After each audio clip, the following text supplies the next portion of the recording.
In the secluded corners of our world, tales of the extraordinary whisper through the rustling leaves and over the windswept plains.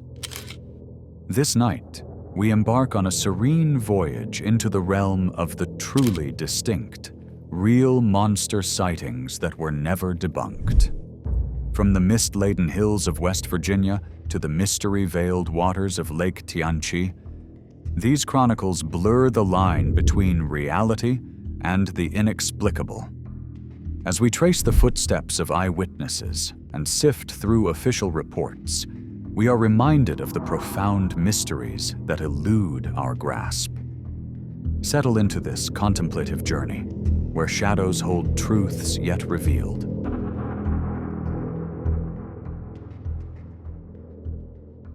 And so begins our journey into the mist-laden realms of forgotten lore, where the ordinary collides with the extraordinary, and reality dances on the edges of our belief. We find ourselves in the serene embrace of Flatwoods, West Virginia, during the autumn of 1952, a small town unknowingly teetering on the brink of an epical encounter that would defy rational explanations and defy the shackles of debunking efforts for decades to come. This tale is a gentle waltz through the chronicles of history, a mosaic composed of testimonies and mysteries, woven together with threads of fear, intrigue, and the age-old pursuit of understanding. As we are drawn deeper into this enigmatic narrative, our tale commences on an evening where the sky above the town was a canvas of fading twilight hues, tinged with the crisp breath of autumn. Laughter echoed through the air as local children played under the firmament, only to be abruptly silenced by a gleaming streak slicing across the heavens, a luminous visitor deemed a fireball by those enchanted by its presence. Yet this was no ordinary transient star. It heralded an unfolding mystery potent enough to carve itself into the annals of enigmatic lore. Its disappearance into the nearby hills marked the beginning, a harbinger of events that would forever transform this sleepy town into a nexus of curiosity and wonder. Guided by a confluence of anticipation and unease, the children, accompanied by a few adults, embarked on a journey both literal and metaphorical toward the source of the celestial intrusion. Their path, illuminated by the soft glow of moonlight and waning daylight, was a pilgrimage into the unknown, a passage leading into a reality where the lines between myth and fact blurred into twilight. With each step, the gathered community entered deeper into the shadows, their collective curiosity entwined with a shared courage. Little did they know that their innocent expedition would embroil them in a narrative that would perplex scientists and capture the imaginations of storytellers around the world. Upon reaching the destination of their search, an odd mist curled like tendrils of forgotten dreams, veiling the land in an ethereal shroud. It was within this haze that the first whispers of the unknown began to materialize, shapes coalescing on the periphery of vision. The onlookers, their senses heightened by the uncertainty of the moment, began to discern a figure standing amidst the trees. A figure that would become the first chapter in the saga of the Flatwoods monster. Described variously as a towering, humanoid specter enrobed in an odd, mechanical armor, the creature's gaze pierced the night with unsettling red eyes, reminiscent of a nightly apparition reborn into a world unfamiliar with its existence. This hybrid of awe and dread etched itself into their memories, the accounts of its appearance lingering with vivid detail, a testament to the fear and fascination it commanded. By now, eyewitnesses were faced with an encounter so surreal, it seemed the veil between worlds had thinned, revealing a visage both wondrous and terrifying. The hearts of those present pounded like the ancient drums of forgotten ceremonies, and their testimonies varied, yet shared an undeniable cohesion. Each description, spoken with a tremor of disbelief, painted a picture of an entity crowned with a spade-shaped head, framed by an otherworldly glow that suffused the clearing with an eerie light. The being's massive torso pulsed with lights of shifting hues, intensifying the aura of mystery and magnifying the dread it instilled. This was more than a fleeting glimpse. It was a confrontation with the cosmic unknown, a moment poised at the intersection of the terrestrial and the extraordinary, where reality seemed to slip its bonds and allow the otherworldly to claim its rightful place. As stories spread through the tapestry of the town, reactions were woven with threads of terror and curiosity, yet all issued from the shared understanding that something profound had unfolded that night. These testimonies laid the groundwork for the legend of the Flatwoods Monster, binding the community with threads of skepticism and belief, uniting them in the face of an entity too captivating to be dismissed as mere folklore. Among the night's witnesses stood Eugene Lemon, a young National Guardsman, his stance lending an aura of credibility and formality to the proceedings.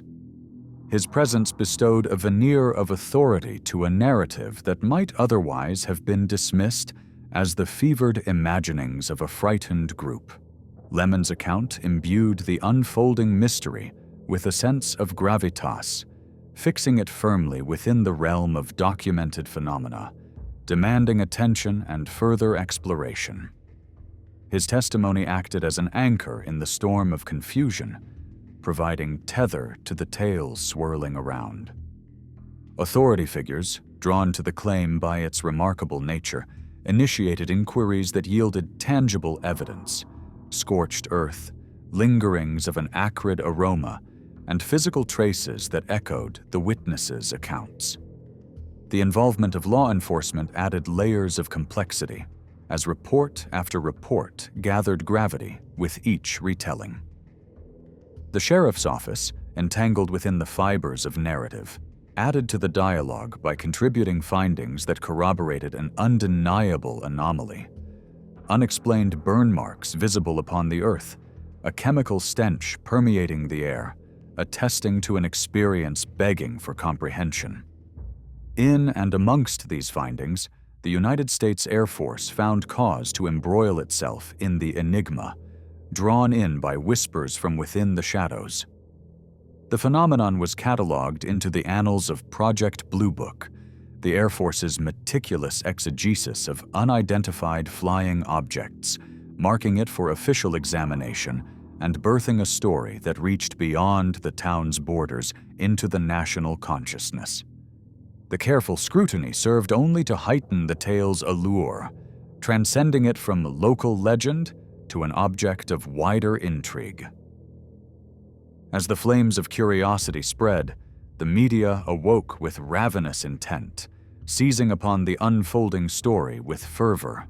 Reporters swarmed the town, weaving narratives that sometimes complicated the tale, but beneath the embroidery of hyperbole, the story retained its core essence.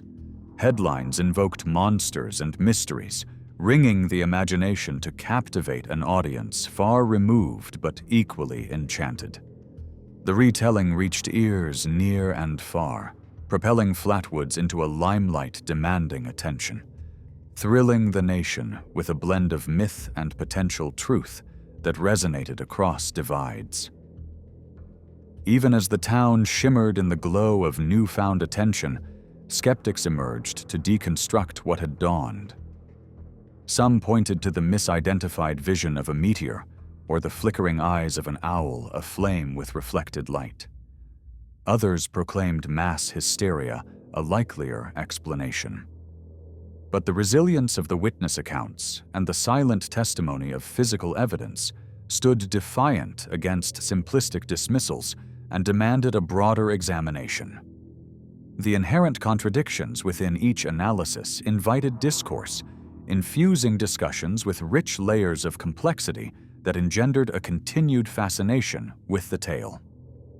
In the decades that unfolded between then and now, the story of the Flatwoods Monster has ingrained itself into cultural consciousness. It is more than a mere anecdote. It is a symbol of the interplay of science, myth, and the collective imagination. Transcending flatwoods, it weaves jagged threads into the burgeoning field of ufology, echoing throughout discussions of cosmic visitors. Within this discourse, the monster morphs into a facet of a larger odyssey. A saga in a universe teeming with possibilities. A story that resonates like a cosmic chord with a frequency all its own. As we stand on the precipice of understanding and unknowing, the narrative calls each new generation to bridge the chasm between the known and the mysterious. The elongated shadows cast by the Flatwoods monster stretch into contemporary tales, stirring intrigue within modernity's discourse.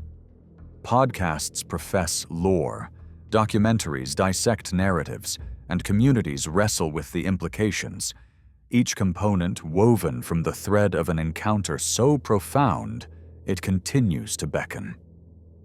The legacy of that fateful night reverberates through Flatwoods, shaping its identity as an enigmatic waystation for seekers of the unusual.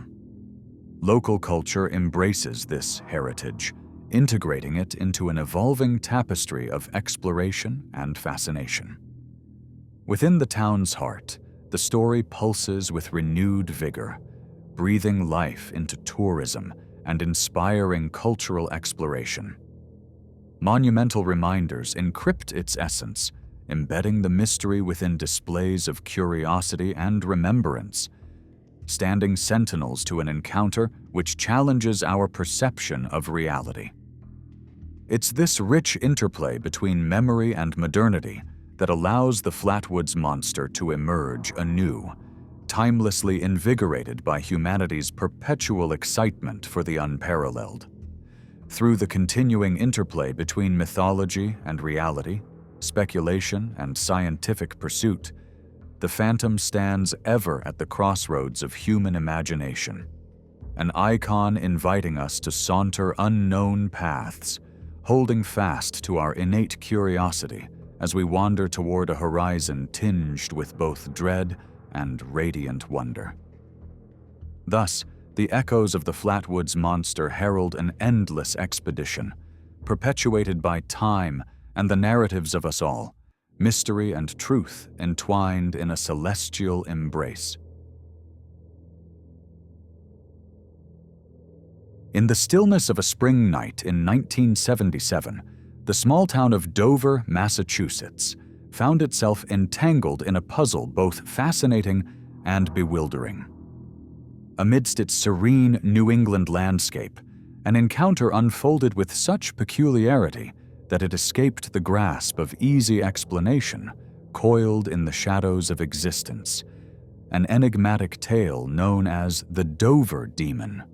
Slowly emerging into the consciousness of believers and skeptics alike, the creature's brief appearance wove a fragile thread of mystery into the tapestry of the world's unsolved phenomena. As twilight descended over Massachusetts, the ordinary world obscured its routines beneath a cloak of curiosity that incited the soul's reflection. It was within this very veil that three young souls in Dover found themselves caught in an encounter as ephemeral as it was inexplicable. Among them was Bill Bartlett, journeying with friends along Farm Street when confronted by the strange and unsettling visage of an entity etched in his mind with alarming clarity. The creature, perched upon a stone wall, bore an oval head with captivating, glowing orange eyes that seemed to pierce through their realm into ours, a spectral bridge tethering ephemeral glimpses of another existence. The magnitude of Bartlett's experience could scarcely be measured, yet in his heart remained an imprint of it, an impression refined by purity rather than artifice. Desperation fueled his sketch of the apparition, an endeavor reflecting a solemn desire to encapsulate the ineffable. In his own words, the inexplicable danced across the page, each line drawn a step further into the depths of the ineffable landscape. His depiction revealed a creature absent of fur, thin as if carved from the ethereal mist, beginning a narrative that resonated through the echoes of time. A mere stone's throw from the crack in reality's fabric, that Bartlett had glimpsed another strand in the woven tale of mystery was forming. On that same night, John Baxter too traversed into the realm of the Dover demon. Walking along Miller Hill Road, he encountered not a neighbor, as he presumed, but a singular form that challenged every facet of normality he held dear. The creature's form, humanoid yet foreign, evoked a fear primal and ancient, whispering of bygone gods and beasts ungoverned by man's logic. In Baxter's tentative recounting lies the raw unveiling of fear, unadulterated, unrefined, a testament to the complexities of perception when brushed by the intangible. The persistence of this otherworldly presence was far from merely nocturnal. As dusk reclaimed the sky the following evening, Abby Brabham and her companion Will Tainter crossed the threshold of certainty into the unfolding mystery. Along Springdale Avenue, where shadows lingered like wisps of ghostly memories, they too encountered the embodiment of the enigma. The creature's head, nefariously round, its eyes lit with an otherworldly glow, embodied a profound terror wrapped in intrigue. The testimonies of these young witnesses, each independent yet hauntingly concordant, began to meld into a coherent narrative, a tapestry drawn with threads spun from both dread and wonder. Their experiences transcended individual perception, forming a collective memory wherein separate understandings became an unsung symphony of interlaced whispers encircling the heart of the town. The outward manifestations of the pupils' encounters took shape in their sketches, which, when viewed together, offered a surreal, almost paradoxical harmony.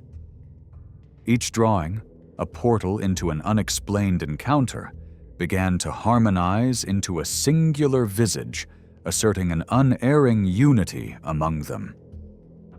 Bartlett's depiction captured the eerie essence of the transcendental form. Eyes like reflective orbs affixed to an elongated vessel of enigma, while Abby's imagery echoed, as if another angle to the same visage. These sketches, not mere artistic expressions, but quiet invitations for us to journey into the labyrinthine corridors of possibility, reaffirm a deep-seated veracity standing in stubborn defiance of casual dismissal. The emotional abyss into which the witnesses were cast cannot be underestimated. Facing the unseen, the unknown, a raw connection between reality and realms uncharted, imbued their perceptions with new depth. The charming normalcy they once inhabited twisted briefly, reshaped by the shadows of unanswered questions. For those who inhabited Dover, rumors of the phenomenon crept into existence like tendrils of mist beneath the door, cajoling both skepticism and silent wonder from their lips. A town, securely anchored to its traditions, now found itself adrift amidst the flux of belief and doubt. The news carried whispers of the demon beyond Dover's embrace, enticing media into a dance with the mystery. In print, the innocence of the witnesses melded with the echo of the unexplained, sprawling across pages that captured imaginations far and wide. Accusations of sensationalism at gunpoint danced a fragile ballet with expressions of sincerity, tracing the path of the unexplainable's shadow. Amidst the delicate interplay of doubt and acceptance, skeptics mournfully plucked at the strings of rationality, searching for explanations that might stabilize a world shaking beneath the weight of wonder. Yet each rational theory, beast, hysteria, phantasm, wilted beneath scrutiny, unable to loculate the intangible essence of truth as conveyed through unassuming, earnest voices. Meanwhile, doors to realms unexplored widened ever so slightly at the touch of the mystery's shadow. Portals into alternate dimensions, whispering some truths of creation born beyond mundane perception.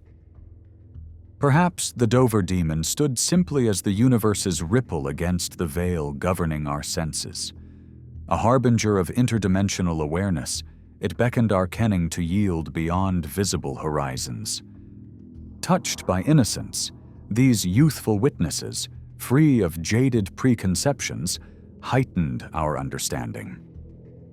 In the experiences of young minds, perception and courage meshed into an honest exploration. Through such unaltered lenses, they shared glimpses of the world anew, one layered in mysteries and immensities awaiting understanding. Therein lies a broader lesson, that the voice of youth often sings the truest ballads of experience when faced with enigmas that transcend known boundaries. Around the circle, Dover's once skeptical denizens found softer steps, nearing a place more akin to belief. As certainty eroded, skepticism unfurled, scored by the harmony of testimony. Those once encased in disbelief, reframed within the challenge of unexplored dimensions, discovered new paths to understanding their place amidst ongoing mysteries. Across the world, tales of creatures woven from the same otherworldly fabric have surfaced, echoing through folklore and literature alike, a timeless weave sewn from imagination's great tapestry. In the Dover demon, echoes reverberate that recall the chupacabra, the greys, each creature part of an expansive narrative, transcending cultural demarcations. Universal themes inhabit this cryptid chorus, captivating, unsettling, yet binding minds together in shared wonder and awe. Symbolism, shaped by the lens of cultural introspection, transforms each narrative again. Within the sighting of the Dover demon, a tale shifts, adapting and altering as it crosses worn borders, aligning with local mythos and philosophy. In every retelling, unique translations and interpretations inscribe an ever larger narrative, transcending individuality to embrace commonality across humanity's grand symphony of storytelling. Memory, selective and transformative, endures as a vessel of intangible truth, merging vision with perception. Again, within the minds of Bartlett, Baxter, and Brabham, shadows of the incident reconstruct an unfathomable ceremony, animated beyond its origins, encompassing the emotional melody in which fear and understanding dance their eternal waltz. Time flows on, yet in its wake lingers the mythos formed by a collective consciousness. The Dover demon finds presence not solely in Dover's wooded enclaves, but extends its spectral tendrils through literary fields and beyond into the vast cosmos of modern myth. This melding of legend and reality recalls humanity's undying quest to discern the narratives that dwell both within our hearts and upon the edges of our perception. Embracing the story is to confront the echo itself, the perpetual witness to the unshared truths that reality whispers yet leaves unspoken.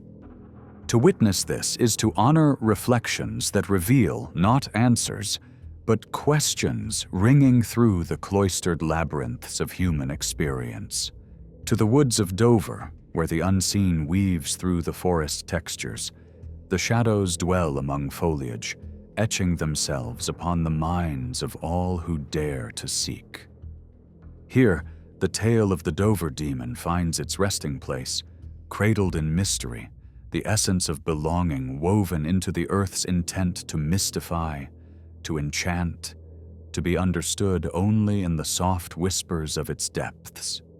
Recounting personal reflection, Bartlett retraces steps long walked, embracing an experience that shaped more than a journey, touched by the auras of perception's boundary.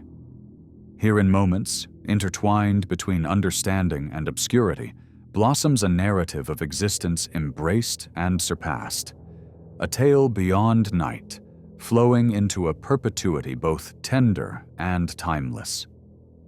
The demon remains a haunting echo in contemporary folklore and fable, a fitful thread finding harmony with tales crafted from the depths of the unknown. It becomes an enduring presence, inspiring seekers, igniting imaginations, deep within open hearts driven by the call of the ineffable and the forgotten. With each retelling, the intrepid whisper persists, inviting others to contemplate, question, imagine a reality wider, vaster than mere perception reveals. As the echoes of the demon continue to invigorate our souls, we journey alongside amidst shadows, joined by thousands tethered from every epoch. Forever palpable remains belief, deftly evading the finite, a spectacle ignored by none who open their hearts to explore the universe's hidden caverns.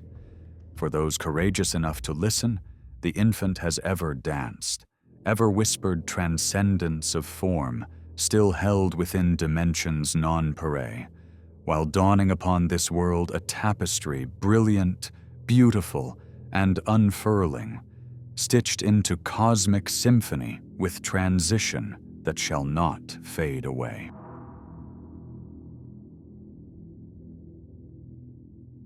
On the night of April 25, 1973, the peaceful atmosphere of Enfield, Illinois, was interrupted by an encounter that would etch itself into the annals of American cryptid lore. The town, typically shrouded in quiet and simplicity, was suddenly the site of an unsettling mystery as young Greg Garrett dashed into the safety of his home, breathless and terrified. His vivid account of a creature with 3 legs, short arms, and menacing claws ignited the community's imagination and anxiety. It was a tale that swept through Enfield like a chilling wind, painting images of red eyes glowing with intensity and a shrill screech reverberating into the night.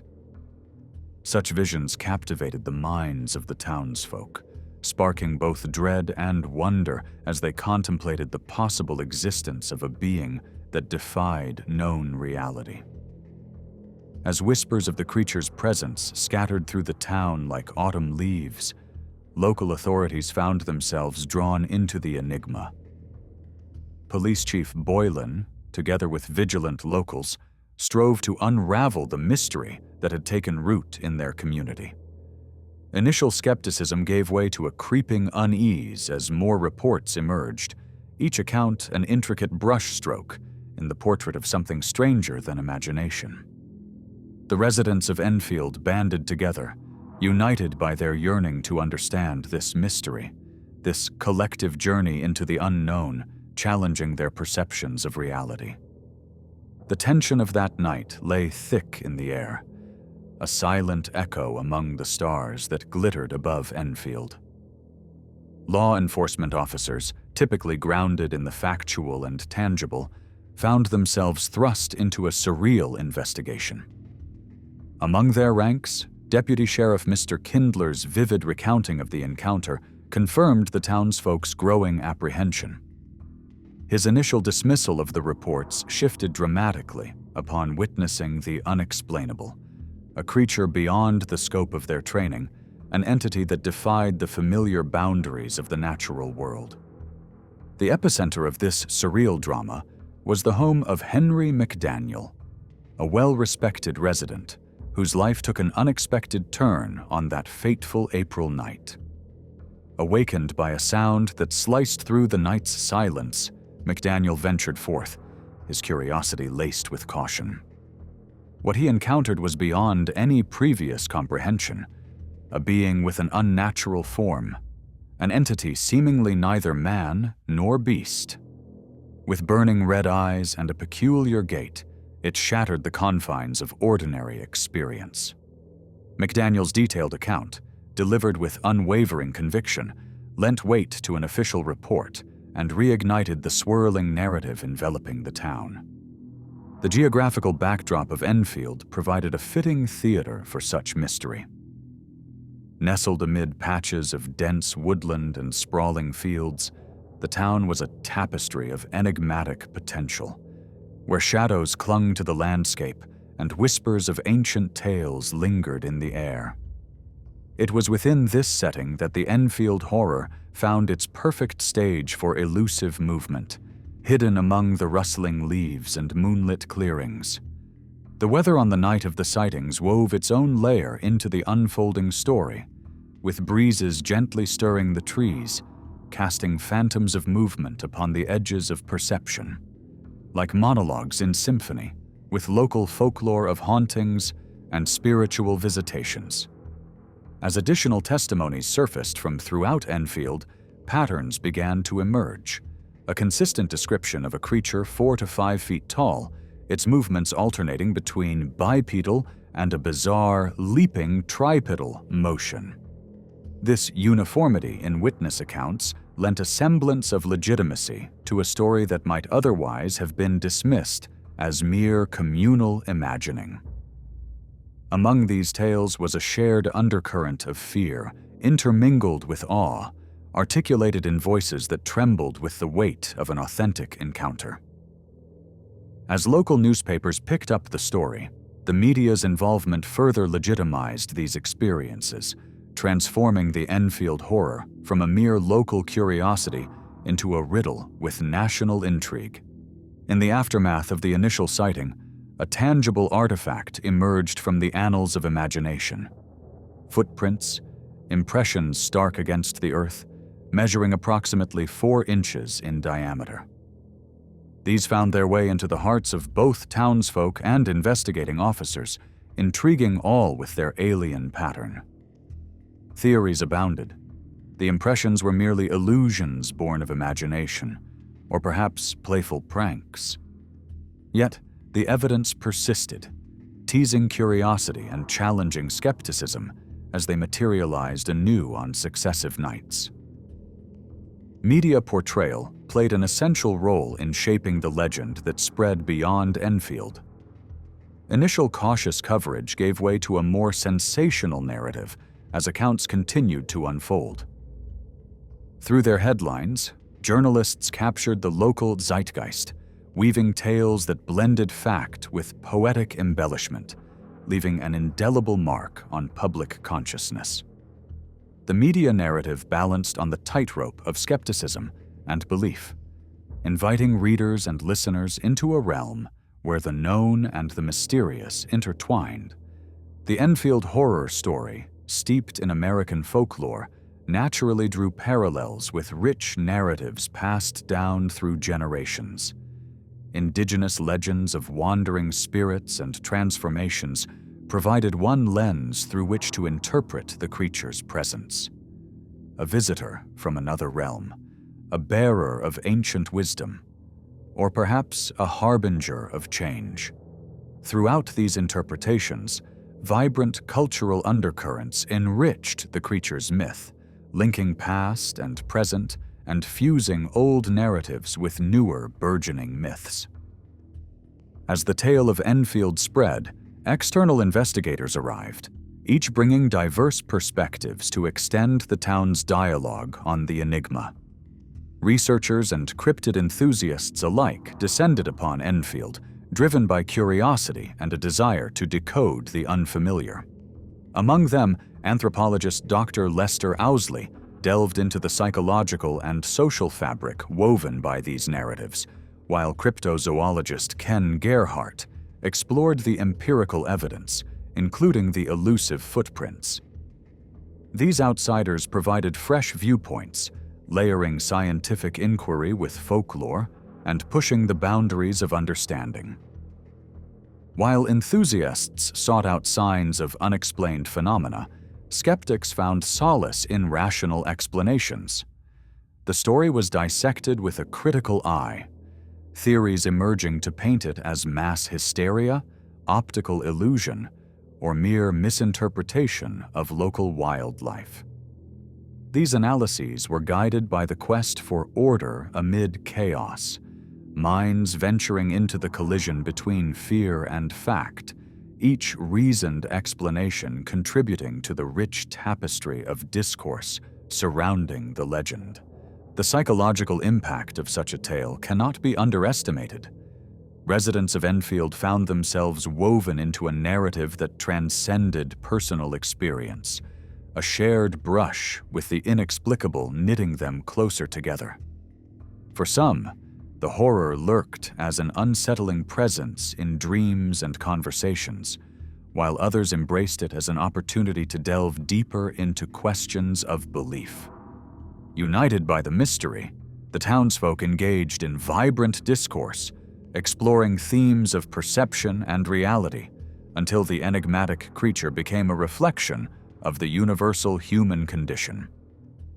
Embedded within the annals of American cryptid folklore, the Enfield Horror stands beside legends like Bigfoot and the Mothman, resonating with a fundamental human quest for meaning amid the uncharted. As the legend continues to inspire stories and spark debates, it calls upon humanity to reflect upon its fascination with the mysterious, to ponder what lies beyond the observable, and consider the narratives that guide beliefs in the face of the unknown. The tale of Enfield's enigma, now woven into local folklore, illustrates the transformational power of storytelling. With each retelling, the myth grows, evolving through the lens of those who narrate it. Future generations will intertwine these threads into their fabric, considering the legend not as mere pastime, but as a vessel for philosophical reflection and cultural identity. This cycle of evolution ensures that even as the original witnesses fade from memory, the story endures, passed down as an emblem of humanity's ongoing dialogue with the mysteries that dwell just beyond the edge of understanding. By interpreting the Enfield Horror through different cultural lenses, new dimensions of meaning emerge.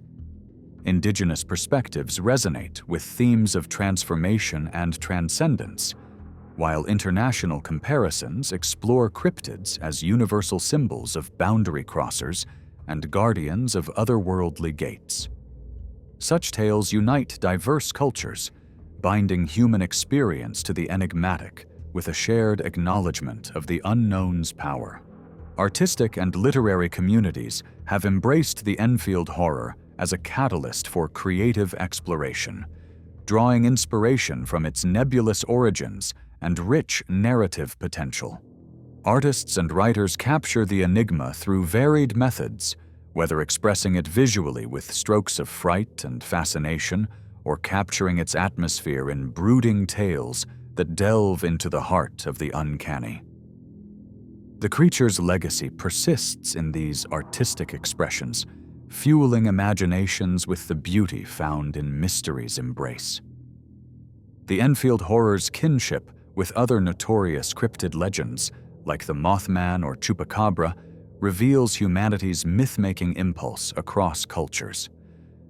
Through comparative lenses, these apparitions shed light on darker aspects of reality, encouraging analyses that link shared motifs with broad psychological tendencies. In doing so, they affirm a universal desire to connect with nature's enigmas, to explore the tension between belief and certainty with an eye to the wonders found within the shadows. Scientific and cryptozoological perspectives offer a fertile ground for continued exploration of the unknown, as the cryptid community eagerly examines the Enfield Horror's potential reality. Their inquiries are grounded neither in certainty nor dismissal, but rather in a desire to narrow the gaps between perception and truth. Through advanced technologies and innovative methodologies, they forge a path toward understanding, driven by the tantalizing possibility of unveiling secrets hidden within darkness's embrace. Cryptid enthusiasts play a vital role as guardians of Enfield's enigmatic tale, their passion energizing the ongoing quest for answers. They delve into the unknown with a sense of adventure, weaving facts with stories and presenting vibrant narratives that contribute to the greater cryptid tapestry. Their efforts illuminate and preserve the mystery, keeping it alive in the collective consciousness, imbued with the timeless allure of unsolved secrets. In the wake of the creature's sightings, Enfield's social fabric shifted, no longer merely defined by geographic boundaries, but unified by a shared encounter with the extraordinary. The legend inspired dialogue and exploration, prompting residents to bridge divides and engage in meaningful conversations inspired by the tale's mysteries. This collective pursuit of understanding fortified community bonds, infused with the transformative power of storytelling that defines who we are and connects us across time. Today, Enfield's myth endures through modern platforms, its narrative adapted and shared with new audiences across digital landscapes. Social media, blogs, and podcasts serve as vessels for the continuing retelling, converging to form a global community that examines the story from multiple angles. This digital age ensures the preservation of the tale, expanding its reach and captivating fresh listeners, each interaction a step in the ongoing dance between myth and modernity. The Enfield horror intertwines with global cryptid sightings, forming strands that unite communities within narratives, bridging the realms of the mundane and the fantastic. Myths like the Loch Ness Monster and the Beast of Bray Road echo its legend, each creature a guide through the enigmatic corridors of existence, influencing our understanding of nature's unsolved puzzles. These tales reveal humanity's shared desire to confront the unknown and ponder the significance behind the myths that transcend time and geography, where whispers of extraordinary beings invite us to dream beyond the ordinary.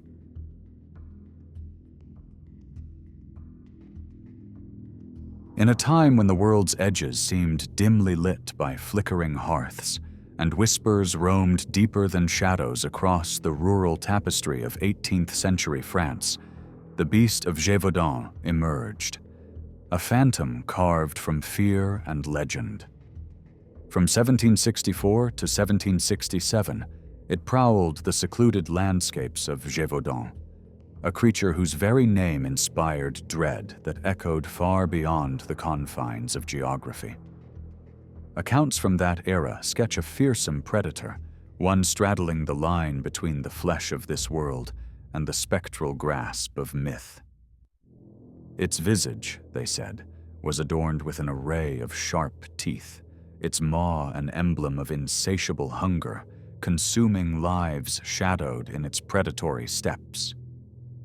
Over 100 unfortunate souls, predominantly women and children, were claimed by its relentless wrath, weaving an intricate dance between cunning, ferocity, and the echoes of supernatural endowment whispered in hushed tones across taverns and fields. As the year 1764 darkened skies with tales of massacre, located amidst the verdant pastures of Gévaudan, a young shepherdess met a chilling fate, her brutal end sparking tales that flowed rapidly across the land. Her demise bore the trademarks that would solidify the beast's legacy: the surprise leap from the shadows, the ripping ferocity, the vanishing without a trace. Fear rose like a night tide, fueling panic amid the tight-knit populace, each new account intensifying the storm.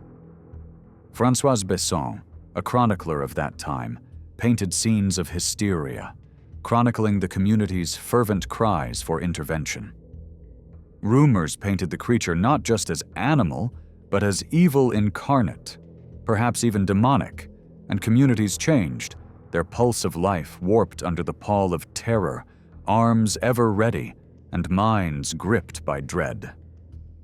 This ubiquitous fear demanded from the highest seats of power an acknowledgement of this formidable menace.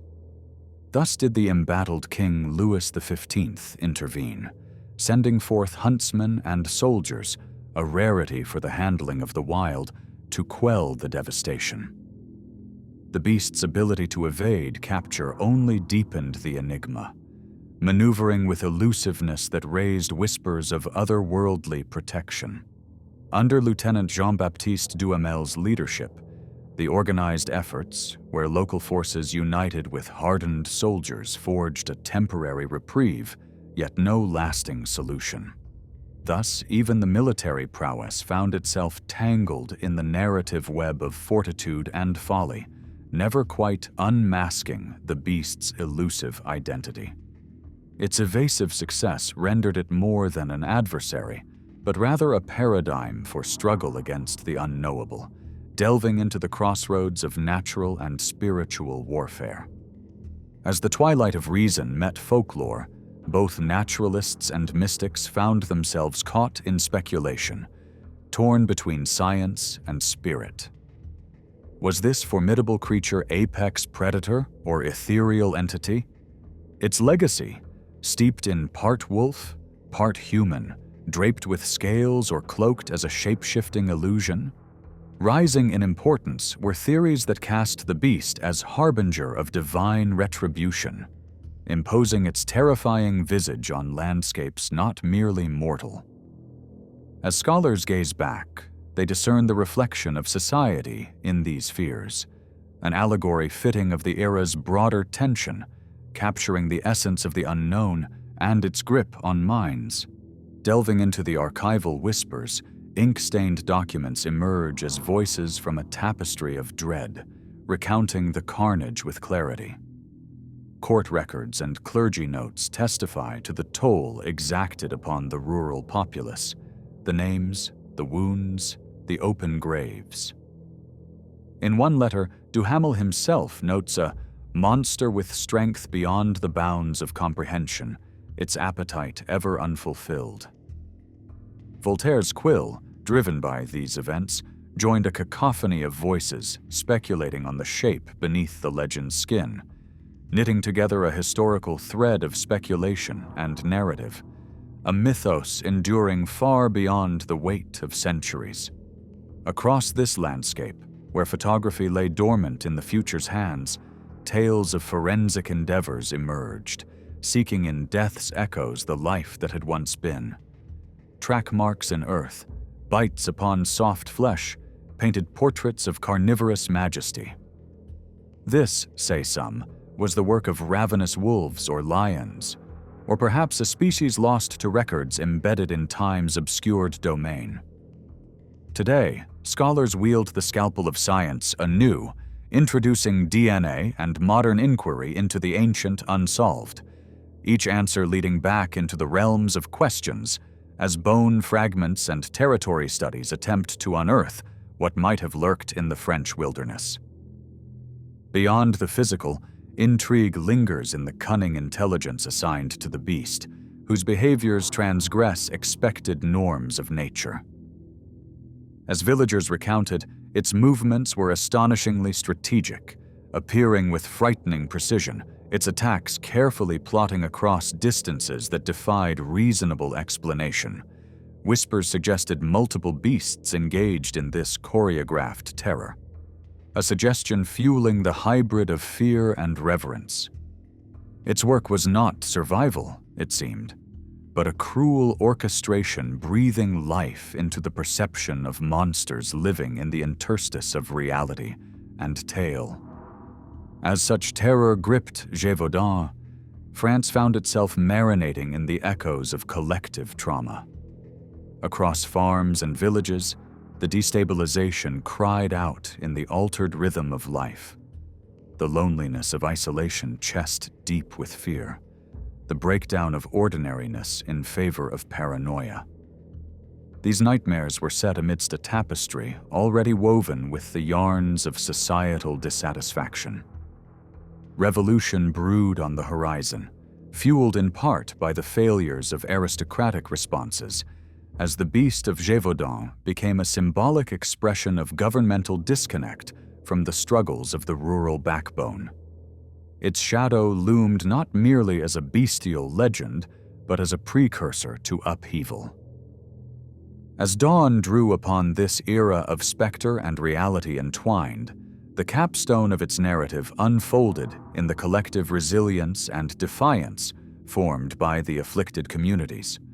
With hunter David Bleu hailed as the fabled hero of the beast's final downfall in 1767, the tale meets its ambiguous denouement. Was it the true creature that fell to mortal hand, or merely a story wrote to satisfy the human lust for resolution? Some skeptics wonder if its torment vanished into legend as easily as if into the mist. The labyrinthine legacy of the beast of Gévaudan wanders still through the vast wilderness of cultural imagination, bridging the solid ground of documented reality with the wisps of folkloric sky.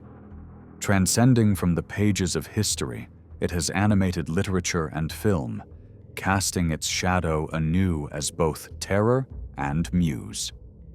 Across generations, as fiction embraces its shape, from pulp film reels to scholarly explorations, it anchors the communion between darkness and discovery. Ripe with metaphoric yearning, it is a reminder etched upon the canvases of fear that our deepest myths often bear reflections of self, of societal struggle, threading arcs of the known entwined with the constellation of the infinite unknown. Generations henceforth, as humanity marches its unyielding course, may find their own reflections cast upon the tale of the beast of Gévaudan, a testament to the dance between the world's pulse and the poignant whisper of its secrets beyond vision's edge.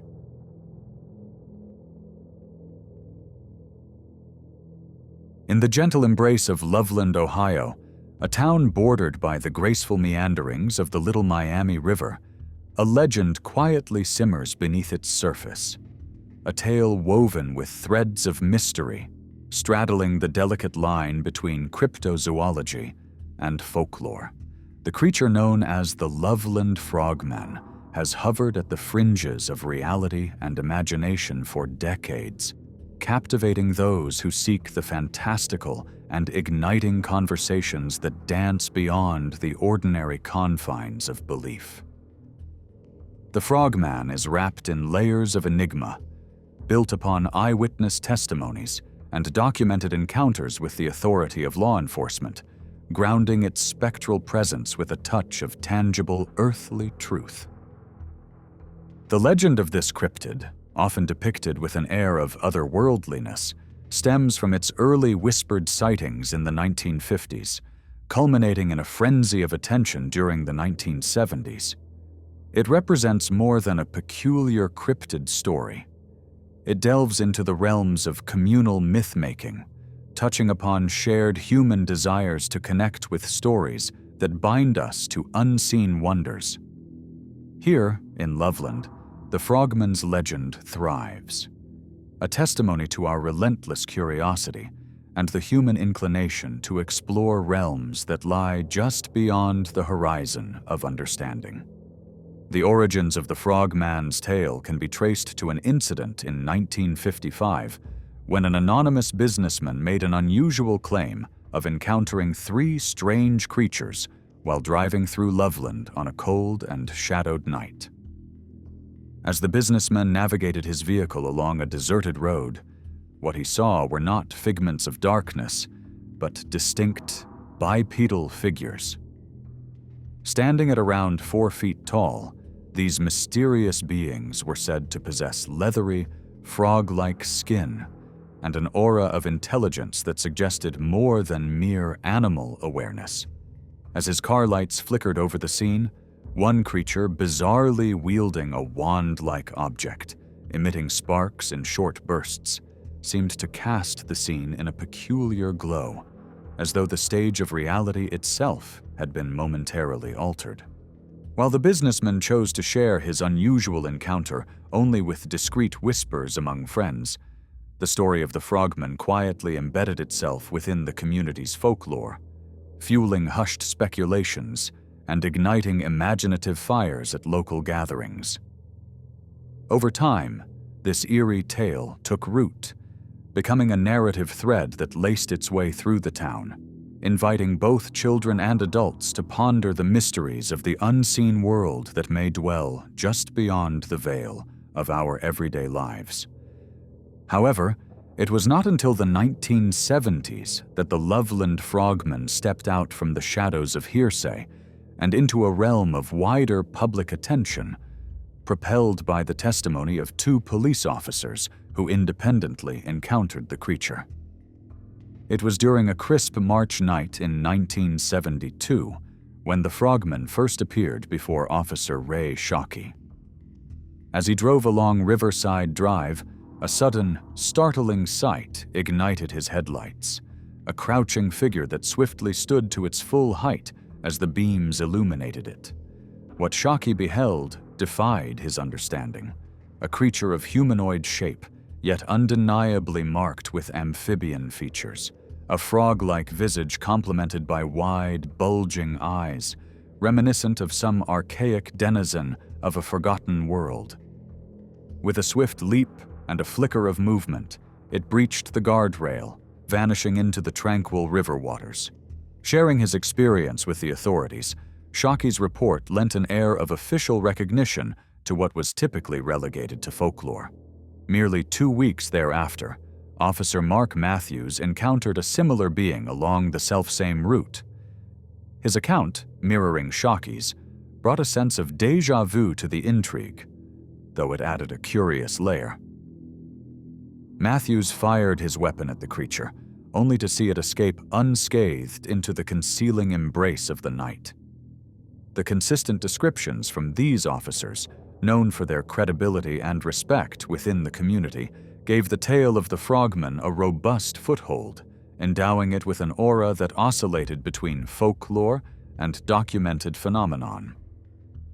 Their declarations sparked a renewed interest, emboldening believers who earnestly sought to understand and challenging skeptics who doubted the impossible. Amidst the burgeoning infamy of the Loveland frogmen, doubt and skepticism cast their shadows, attempting to explain the strange sightings with logical rationale. Some skeptics speculated that what Shockey and Matthews observed might have been nothing more than escaped exotic pets or local wildlife, misinterpreted under the dim pallor of poor illumination and psychological duress. The officers, each accustomed to the rigors of observation inherent in their duties, found themselves wrestling with these interpretations, acknowledging the temptation of rational explanations while clinging to their inexplicable experiences. As the dialogues of doubt prevailed, they underscored the slippery nature of human memory, which can waver and distort under the grip of surprise or fear.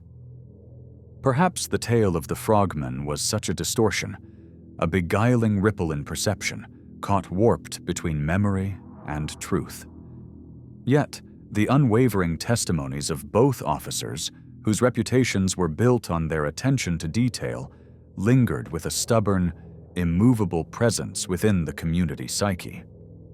Despite the evolving narrative, including suggestions that what they'd seen might have been nothing more than a roaming lizard, the enigma of the frogman persisted, maintaining its delicate balance over the divide between undeniable experience and speculative explanation.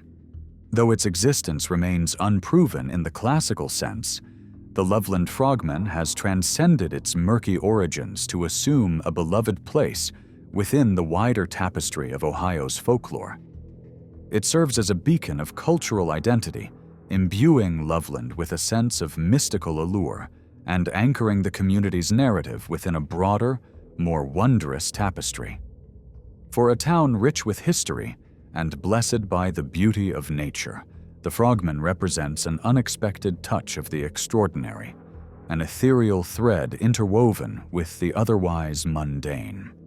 Beyond the sphere of singular local legend, the story of the Loveland frogman fits snugly within the vast fabric of North American cryptid lore, sharing kinship with the likes of the chupacabra or the lizard man of Scape Ore Swamp. These creatures, sustained through tales born of the unexplainable, provoke similar wonder and suspicion, dancing on the knife's edge between the mythical and the unproven.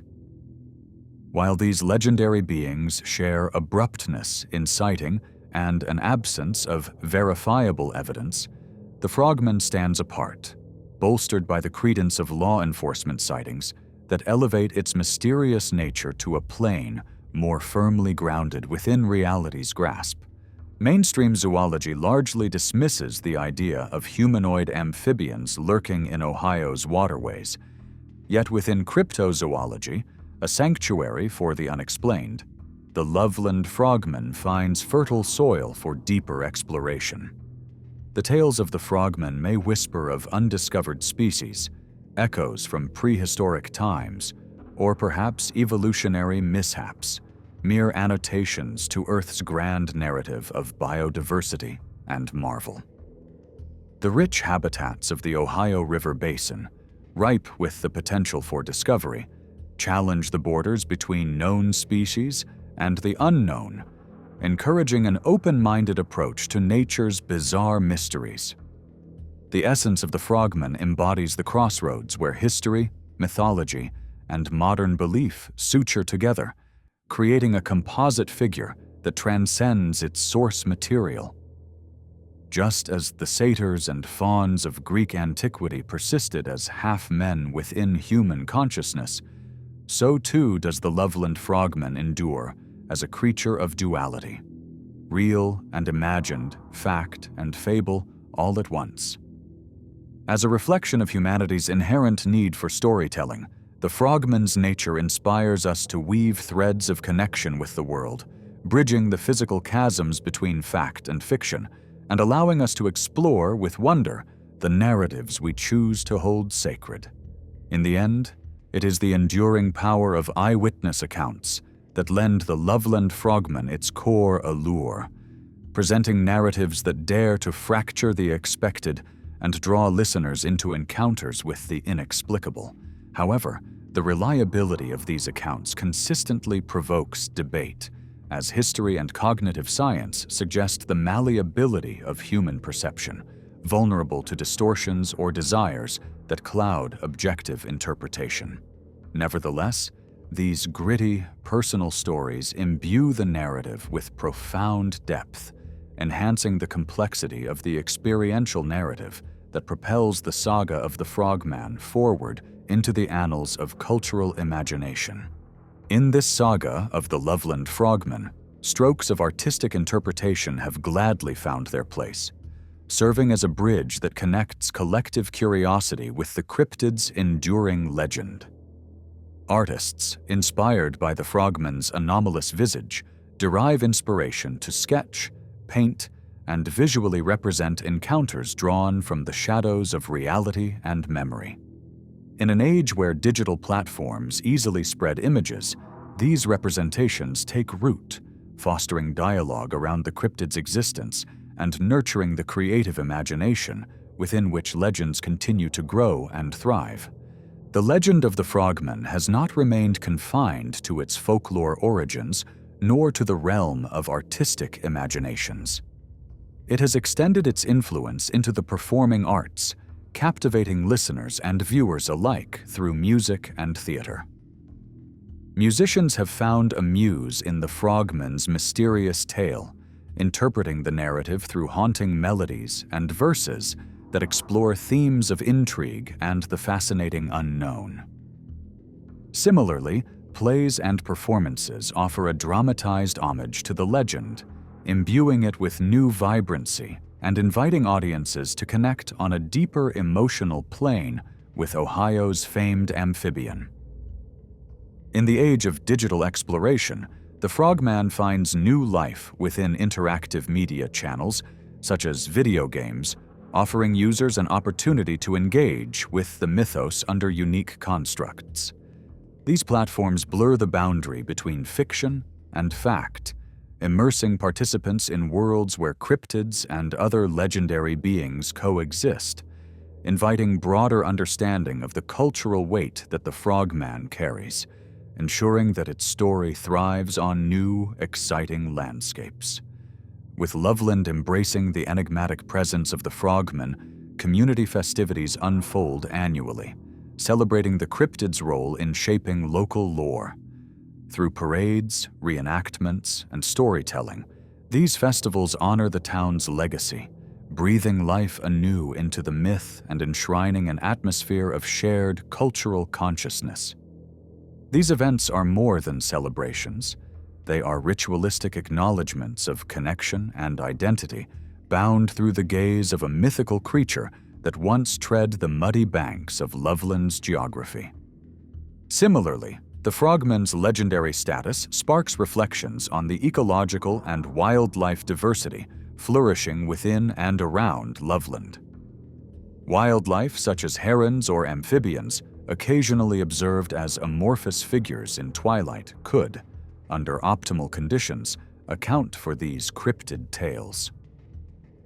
The intricate dance of ecology and folklore reminds us of the seamlessness with which mythologies emerge to reconcile our understanding of unfamiliar perceptions within a natural world steeped in wonder.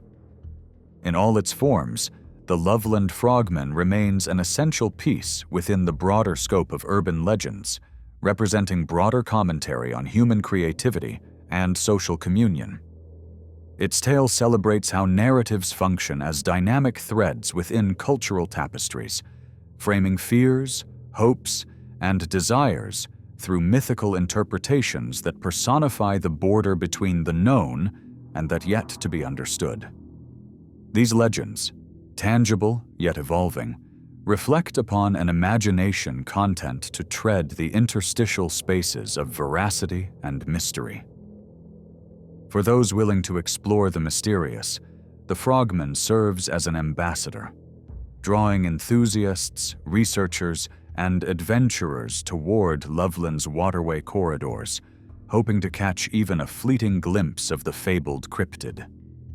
Guided explorations, modern technology, and a shared anticipation fuel this collective endeavor to uncover truths veiled in ripples of the unknown. Through merchandise and memorabilia, the legend of the Loveland frogman transcends geographical and cultural boundaries, extending its reach long past Loveland's scenic riversides. Plush caricatures, printed apparel, and souvenirs celebrate the cryptid, transforming its ethereal tease into tangible mementos that foster continued intrigue and engagement. And so the legend of the Loveland frogman endures, sustained by inquiries and imaginations, woven naturally into the wider narrative strands of human curiosity. It is more than just a story shared among locals. It is an invitation to explore further, listen deeper, and seek connections between the past, present, and the extraordinary possibilities hidden within the folds of the mundane world.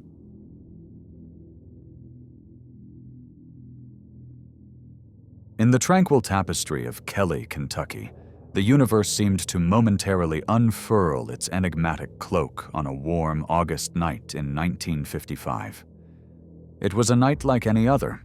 The Sutton family nestled in their peaceful farmhouse, relaxed under the watchful gleam of the stars.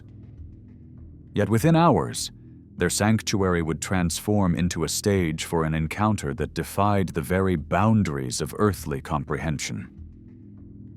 The event, later known as the Kelly-Hopkinsville encounter, unfolded like a vivid dream, lingering in the minds of those who bore witness, beckoning them into a realm where the mystical intertwines with reality.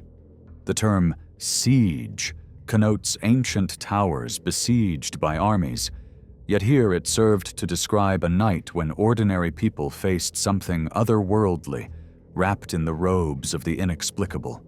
In this dimly lit farmhouse poised at the edge of the known world, shadows mingled with the symphony of Kentucky's nighttime chorus, crafting a prelude to phenomena that would ripple across the breadth of human curiosity. No clashing of swords, but the stirring of souls, as the Sutton family and their companions endured a night pregnant with mystery. Central to this occurrence were the Sutton family and their friends, ordinary people cast in extraordinary roles within this cryptic narrative. On this fateful night, the Suttons found their farmstead an unwilling host to visitors beyond the reach of conventional hospitality. Creatures that smiled with eyes aglow, entities that defied earthly taxonomy. Tales of terror and bewilderment unfurled one after another, each a fragment of a larger mosaic illustrating both fear and wonder. These narratives, gathered under the watchful gaze of media and baffled authorities, became the foundation of a legend that tiptoes on the edge of fact and mystery. The witnesses ventured descriptions as surreal as they were precise. Small, silver-skinned beings with glowing eyes and ears borne on the wings of myths. They were apparitions from a realm that cast long shadows over the comprehension of even the most skeptical observers. With each testimony, the barriers between skepticism and belief thinned, and the narrative gained substance, yet remained shrouded in an unyielding fog. As the tales settled into the fabric of local lore, they asked of us not derision, but an embracing of the threshold between fact and the boundless fields of imaginative awe.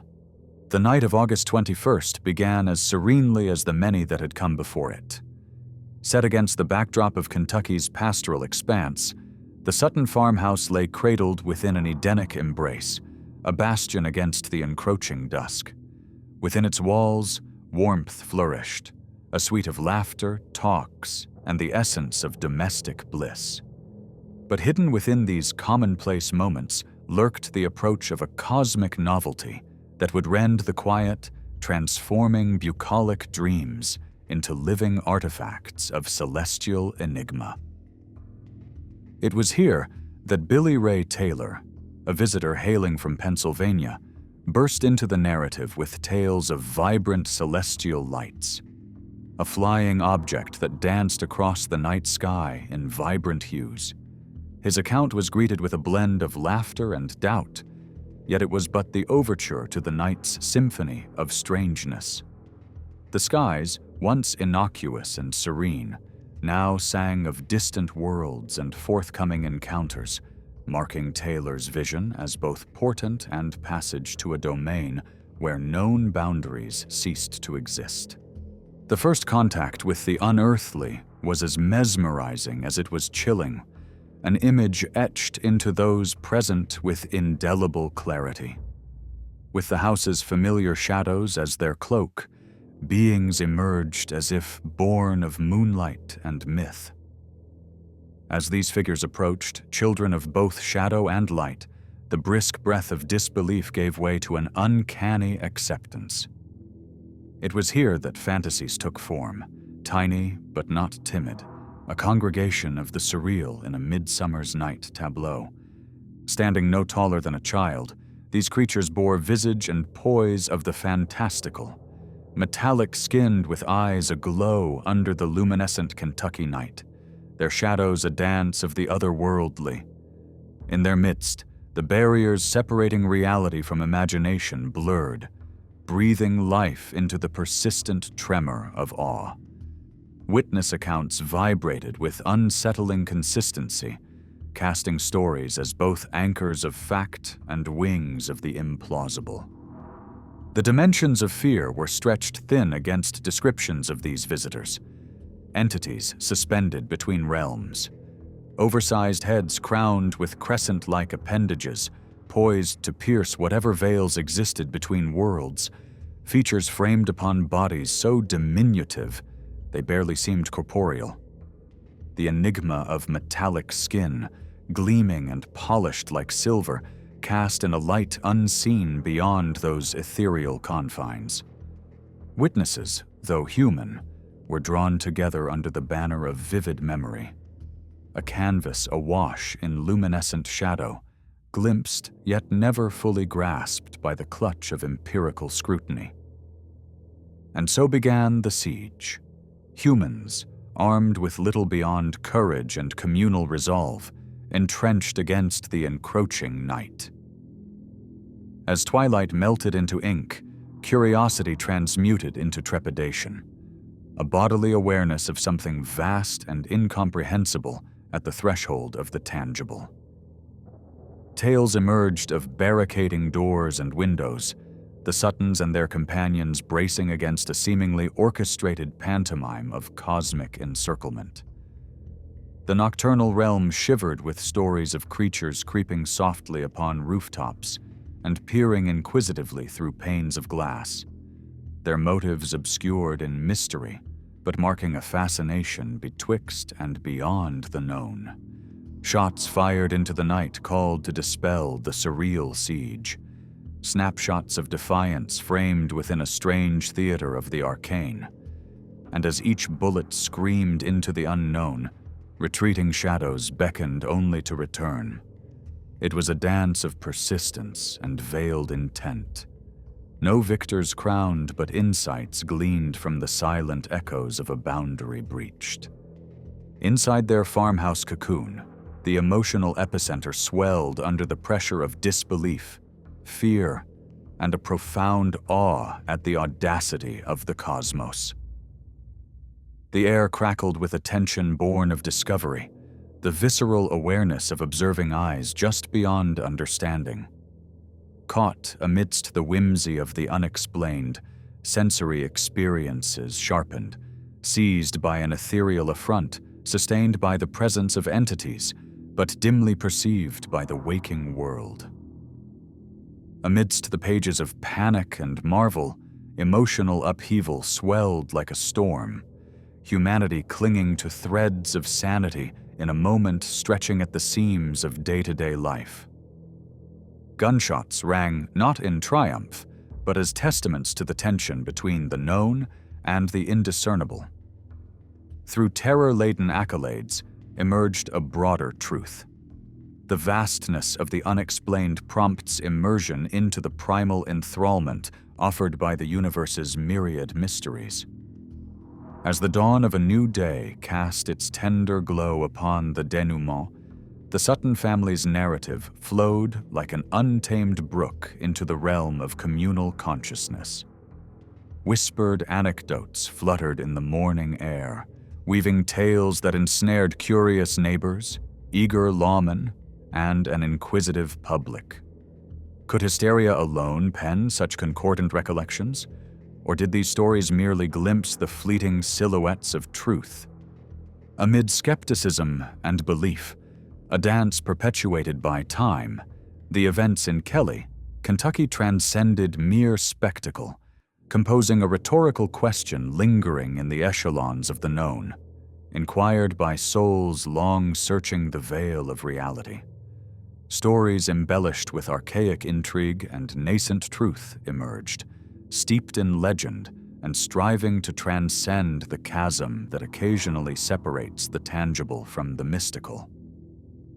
Through every telling, echoes persisted, inviting questers of truth to gaze beyond the twilight fringes where answers languish, awaiting discovery.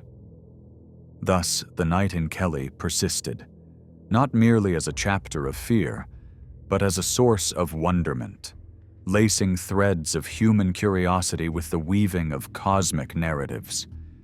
Each question unfurled like petals, stooping to touch upon the deepest secrets of the universe. Here, where tales of yore and mystery meet, lies the undying promise and challenge of the unexplored.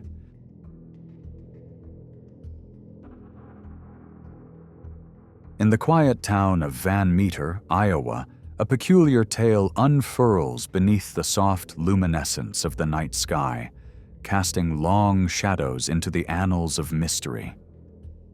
The year was 1903, a time when the rhythms of life beat with a gentler cadence, yet it was during these still moments that a visitor descended, forever altering the fabric of reality for those who bore witness to it. This transcendent enigma, chronicled by the likes of doctors and school board members, weaves itself into the whispers of history, transcending the tangible limits of perception. The Van Meter visitor, as it came to be known, appeared unexpectedly one quiet evening when a respected local businessman, U.G. Griffith, encountered an entity not meant for earthly confines. Startled but driven by an unknown force, Griffith watched as the creature soared overhead, tracing a luminous arc across the dark canvas above. Unlike any bird or beast known to the town, its presence evoked both terror and fascination, echoing through Van Meter's streets as each retelling deepened its mystery. As tales spread through the community with the swiftness of a whispered secret, skepticism intertwined with genuine dread. Neighbors gathered in circles, their voices low but charged with an otherworldly tension, casting doubt aside as the shared narrative took root. And so, the stage was set for a succession of encounters, each threading the spine of a week marked by inexplicable phenomena. One such encounter fell upon the esteemed Dr. Alcott, a figure of prominence within the community who was drawn from slumber by sounds foreign to his rural sanctuary. Venturing into the obscurity armed with nothing but a revolver and his resolve, Dr. Alcott came upon the visitor. He described an apparition that loomed unnatural, a silent specter immune to earthly defenses as it evaded each bullet's path with an ethereal grace. Despite the absence of tangible evidence, Dr. Alcott's experience was laden with an irrefutable authenticity, his recounted horror lending weight to the narratives threading through Van Meter. Such encounters wove Van Meter into a singular tapestry of shared experience, uniting its townsfolk in a community bound by their grappling with the arcane. Each retelling morphed into an evolving legend, a collective grappling with something far beyond mortal grasp. Figures of authority like Peter Dunn, a school board member, added their testimony to this growing dialogue, his articulate description of luminescent marvels echoing previous witness accounts and elevating the tale beyond mere local folklore. With each account detailed and steeped in significance, Van Meter became a crucible where skepticism and reverence danced a delicate waltz. As reports of the unusual continued unabated, debates ignited, sweeping through the town like a cleansing fire. Critics emerged, attempting to dismiss these strange visions as nothing more than mass hysteria or fanciful fabrications. But even the most ardent skeptics found resistance in the resilience of eyewitness accounts. In this dynamic tension, the story of the Van Meter visitor transformed from a local legend into a philosophical exploration of belief, truth, and the mysteries that brush the fringes of our understanding. This phenomenon spurred a tangible need within the community, the quest to capture the truth overriding the familiar rhythms of Van Meter's rural life. Nightly vigils formed as locals, driven by fear and curiosity, armed themselves and patrolled the places where shadows deepened and the unknown thrived. Yet, their pursuits remained as elusive as the visitor itself. Each evening ended with empty streets and question-laden hearts, reaffirming an ageless pursuit defined not by the certainty of capture, but by the communal heartbeat of shared curiosity. Meanwhile, the story of Van Meter's nightly visitations began to reach far beyond the town itself, filtering into the consciousness of a nation hungry for tales of the unexplained. The phenomena graced the pages of national newspapers, each article drawing readers into the fold of panic and wonder. In capturing the intricate pulse of Van Meter's nights, these narratives seized the collective imagination, embedding the visitor as a cultural touchstone within the broader tapestry of cryptic lore. As the ripples of media attention carried Van Meter's story far and wide, sparking curiosity and skepticism in equal measure, diverse theories emerged in a bid to anchor the inexplicable in science. Some posited the visitor as an undiscovered creature or a misidentified avian species, straining the boundaries of rationality to encompass the bewildering. Yet, other narratives embraced the supernatural, intertwining these sightings with the region's mystical earthbound myths. This dialogue, this melding of scientific inquiry and spiritual conjecture, reaffirms humanity's endless quest for understanding where science pauses and myth takes root. Such stories transcend a simple narrative, embedding themselves in cultural consciousness as vibrant symbols of humanity's dance with the unknown. Scholars dissect these tales for meanings far beyond the surface, some seeing in them moral caution, others as reflecting societal anxieties at the turn of the 20th century. In this expansive view, the Van Meter visitor emerges not merely as a creature, but as an embodiment of archetypes transcendental in their defiance of easy explanation. Through these layers of meaning, the visitor's legends occupy the interstices between fact and fiction, a liminal realm where whispered truths and speculative musings coexist.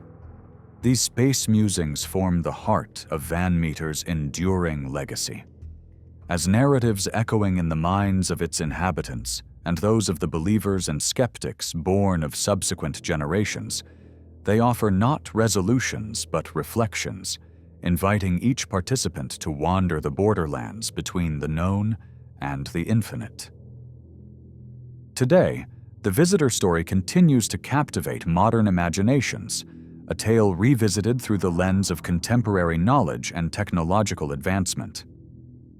In these reinterpretations, the question lingers: might the truths of the past yet be uncovered within the intersections of current scientific exploration and esoteric inquiry? Cryptid enthusiasts and seekers alike delve into the story, not to affirm or deny, but to understand that all possibilities lie within a space where reality and imagination entwine. The passing years have not dimmed the allure of the Van Meter visitor, but rather have redefined its narrative into one of cultural resonance, elevating it to a symbol not of fear, but of inspiring wonder. As retrospectives unfurl and scholars thread past encounters into a broader mosaic of human narratives, these examinations remind us of a singular truth: that behind each untold mystery lies a shared human experience, reaching back to when the unknown first whispered its possibilities into eager ears. Together, the town's original witnesses stand as guardian voices echoing through time, ordinary people transformed overnight into partakers of the strange and fantastic.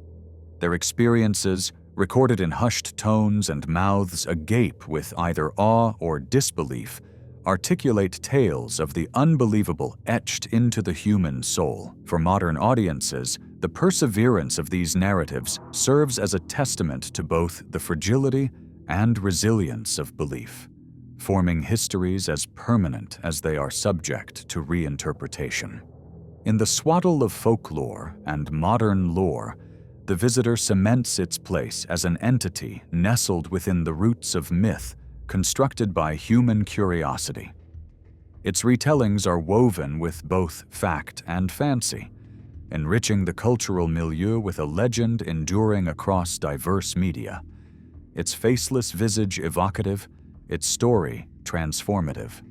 Today's renewed interest is fueled by digital revival, inviting a new wave of truth-seekers eager to traverse what has become fertile ground for the narrative imagination.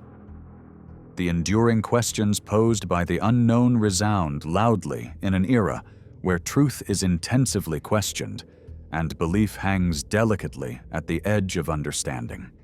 In embracing these mysteries, entire communities invite reflection upon the unfathomable landscapes the phenomena encapsulate. The legend of the Van Meter visitor thrives in our collective narratives, a mantelpiece of exploration suggesting innumerable secrets, yet unstirred among the constant awakening of reality. Art inspires with each retelling, catalyzing new interpretations of the visitor's ethereal presence through varied media. Just as literary and visual artists weave its image upon canvas and page, so too do digital storytellers reconstruct its forms within virtual realms, casting new light upon its shadowed whisper. These creative responses reimagine the visitor's shrouded tale, inspiring revelations even as they maintain the enigma encircling its history. In transformative art and expression, the visitor remains alive, a sentinel over the liminal spaces of past and future, between the seen and the imagined. Belief and skepticism engage with each cycle of the visitor's remembrance, reflecting the timeless passage of human investigation confronting the unknown. This dual nature becomes a narrative dance traceable to a small town over a century past, evolving into today's dialogues, exploring proof, perception, and understanding. In each retelling of the visitor, one finds threads of hope intertwined with skepticism. These tales remind us how belief perpetually rekindles the spark of wonder within us, drawn not by rigid rational comprehension, but by an open embrace of possibility within the infinite. As the myth of the Van Meter visitor embeds within a global pantheon of myriad cryptids, its essence is refracted through cultural lenses into icons of existential dialogue, reflecting shared human experience. Driven by time-worn fears and curiosity, it offers insight into a world bridging the gaps peppered with untold wonders. These cryptids persevere in iconography, their narratives providing not answers, but invitations to contemplative wonderment, to engage with the imagination unbound by linear reality. They reside within the storied traditions of cultures negotiating existence, charting territories within the mysterious that shape identity. As theories abound and questions remain, narratives swirling about the visitor transcend simple resolution, serving as philosophical touchstones reaching across the spectrum of fiction and speculative factuality. Envisioning spaces beyond overlap, these lines beckon explorers bound neither by time nor singular embodiment.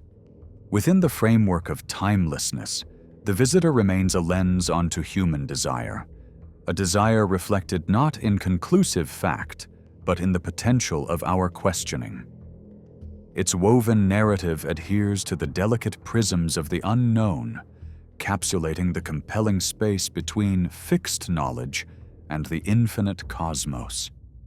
Even now, these legendary tales of old remain influential, their narratives enduring as reminders of myriad tales inhabiting the shorelines of collective and forgotten memory. Here lies imagination unrestrained, yielding revelations whose wisps travel between parallel spoken and unspoken realms, envisioned within quiet moments where moonlit corridors meet the minds of those who dare listen. The visitor's tale calls forth reflections upon existence permeating every heart it touches. Its myths whisper beneath old ruins uncovered, timeless whispers guiding those who wander the fringes of imagination.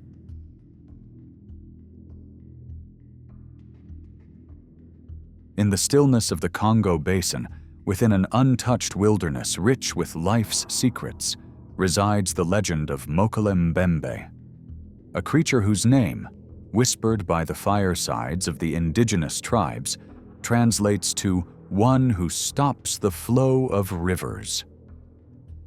This myth, woven into the fabric of the Congo's oral traditions, paints a vivid tableau of a behemoth resembling those ancient giants preserved in fossil records.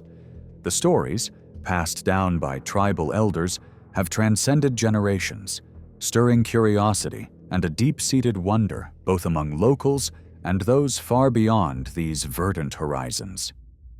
For these indigenous communities, Mokele Mbembe is not merely a tale rooted in myth, but an enduring chapter of their identity, a bridge to a time when the line between the mythical and the real was translucent, lending a sacred touch to the very soil underfoot. These stories serve as oral archives, preserving insights not just into this fabled creature's nature, but into a collective memory knitted with threads of survival, spirituality, and a profound, symbiotic bond with their environment. As dawn broke upon the early 20th century, a new chapter unfurled with Western explorers drawn to the Congo Basin, beguiled by the enchanted whisperings of this elusive creature. Their expeditions, backed by a Western scientific curiosity as deep as the jungle itself, confirmed elements of the tribal tales, documenting sightings of an enigmatic presence in those swamps and remote lakes. Footprints of colossal proportion were reported to have imprinted riverbanks, while some explorers recounted the haunting roars echoing from the jungle canopy. Despite the relentless challenges posed by this untamed land, the thick, damp air clinging as densely as the jungle itself, these accounts captivated imaginations around the world. They nudged the cryptid from whispered legend to a figure of academic intrigue, compelling both zoologists and cryptozoologists to glance at the glimmers of unknown life forms through a lens blending folklore with science's skeptical eye. Yet, the heart of the mystery beats strongest in the rhythm of the oral traditions upheld by the tribes of the Congo Basin. Their accounts, rich with vivid details of a long-necked beast reminiscent of prehistoric times, feed the creature's vine-like legend that entwines around the very essence of the ecosystem they call home. In the eyes of the local inhabitants, Mokolembembe transcends the mere creature, becoming a custodian of their ecological balance and spiritual harmony. These indigenous stories, far from being mere relics of the past, provide an invaluable cultural lens through which we glimpse the complexity and depth these narratives possess. They reveal an understanding of Mokolembembe imbued with spiritual weight, interwoven with myths of creation and ancestral memory. To listen to these tales is to step gently into a cultural landscape where respect for the sacred mysteries of the natural world reigns supreme. By the mid-20th century, the allure of Mokolembembe had sparked organized scientific expeditions, each fueled by a desire to sift through the legend's essence and reveal its hidden truths. These journeys into the dense labyrinth of the Congo were endeavored with empirical rigor, cameras, and voice recorders in tow, seeking to lay bare any shred of physical evidence. Despite the formidable conditions that saw many ventures reaching their limits, the testament to the region's biodiversity grew richer with each endeavor. While the unmistakable evidence of Mokolembembe lingered just out of reach, the expeditions yielded a bounty of knowledge about the flora, fauna, and topography as diverse and complex as the mystery itself. These scientific pilgrimages illuminated the land's biodiversity, underscoring the necessity of preserving such majestic, untouched habitats and advocating that exploration and conservation walk hand in hand. Yet amid the intrigue and hope, skepticism walked a shadowy parallel line. The absence of tangible proof, the bones, the photographic clarity, signaled to skeptics that the creature may forever belong to the realm of mythology rather than biology. Indeed, the rational voice of paleontology echoes through time, reminding us that creatures like the sauropods have long been consigned to the annals of natural history, extinguished in eras past.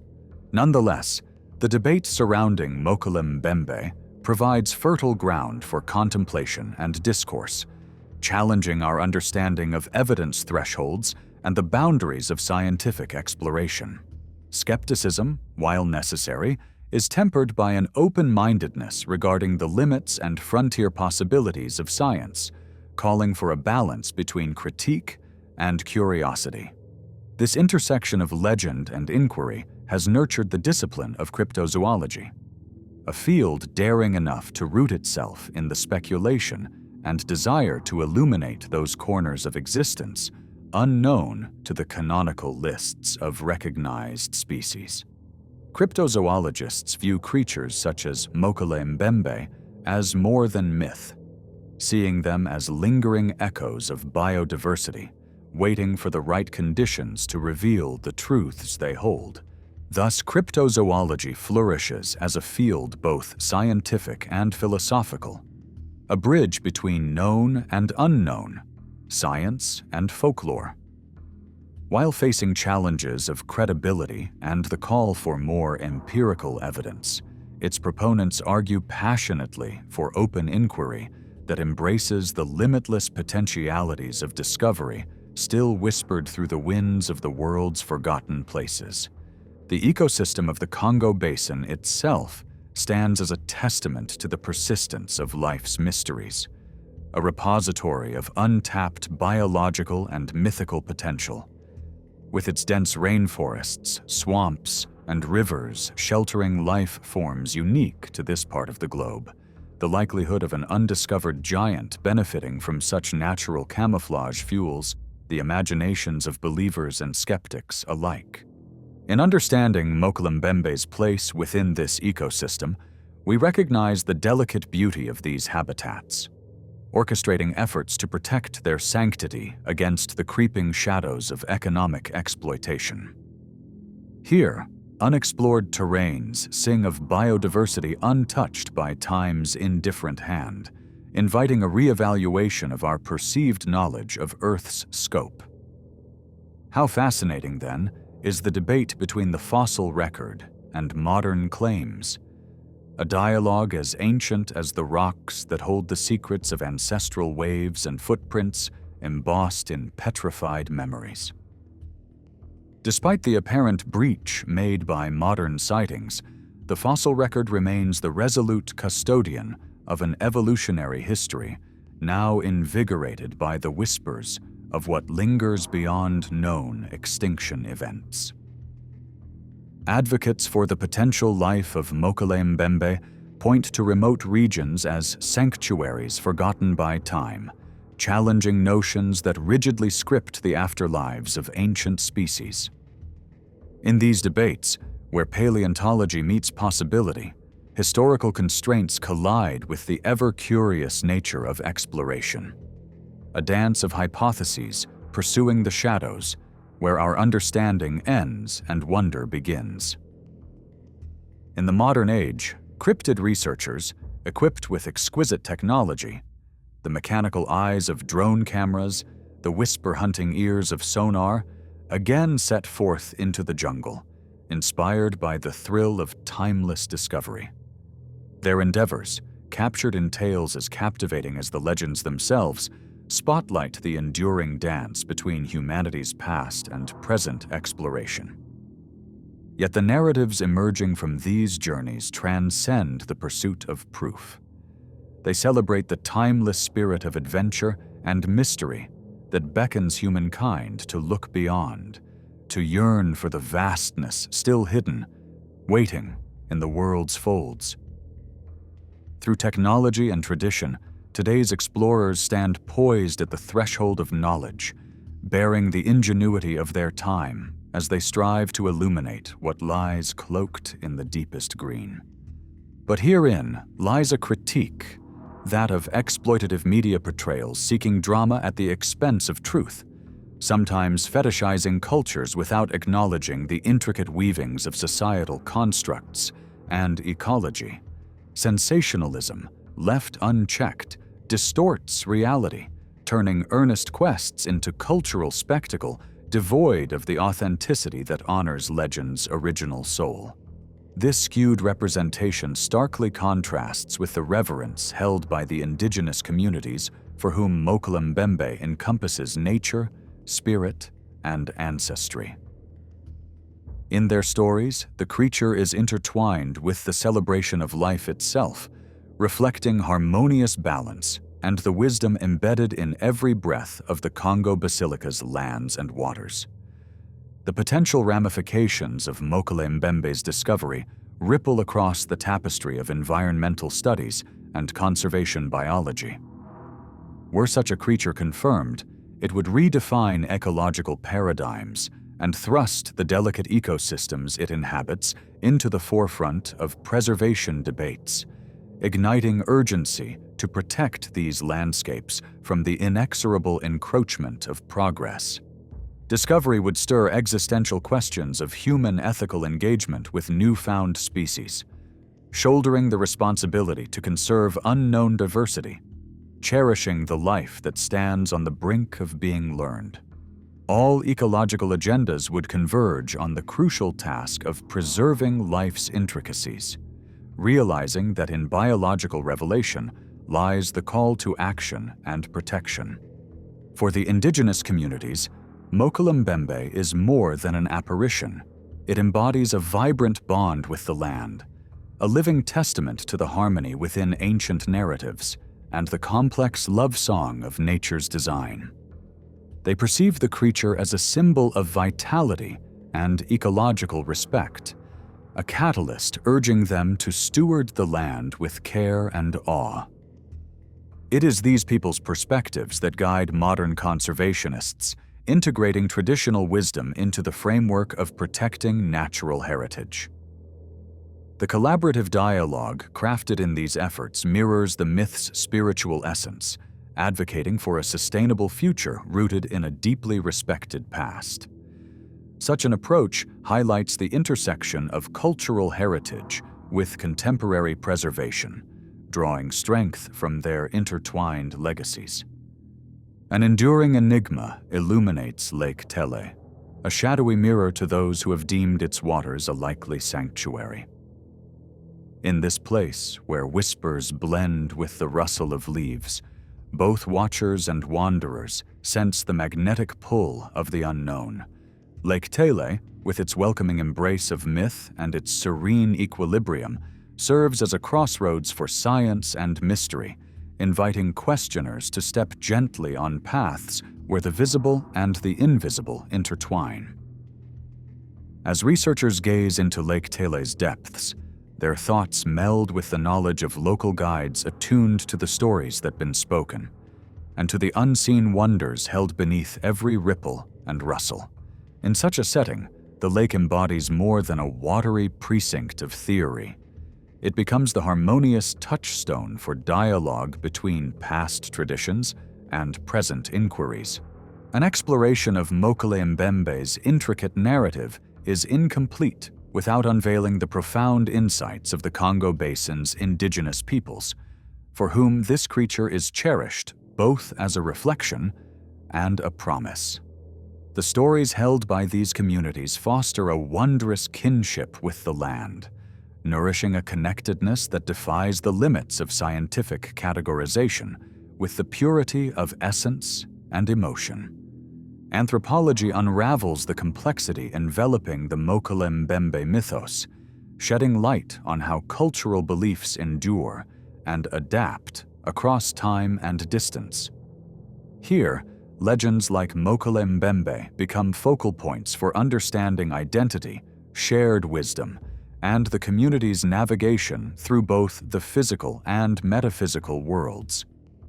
As a meld of storytelling and history, the creature acts as a narrative compass guiding researchers to examine the intersections between folklore and understanding.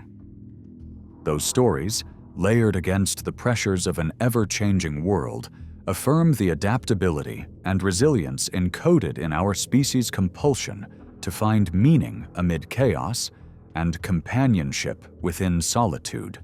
Zoologists and the wider public alike find their imaginations captivated by the allure of Mokele Mbembe, a creature that dances along the edge of current knowledge, challenging the bounds of what we believe to be known. This mystery, swirling with excitement, offers a bastion of biodiversity made more compelling by the potential of discovery that mirrors the pioneering spirit of scientific exploration.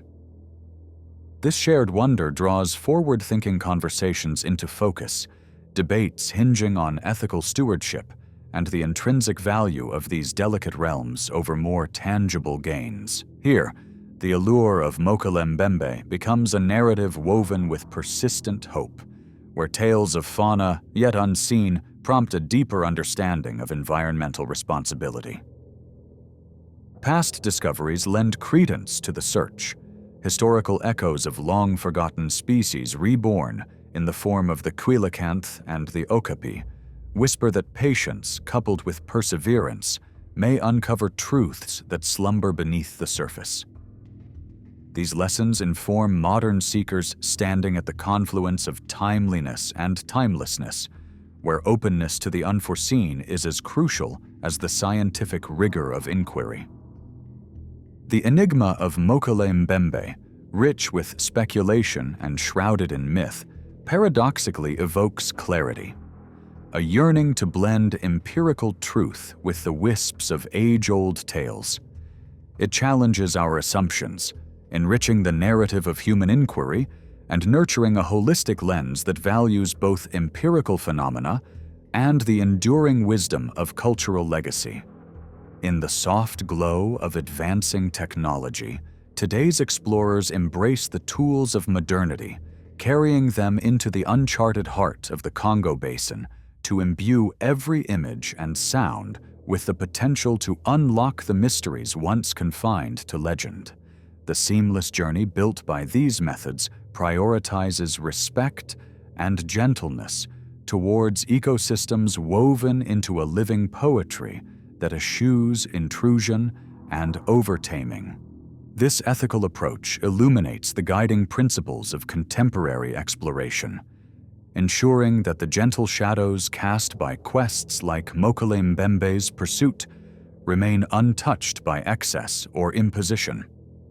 In this manner, respecting a land that may house wonders yet unseen, we endeavor to honor both the living and the legendary. Thus, the pursuit of Mokele Mbembe endeavors to maintain a benevolent balance of wonder and restraint, a delicate dance harmonized with respect for a rich tapestry of cultural and ecological existence. This approach, imbued with admiration for the mystic and the real, serves as a compass in the unending enchantment of creation, where even the most elusive of shadows might reveal a glimpse of truth, waiting, like a whispered echo, to be heard.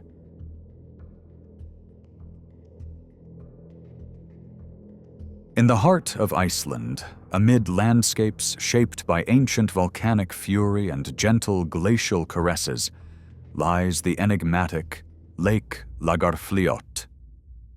This serpentine body of water weaves its way through emerald forests and stark cliffs, a juxtaposition of nature's elegance and its unfathomable mysteries. Here, beneath the surface where sunlight dances shadows in fleeting patterns, folklore whispers of the Lagarfliot worm, or Lagarfliot sormurin, a creature as ancient as the land itself, shrouded in echoes of legend and enigma. Centuries have passed since the first tales of the worm began to unravel among the people living near the lake's misty shores. Described often as a colossal, serpent-like entity, it slithers through the narratives of time, leaving in its wake a path of awe mixed with unease. The essence of these tales persists in the quiet murmurings of villagers, their voices carrying the weight of history, handing down warnings and wonders from ancestors long gone. While skeptics might dismiss these stories as mere figments of overzealous imaginations, to the storytellers, these are the threads that weave the rich tapestry of Icelandic lore and cultural heritage. In 2012, the spectral veil of the Lagarfliot worm's legend was momentarily lifted, revealing a scene that captured global fascination. It began innocuously, with a government operation aiming to film the tranquility of East Iceland's waterways. Instead, what the cameras captured was a sight that transcended both time and skepticism, a long, undulating form seemingly at odds with the calm ripples of the lake. This footage, cryptic yet profoundly mesmerizing, sparked debates that echoed far beyond the frosty air of Lagarfliot. The mysterious figure writhed through icy waters like a spectral memory, a fleeting glimpse into a hidden realm. The footage, considered authentic by an Icelandic truth commission, conferred an unusual gravity to what had been a fable of shadows. Unlike other cryptic sightings often relegated to folklore's margins, the official recognition bestowed upon the Lagerfljót worm a credibility that bridged myth and measured reality. This blend of validation with the ethereal nature of its existence elevated it into the pantheon of cryptic tales that dominate the human psyche, beyond the grasp of modern scrutiny. Yet, the mesmerizing dance captured on video has perplexed many minds, prompting a plethora of interpretations. Some say this sighting was a glimpse of a living enigma, perhaps a survivor from an alien aquatic lineage. Others attribute the creature's manifestation to more mundane occurrences. Perhaps it was driftwood, for example, caught in the swirls of the lake, metamorphosed into improbability by nature's fickle hand. Despite varying interpretations, the allure of the footage endures, clinging to the imagination like mist on the Lagerfljót banks, withstanding the relentless scrutiny of curious gazes. The Truth Commission's verdict offered a rare official nod to the inexplicable. In a world crowded with tales vying for reality's recognition, this declaration imbued the myth of the Lagerfljót worm with a singular significance. It transformed an age-old story into a contemporary question mark, inviting engagement that goes beyond mere storytelling. For those who have devoted themselves to unraveling mystic tales, this recognition was not merely a point of validation, but an invitation to explore new depths within the narrative that crosses the line between known and unknown, faith and fact. Scientists, with their thirst for elucidation, have ventured into the narrative, attempting to reconcile the lake's mysteries with rationality's wholesome glare. Various hypotheses float atop these murky waters, from the plausible existence of large aquatic creatures to the fanciful specter of prehistoric residuum. These explorations bleed together with the mythology, their interwoven narratives a dance of reality and reverie, challenging the limits of scientific convention. Cryptozoologists, the custodians of creaturely enigmas, view the Lagerfljót worm as a tapestry of evidence and age-old lore, interlaced with whispers of otherworldly majesty. This blurred confluence of mythos with contemporary insights teases the horizon of understanding, blurring boundaries and redefining parables of wonder.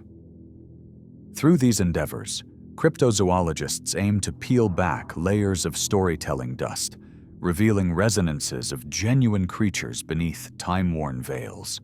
To the locals, the worm is more than a visual curiosity. It represents the marriage of myth and lived experience, shaping the collective consciousness. Its legacy does not merely haunt the waters, but finds its home in the cultural psyche, a testament to the continuity of Iceland's storytelling spirit.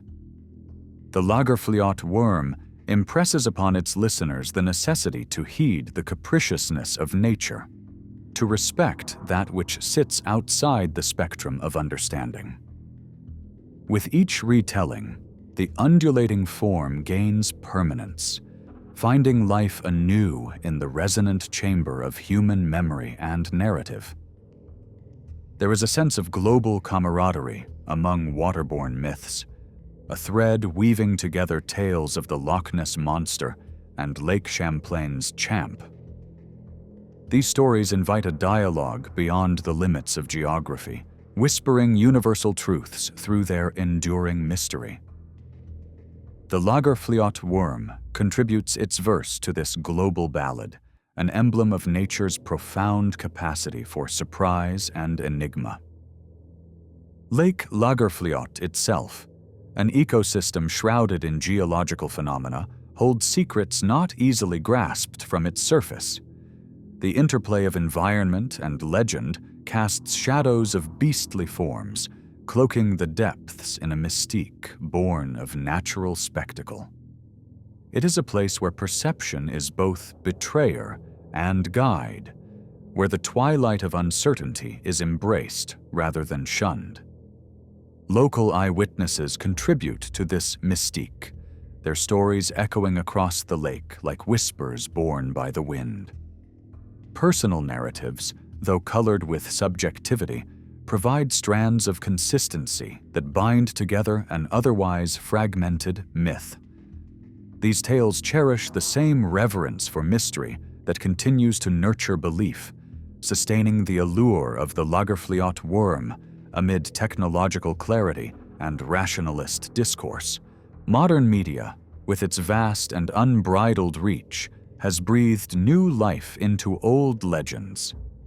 Through screens and streams, the story of the Lagerfliot worm reaches families hearing the tale by hearth fires to urban dwellers seeking moments of wonder. In the interplay of image and imagination, folklore finds revival, weaving once local stories into the greater tapestry of shared human wonder. Skepticism persists as a necessary companion to belief, providing equilibrium in the realm of the unbelievable. Where one sees a ghostly worm rise from the depths, another espies an illusion crafted by light and water, yet both engage with the same tale, informed by differing desires for truth.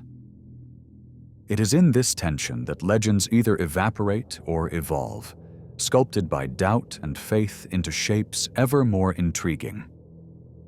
For some, the worm is not merely an entity, but a reflection of spiritual continuity, embodying the emotional depths concealed beneath tranquility's veneer.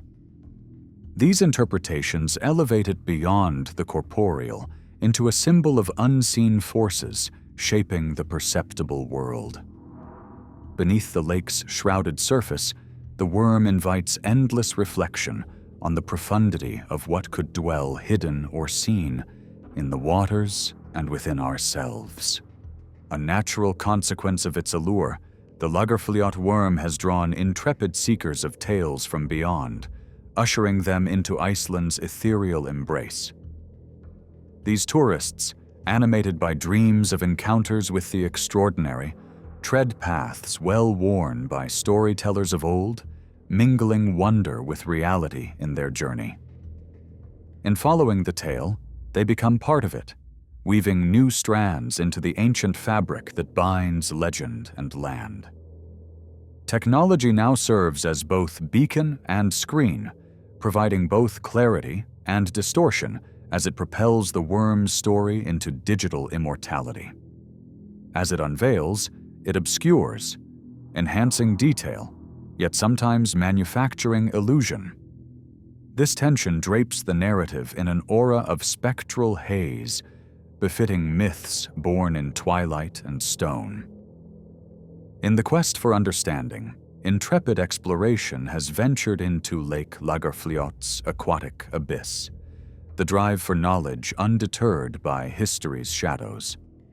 These voyages into the depths resonate with purpose, yet their discoveries remain elusive, refracting lofty dreams through water's prism. In this persistent pursuit, the spirit of curiosity finds its companion. When placed alongside its global cryptid kin, the Lagerfliot worm's story offers a unique resonance, a transcending narrative of acknowledged folklore. Through comparative reflection, researchers illuminate patterns that speak of shared roots in the psyche, a universal kinship found in tales of creatures born from humankind's deepest waters. In this floating journey through myth and knowledge, understanding the known fortifies any search for the elusive.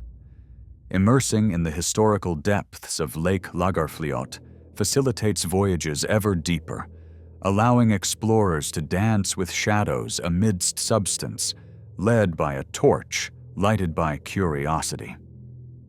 Whether the worm emerges as undiscovered life or nature's whimsical illusion, Each revelation holds the potential to recast narratives thought immutable.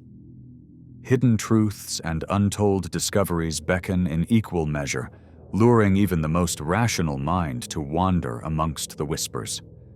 Speculations unfurl as a natural sequel to the known, each hypothesis a brushstroke in the panorama of wonder and reality. Misunderstood animal or ancient echo, each contributes texture to the legend's canvas, complemented by humanity's inclination to proclaim discovery amid mystery. Where tale and truth embrace, a doorway opens to reflection on the heart of legend and lucidity. The paradox of perceptive insight intertwines with the certainty of unseen worlds, prompting the eternal dance between narrative understanding and empirical revelations. Globally, the tale of the worm sends ripples across continents, drawing into its orbit those drawn to the enigmatic and wondrous. It fosters dialogue beyond borders and invites a shared kinship in exhilaration of the unknown, binding listeners into a worldwide community of those who seek beyond the shimmer of displacement. And so, Lake Lagerfliot flows on, carrying with each ripple the eternal story of the unseen. The water sets no boundaries on the depth of wonder it harbors, leaving its mystery intact for those drawn to speculate, dream, and believe. In its depths, the worm symbolically resides, an eternal echo of curiosity casting its shadow across the lacustrine bounds, an invitation to each passerby to pause, listen, and imagine the whispers of the water.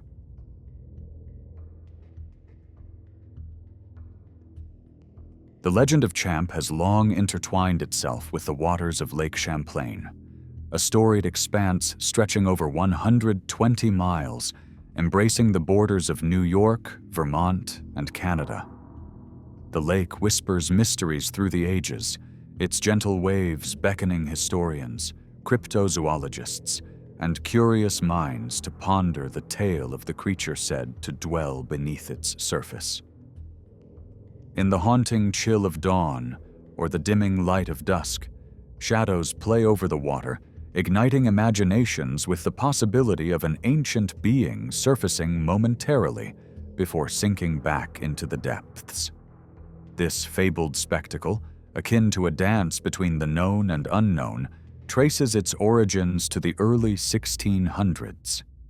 Here, the renowned French explorer Samuel de Champlain, for whom the lake is named, navigated these waters and claimed to have glimpsed a strange serpent-like creature, a precursor to the enduring legend of Champ.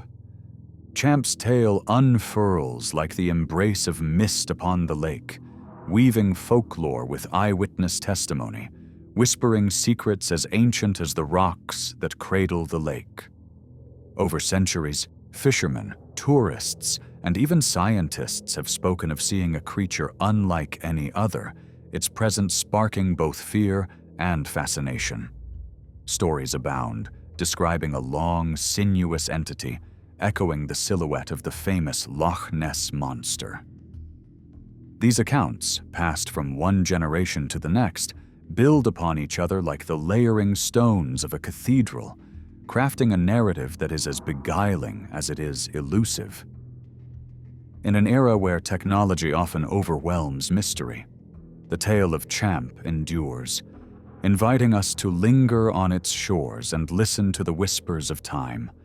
The chronicles of Champ speak through the ages, with roots tracing back over 400 years. Samuel de Champlain first cast light upon this enigma in 1609, documenting an encounter with an aquatic creature of serpentine grace, approximately 20 feet in length, with a head reminiscent of a horse. This early sighting was the stone cast into a pond, its ripples spreading wider and drawing more witnesses into its mystery as the centuries rolled on. By the 19th century, records became more robust, with newspapers capturing tales of encounters. In 1819, the Plattsburgh Republican told of Captain Crumb, who described a beast of daunting dimensions, around 187 feet long, with a head that conjured images of a seahorse. Such historical testimonies construct a timeline interwoven with consistency and wonder. These early depictions, mingling myth with memory, echo the serpentine figure seen undulating through the lake's waters, tempting fate to reveal what lies beneath. As history recorded these accounts, they etched Champ deeper into local folklore, blending the boundaries between imagination and belief, threading the tale of Champ into the web of cryptozoological exploration that persists today. Perhaps the most tantalizing piece of this puzzle manifests in the form of a photograph captured by Sandra Mancy in 1977. Her image stands as a testament to curiosity and debate, a visual artifact scrutinized with relentless passion. On a day framed by tranquility, while her family basked in the natural beauty of Lake Champlain, Mancy pointed her camera lens towards the water and crystallized a moment that would fuel imaginations for decades. In the picture, a silhouette rises gracefully from the lake, an elongated neck, the hint of a submerged body, conjuring visions of the legendary Loch Ness Monster. The Mancy photograph commands a pivotal place within Champ's narrative, serving as both evidence and enigma. While skeptics have cast doubt upon its authenticity, proposing misidentifications or potential trickery, the photograph endures the trials of time, holding its ground against scrutiny. For cryptozoologists and enthusiasts, it embodies the melding of myth and modernity, a bridge linking folkloric whispers with the desire for tangible truth. As the photograph lingers faintly at the edge of acceptance, it underscores the human drive for discovery in places where myth resides. Beyond the intrigue of mystery lies the cultural heart. Champ's spirit entwines itself with the rhythms of life along Lake Champlain, symbolizing both the essence of folklore and the heartbeat of local identity. The creature enriches the tapestry of cultural life, weaving through festivals, merchandise, and tales told by firelight that draw visitors to its shores. Like a traveler seeking solace in the familiar, Champ finds its place in community gatherings, manifesting through allegorical expression in schools, newspapers, and shared stories that embrace the wonder of the unknown. Champ, in its legendary capacity, anchors not just narratives, but the very essence of cultural pride and preservation. It becomes a custodian of tradition, an emblem that transcends the ordinary, merging belief with identity in ways that resonate across generations. Within the lore of Champ lies a bridge between past and present, encouraging new whispers of wonder that echo through campfires, in tales spun under starlit skies, drawing seekers into a dance with the unknown. Science, too, wades into the depths of Lake Champlain, curiously probing the possibility of Champ in a dance between skepticism and open exploration. Though hard evidence remains elusive, the lake becomes a stage for rigorous inquiry. Sonar technology, underwater cameras, and ecological analysis delve into the unseen, searching for traces of what may linger beneath the rippling waters. The quest for understanding ebbs and flows, like the lake itself, entertaining hypotheses from rational misidentifications of sturgeons and gaur to whispers of prehistoric relics living in isolated harmony. Beneath this scientific curiosity lies an acceptance of nature's mysteries, embracing the balance between myth and observable phenomena. The resonance of Champ within scientific circles invites interdisciplinary collaboration, where biologists, ecologists, and cryptozoologists unite paths, drawing on each field's strength to pursue the shared quest. Together, They unspool the narratives of Lake Champlain, casting light into its depths in a spirit of reverence and discovery, a testament to the endless dance between the facts we uncover and the mysteries we cherish. Yet, amidst these tales, let us not forget the ecological wealth of Lake Champlain, a vibrant ecosystem teeming with diverse life forms.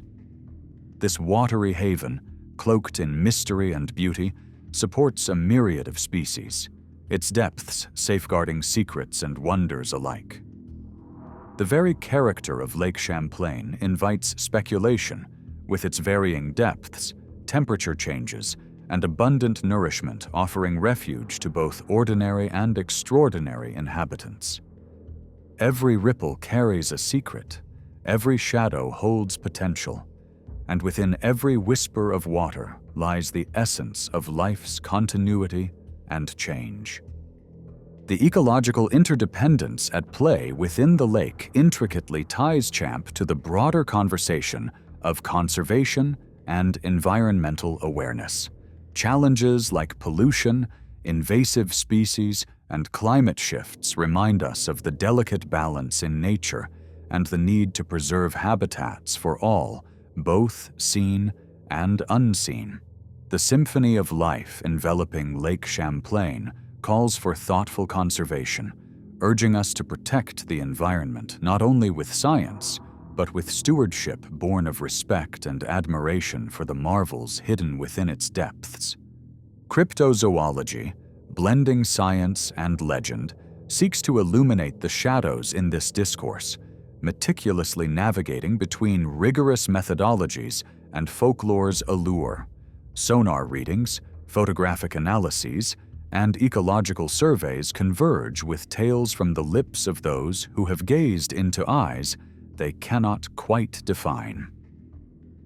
The dance of cryptozoologists with their scientific counterparts crafts an intricate performance, a pursuit of understanding melding with the intricate weave of narrative and tradition. Yet, the other side of this dance must also be honored, the skepticism holding the rhythm steady, ensuring stories withstand the weight of inquiry. Just as myth and belief breathe life into tales of Champ, skepticism tempers this fervor, reminding us that the dance requires both partners, entwined in a pursuit not of disapproval, but of reflection and examination. As these forces entwine, they build a framework of exploration where inspiration and inquiry move in unison, unveiling insights into our longing to reach beyond what is known. In exploring Champ, we encounter echoes of creatures mirrored in the reflections of Loch Ness and Ogopogo, names whispered across continents and woven into the fabric of cryptid lore. These legendary beings resonate with shared humanity, portraying similar forms and inviting cross-cultural exploration. The collective narratives swirl together like currents, drawing upon universal motifs of nature's mysteries, compelling researchers, storytellers, and communities to unite in shared exploration of the sublime unknown. Into this weave of mystery and exploration comes the transformative role of media and technology. In this digital age, stories of Champ journey further and faster, carried on the wings of social media and streaming content, expanding the chorus of voices drawn into the legend. Digital advances capture the interplay of light upon the waves more clearly, more vividly, and yet face the challenge of discerning authenticity amidst sensationalized noise. By the shores of this lake, witness testimonies offer the heart of Champ's soul, breathing life into its ongoing narrative. These voices resonate across time and space, weaving an oral history rich in personal tales and encounters, threads spun with sincerity and awe, knotting the present with the past. Fishermen casting their lines into the dawn's embrace, locals sharing tales over lakeside fires, all carry the echoes of stories retold, each bearing the weight of belief. Through these voices, Champ becomes more than a creature. It becomes a vessel for shared experience, a mirror reflecting that within us, which yearns for connection with the unseen and mysterious. Thus, Lake Champlain emerges as an essential character in this tale, influencing the rhythm of beliefs, weaving the strands of tourism and economy into the fabric of its legend. The allure of Champ, as a guardian of the lake's mystery, draws travelers from near and far, wooed by the promise of discovery and the thrill of possibility. Local economies embrace this cryptid narrative, crafting an identity interwoven with the shadowy depths and drawing sustenance from the world's collective curiosity. Surrounding Champ rests the reverence for indigenous wisdom, echoing ancient stories of serpents guarding the sacred waters. The Abenaki and Iroquois tribes, first tellers of this tale, entwine their understanding with cultural narrative, illustrating the profound relationship with nature and the mysteries held within its folds. Such stories span bridgeless divides, inviting us into a shared understanding of respect and regard for the land's inherent sanctity. Scientific skepticism provides an essential counterpart to belief, a grounding presence that invites rigorous scrutiny and thoughtful evaluation. In exploring Champ, science becomes a compass guiding us through the narratives, weaving threads of inquiry that stir reflection and further discovery. The drive for knowledge through scientific rigor, entwined with cultural narratives and personal reflections, reveals the heart of humanity's quest for connection and understanding.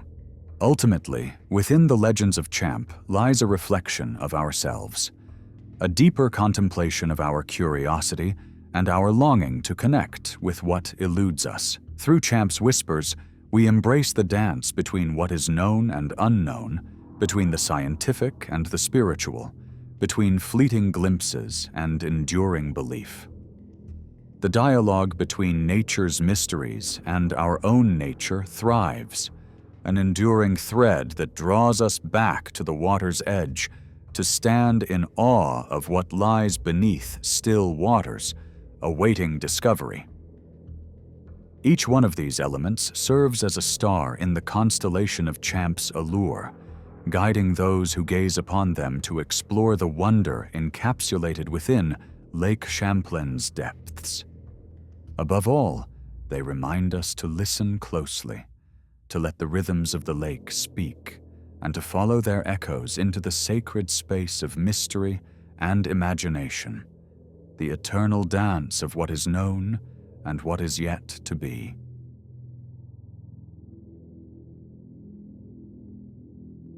In the gentle embrace of summer in 2008, along the serene shores of Montauk, New York, the sands bore witness to a peculiar spectacle that blurred the line between myth and reality. Vacationers, immersed in the tranquil rhythm of the sea, stumbled upon a creature that seemed to emerge from the depths of folklore, a being that defied simple explanation and captured the world's fascination. Dubbed the Montauk Monster, this enigmatic presence ignited whispers that spanned from local taverns to the boundless realms of the internet.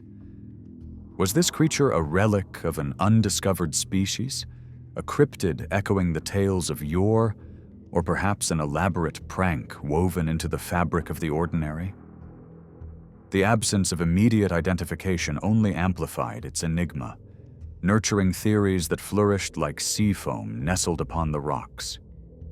The Montauk Monster swiftly captivated media outlets, its grotesque visage splashed across myriad platforms.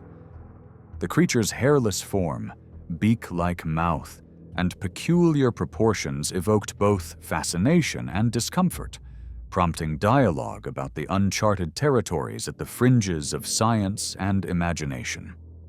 No longer confined by the shores upon which it was discovered, its image ricocheted through digital spaces, a modern twist on ancient explorations of fear and wonder. The creature became a cultural moment, a reflection of a collective consciousness seeking to reconcile the mysteries of the ancient world with the scientific scrutiny of modernity. Through this lens, we embark on a reflective journey into the labyrinthine narratives that the Montauk Monster conjures. An exploration of local myths, clandestine speculations, and the delicate interplay between nature's unpredictability and our insatiable curiosity. The immediate response to the Montauk Monster was a cacophony of media fervor. Journalists and onlookers flocked to Montauk, eager to capture the essence of this seaside anomaly. Headlines blazed with intrigue, further igniting global discourse and speculation. In a world where images can travel through time and space in mere moments, the Montauk Monster became a sensation, a merging of myth and reality for a public acclimated to the miraculous and the mysterious. Across social media's vast landscape, users indulged in speculation, crafting narratives that ranged from the plausible to the fantastical. Was this a cryptid, a creature whose existence defied the scientific catalog, or the result of clandestine government endeavors? Could it be a genetic experiment veiled in secrecy? These digital musings became a modern mythogenesis, transmuting a beachside discovery into a global cultural phenomenon that challenged our perception of the known and the imagined. Drawing closer to the creature, a descriptive analysis unveils a being that is both fascinating and unsettling. The Montauk Monster, comparable in size to a small dog, possessed a strange amalgamation of features: a beak-like structure where its nose should have been, bulbous eyes, and a body clad in leathery, decaying skin. Its proportions piqued curiosity, with forelimbs unusually large compared to its hind ones, as if sculpted by an artist with a predilection for the surreal. Sparse, fuzzy hair covered select parts of its body, hinting at evolutionary pathways not yet traversed by scientific inquiry. In this creature's anatomy lay an enigma that docked at taxonomic systems with no semblance of familiarity. Some hypothesized that this might be a species previously hidden from human eyes, perhaps dwelling in isolation until the tides conspired to present it upon our shores. Yet, the absence of definitive evidence leaves the door ajar for contemplation, inviting enthusiasts of cryptozoology to ponder its mysteries. The legends and myths of Montauk imbue the creature with a cultural depth, weaving it into the rich tapestry of indigenous folklore and maritime myth that define the region. Long before the Montauk Monster surfaced, tales of sea creatures and enigmatic entities thrived in the imagination of those who called the area home.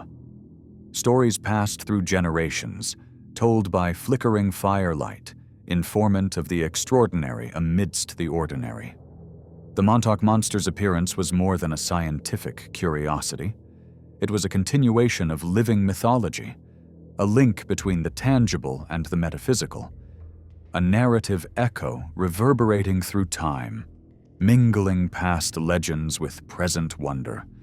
Turning to ecological considerations, the Montauk Monster's arrival may be attributed to the ever-changing dynamics of its coastal habitat.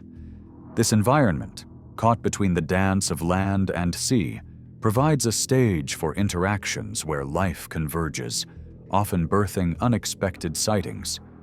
Storms and currents sometimes deliver creatures from the ocean's depths to the human gaze, offering unplanned glimpses into a world otherwise hidden. In this light, the Montauk Monster personifies nature's caprice, its presence a reminder of the interconnectedness of all life forms. It prompts us to reflect on the fragile balance within complex ecosystems, urging respect for the marvels that remain concealed beneath ocean waves. The strange features of the creature naturally inspired whispers of clandestine experiments, fueling a realm of conspiracy theories. Some voices suggested connections to the nearby Plum Island Animal Disease Center, where it was rumored that genetics experiments and research into pathogenic creatures took place. The proximity of this facility lent credence to the tales of secretive creations, as if the Montauk Monster were the progeny of hidden laboratory activities.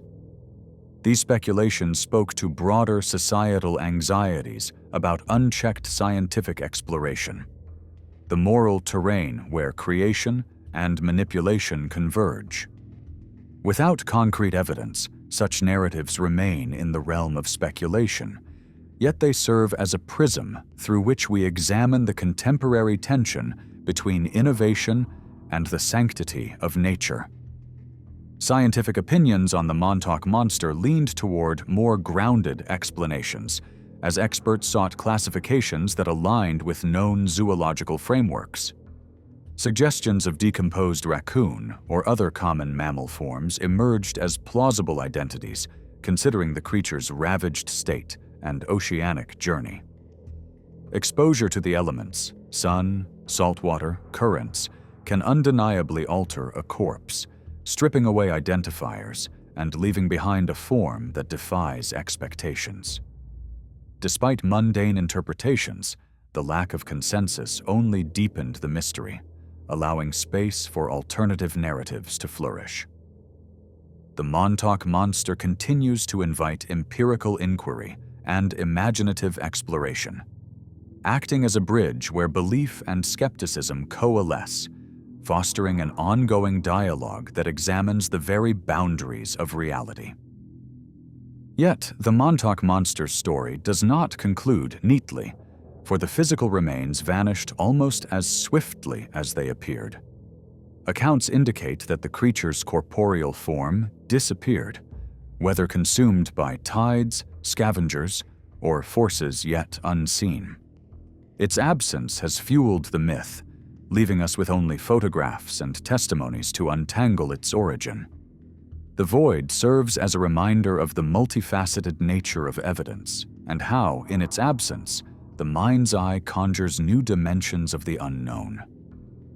Indeed, the disappearance of the physical body transformed the Montauk Monster from an object of curiosity to a legendary specter, a reminder of how mystery itself is both tenuous and profound.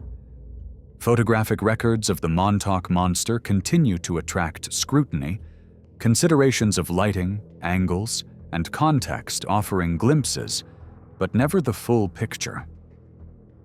These captured images are portals where consensus is elusive, their quality sometimes inadequate to provide the clarity that would extinguish speculation. Instead, they validate the creature's presence in our world, offering a glimpse into the interplay between observer and observed. Together, these photos distill the narrative into something both haunting and potent, leaving a legacy that illustrates the limits of visual documentation in untangling the enigma it sought to capture. Thus, the Montauk Monster emerges not merely as a biological curiosity, but as a cultural artifact, an embodiment of our endless fascination with the mysteries that skirt the edges of our understanding. Public perception wavers between awe and skepticism, a dialogue that echoes humanity's deeper engagement with life's enigmas. In these shifting interpretations, we find the pulse of curiosity that drives movement between the known and the unknown, a continual quest for meaning within the shroud of the inexplicable. The Montauk Monster invites society to confront its infatuations, serving as both muse and mirror in the reflection of our connection to mysteries yet written.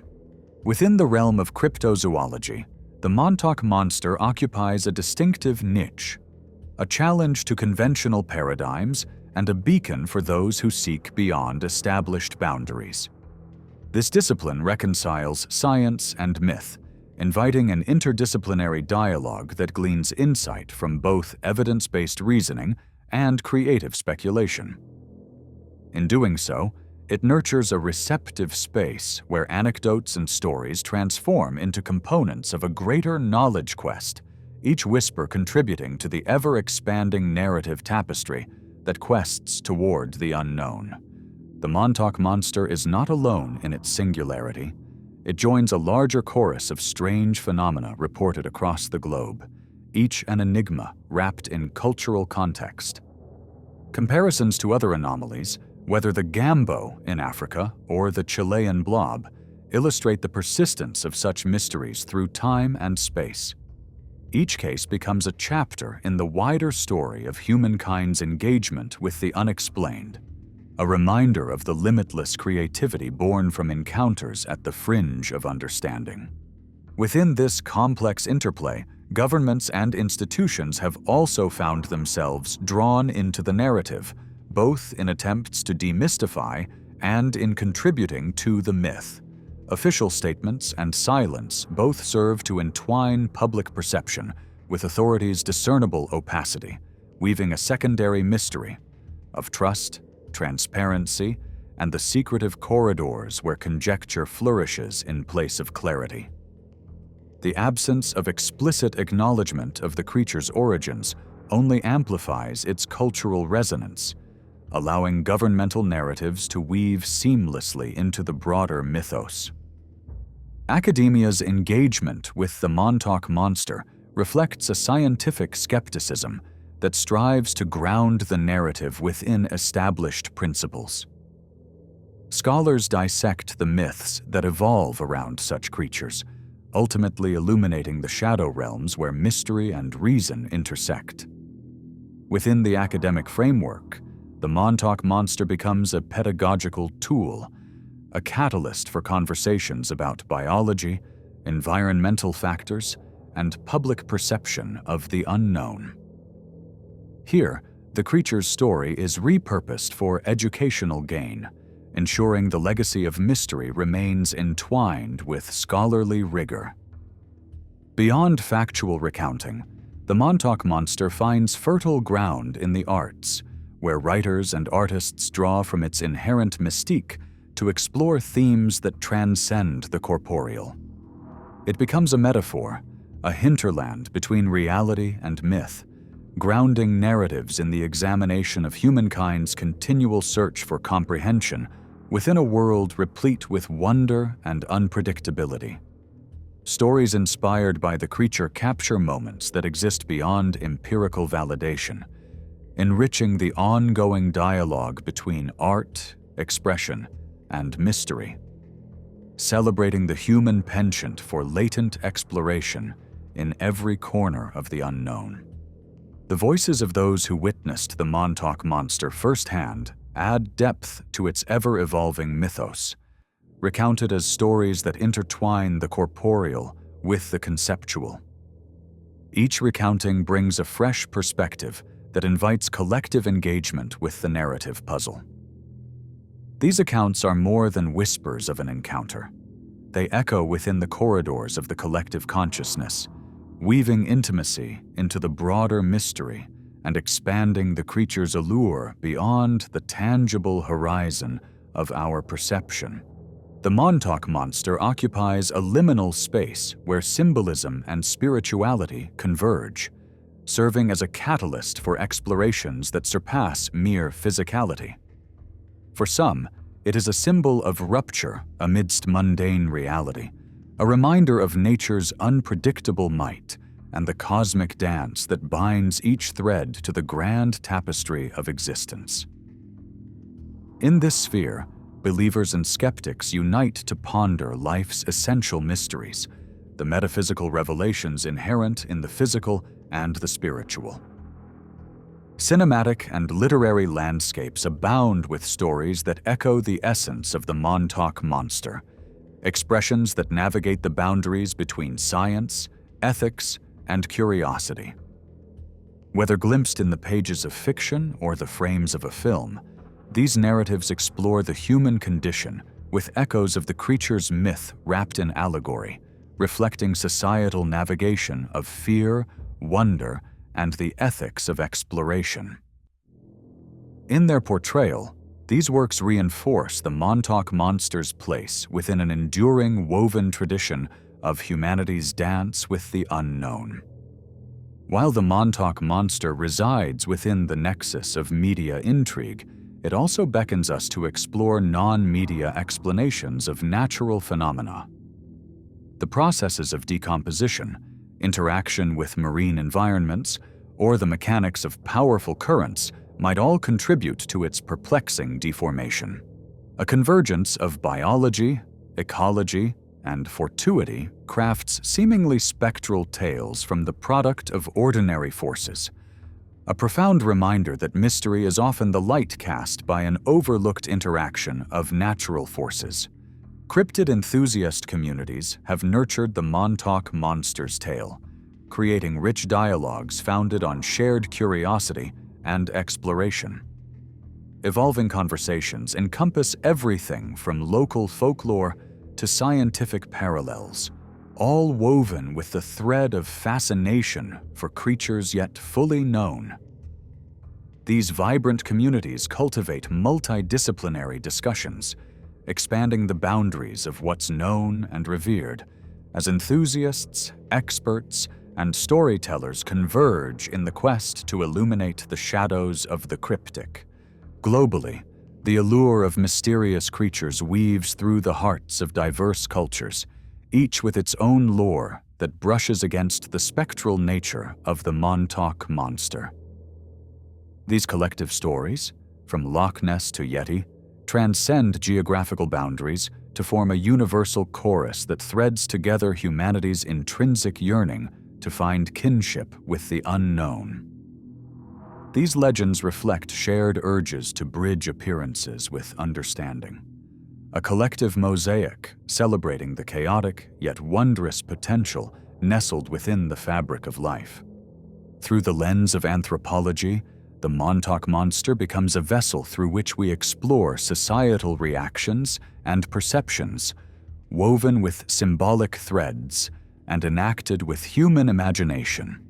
By examining the creature's impact against cultural settings, we reveal insights into ourselves and find commonalities within the encoded narratives each community holds dear.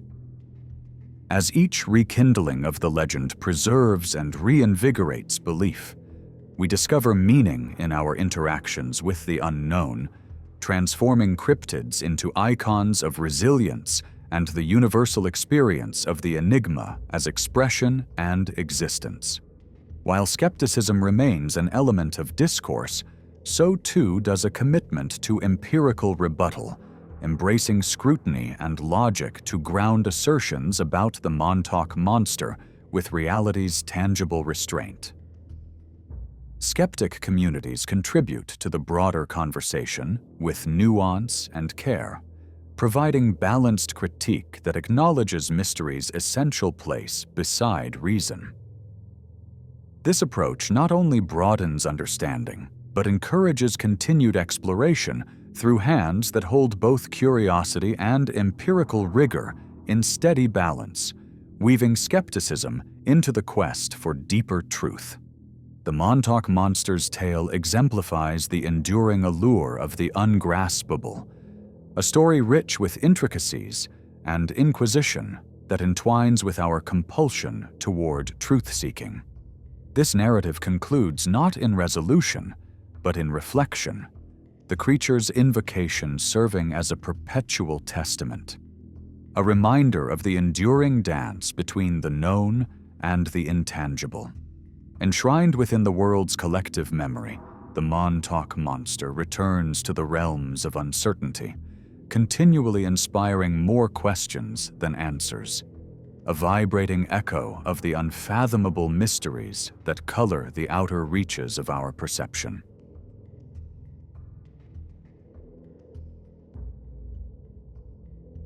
Under a shroud of moonlit mystery and Kentucky mist, the tale of the Pope Lick Monster winds its way through the local lore like a spectral train upon the tracks it haunts. This legend casts a shadow over the trestle bridge near Louisville, where whispers of a cryptid mix with the mournful cries of the past. Here, adventure and tragedy entwine, echoing in the memories of those who once sought the creature, drawn by its sinister allure. Unlike the creatures that skulk in impenetrable woods or lurk unseen under the murky waters, the Pope Lick monster is said to dwell on this iron bastion, stretching across the landscapes, as if inviting the daring into its dominion. The bridge, a metaphorical and literal threshold between safety and peril, speaks of both mythical narratives and real-life encounters. Stories of this creature whisper through campfires and community gatherings, planting seeds of fascination and dread in equal measure. Some say it is part goat, part man, a beast whose horns curl like devilish embellishments, a terrifying guardian of this iron scar upon the land. Whether guided by curiosity or a fatal yearning for thrills, seekers of the Pope Lick monster often find themselves trapped between legend and harsh reality, many sharing the tragic fate that further nourishes this dark story. The allure of the unknown, coupled with tangible loss, forges a potent mix that keeps the legend alive, a dance between skepticism and belief, each death a testament to the bridge's allure. In this dance lies the eternal friction between fact and myth, as new witnesses step into the shadows, drawn by tales that refuse to fade. The legend is steeped in ambiguity, a creation of countless voices and stories passed through time, absorbing elements from diverse cultures. Some claim its origins are cautionary, spun from the need to keep children away from the dangers of the train tracks. Others suggest more ancient roots, where goat-headed figures of myth mingle with early settlers' legends, drawing on themes of mischief and darkness common across global folklore. Louisville's industrial vestiges provide a setting ripe for such a tale, their decaying structures casting long shadows over the region's collective memory and offering fertile ground for fantastical imaginings. Here, reminders of a bygone era validate the whispers of a beast that watches and waits, its visage a constant where history, tragedy, and myth intersect. Descriptive accounts of the monster, while varied, contain elements that strike chords of primal fear, an otherworldly embodiment of ancient fears and warnings. Like an apparition straddling the realms of nature and nightmare, its goat-like visage is both timeless and terrifying. With eyes that seem to pierce the veil between present and past, the Pope Lick monster is reported to possess an intelligence that chills the blood, a malignant wisdom that challenges human understanding. Witnesses share stories of an unholy wail echoing through the still night, a sound that draws and daunts, as if the creature itself compels those within its domain to near and perilous ends. The bridge is the trestle's stage, and the monster its specter. Human folly and youthful daredevilry find a natural setting here, where the bridge, narrow and unyielding, offers no shelter from oncoming trains, no refuge from their terrible force. Signs and warnings do little to abate the allure. The Pope Lick monster ensures this structure is more than engineering. It's a canvas upon which haunting tales are painted with tragic strokes. The bridge becomes a destination, a nexus where courage meets its match, where the thrill seeker and the legend watcher converge, the unyielding presence of the monstrous overseer echoing through the night like a mournful sonnet. This trestle has claimed many lives, each a verse in the ballad of its grim reputation. Over the years, the Pope Lick monster's legacy has blossomed in the fertile ground of collective loss and yearning. Each fatality adds credence to the legend, with newspapers and whispers carving fresh inscriptions into its growing legend. Doubts about the monster's corporeal existence do little to diminish its spirit, which lingers in local lore as a silent sentinel over both history and expectation. The accounts of those who have come face to face with the Pope Lick monster share a thread of eeriness that ties them across time and space. Witnesses recount being overtaken by an oppressive air, a weight that grows heavier as the trestle draws nearer. Eyes flick through the mists, catching glimpses of something both ethereal and terrifying. A creature or illusion, it matters not, for the effect is the same. As shadows coalesce, the image of the monster dances through the fog, lauding believers and skeptics alike with its chilling spectacle. Folklore is the tapestry in which this monster thrives.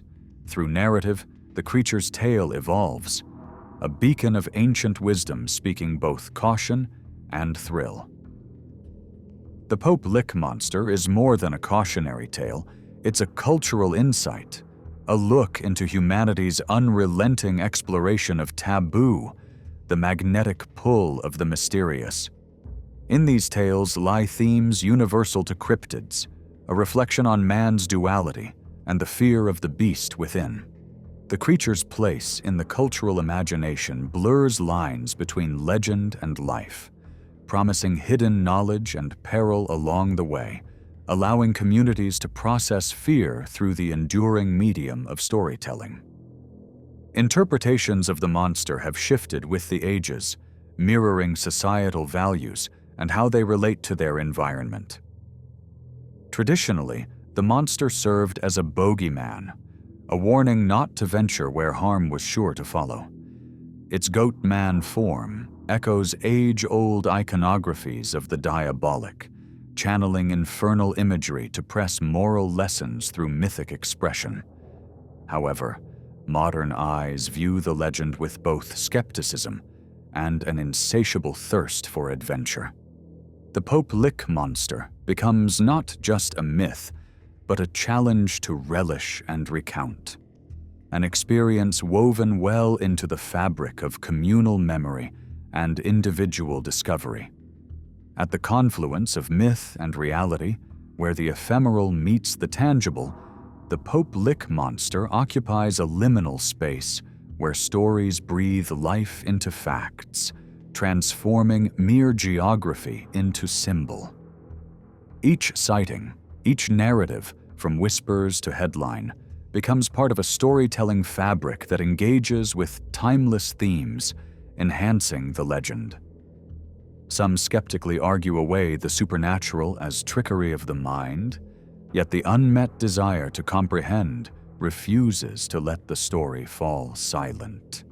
Investigation into the Pope Lick monster teeters between passion and denial, each camp driven by their own motives, the thrill to prove or to debunk. On one side stand those wielding technology in pursuit of proof. On the other, those reminding that nature often masquerades familiar in extraordinary tales. Decades of searching provide no concrete answers but fuel further fascination. An infinite loop of question and intrigue, each feeding the legend's unquenchable thirst for notoriety. In the realm of public imagination, the Pope Lick monster remains an indelible icon. The narrative is perpetuated and transformed by media, lifting its presence from local legend to broader cultural phenomenon. Digital channels expand its reach, allowing the tale to morph and mutate beyond its railway origins. Media floods the monster's story with possibility, casting its long shadow into the realms of podcasts, documentaries, and creative narratives that keep the story alive, immortalizing a myth that resists fading into obscurity. Engagement with this legend becomes a social act, united communities threading their experiences with the shared thrill of the unknown. Local events that celebrate this allure dance on the edge of skepticism and belief, bringing together a spectrum of perspectives where the tale grows with each telling. The narrative becomes not just a whisper in the dark, but also a vibrant thread wound around the cultural pole, a chord struck within each participant. Media's role ensures that whispers of the Pope Lick monster stretch beyond regional confines, transforming from local caution to an enticing tale for those wrapped in the romance of the unexplained. Its digital life enriches the narrative, each retelling securing its place in the annals of American myth, making sure the lore persists well into future centuries. Through staggering adaptation into popular culture, the legend of the Pope Lick monster wells forth, ceaselessly reborn through literature and film, taking on new lives with each iteration. To the adventurous soul, the creature symbolizes defiance against the ordinary strictures of the world. A jaunt across the tracks becomes an anthem of rebellion, a hook into life's exhilarating fringes that challenge monotonous routine. The monster is less adversary, more rite of passage for those seeking the thrill of surviving close dances with peril. In the legend lies a powerful metaphor, one that resonates with primal yearnings against societal convention and dares those who listen to step beyond societal caution. Authorities understand well the potent allure the trestle holds over imaginations. In response, measures are deployed, raising fences and issuing warnings, steadfast attempts to temper the monster's pull. Efforts to dissuade trespassing toe a fine line, addressing physical peril without quelling the mythology that surrounds the creature. Yet even as these barriers rise, they must contend with the trestle's magnetic pull on curious minds, resisting a power that transcends finite borders. The quest for definitive proof marches on, paranormal enthusiasts gathering clues to either solidify or dispel the Pope Lick mythos. Here, specters play alongside science, each collected temperature shift or electronically captured whisper promising new insight. Still, the passage of collected data into concrete significance is mirage-like, making clear distinctions maddeningly elusive. Even those certain of debunking find themselves ensnared by the legend's clutches, wondering what truth might yet lie hidden. Skeptics challenge believers with analyses probing for rational underpinnings to this enduring narrative. They sift through layers of story, seeking truth amidst trickery, encouraging natural explanations that avoid more supernatural grounding. Their work suggests that imagination and environment conspire to fabricate fantastical encounters, and that deception sparks more mischief than truth. Yet, these efforts only serve to sustain curiosity's flame, as explanations fail to quench its luminosity. The Pope Lick monster's legend draws comparisons to a host of other American cryptids, each shaped by its own setting, but sharing an uncanny commonality. These creatures share folkloric threads, binding them with the fabric of American mythology while intertwining unique local tapestries. In comparing them, an underlying narrative structure suggests human fascination rather than any physical presence. A dance with darkness shared across states and stories, each thread feeding the other's myth. The legend's endurance lies in its dialogue with innate human psychology. It entices through cryptid allure, promising otherworldly discoveries and imagination borne upon mysterious air. In thought, the creature allows safe venture into realms of the unknown, inviting the mind to wander where body dares not. Here, narrative proves as vital as breath, serving as reminder that a great story is woven from both the lines read and the spaces between the words. Decades have not diminished the magic of the Pope Lick monster's tale. With every account, every loss on the trestle, the legend absorbs new life, ensuring its place within Kentucky folklore. As reality and myth intertwine, its ghostly presence lingers along iron tracks, whispering of mysteries kept and mysteries yet to unfold. Each generation that wonders is bound to be touched by this story, leaving trails that unspool into the endless mists of Kentucky night, shrouded in timeless mystery.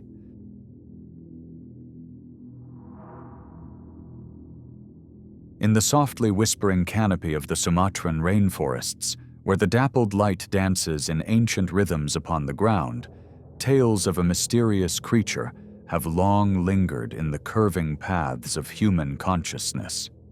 This being, known to the locals as the orang pendek, meaning short person in their tongue, is much more than mere legend.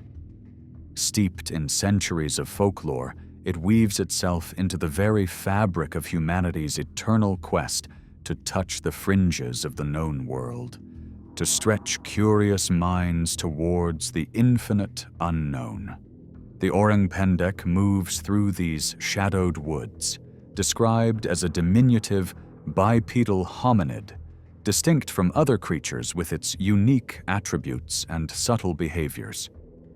Emanating from the oral traditions of indigenous tribes, these stories breathe life into a mystery that transcends mythology, forming a bridge to the uncharted reaches of our imagination.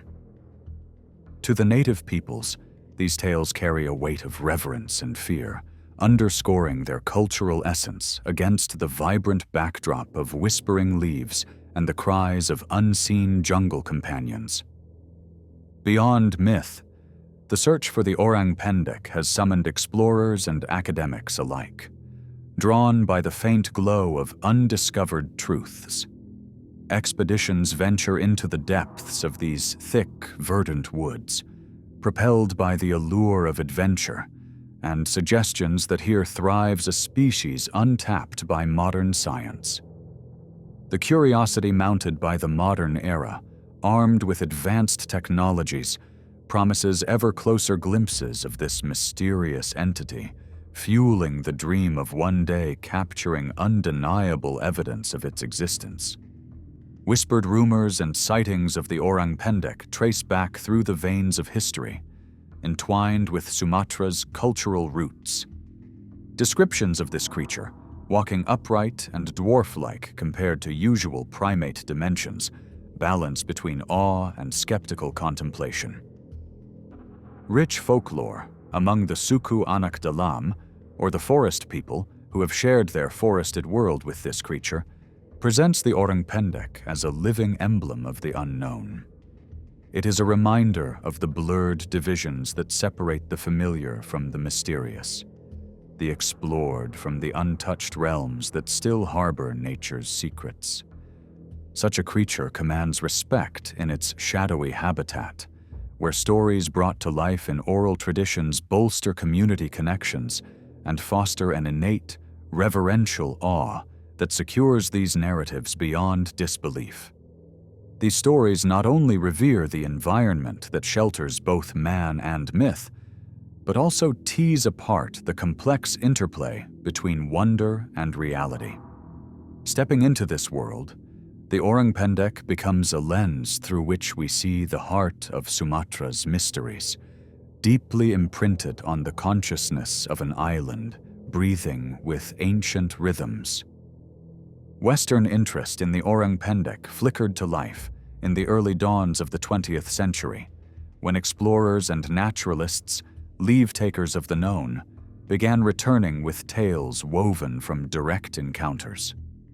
Accounts grew from those initial encounters by Dutch colonists who reported seeing the creature caught in traps, detailing a being shaped by shared traits with humanity.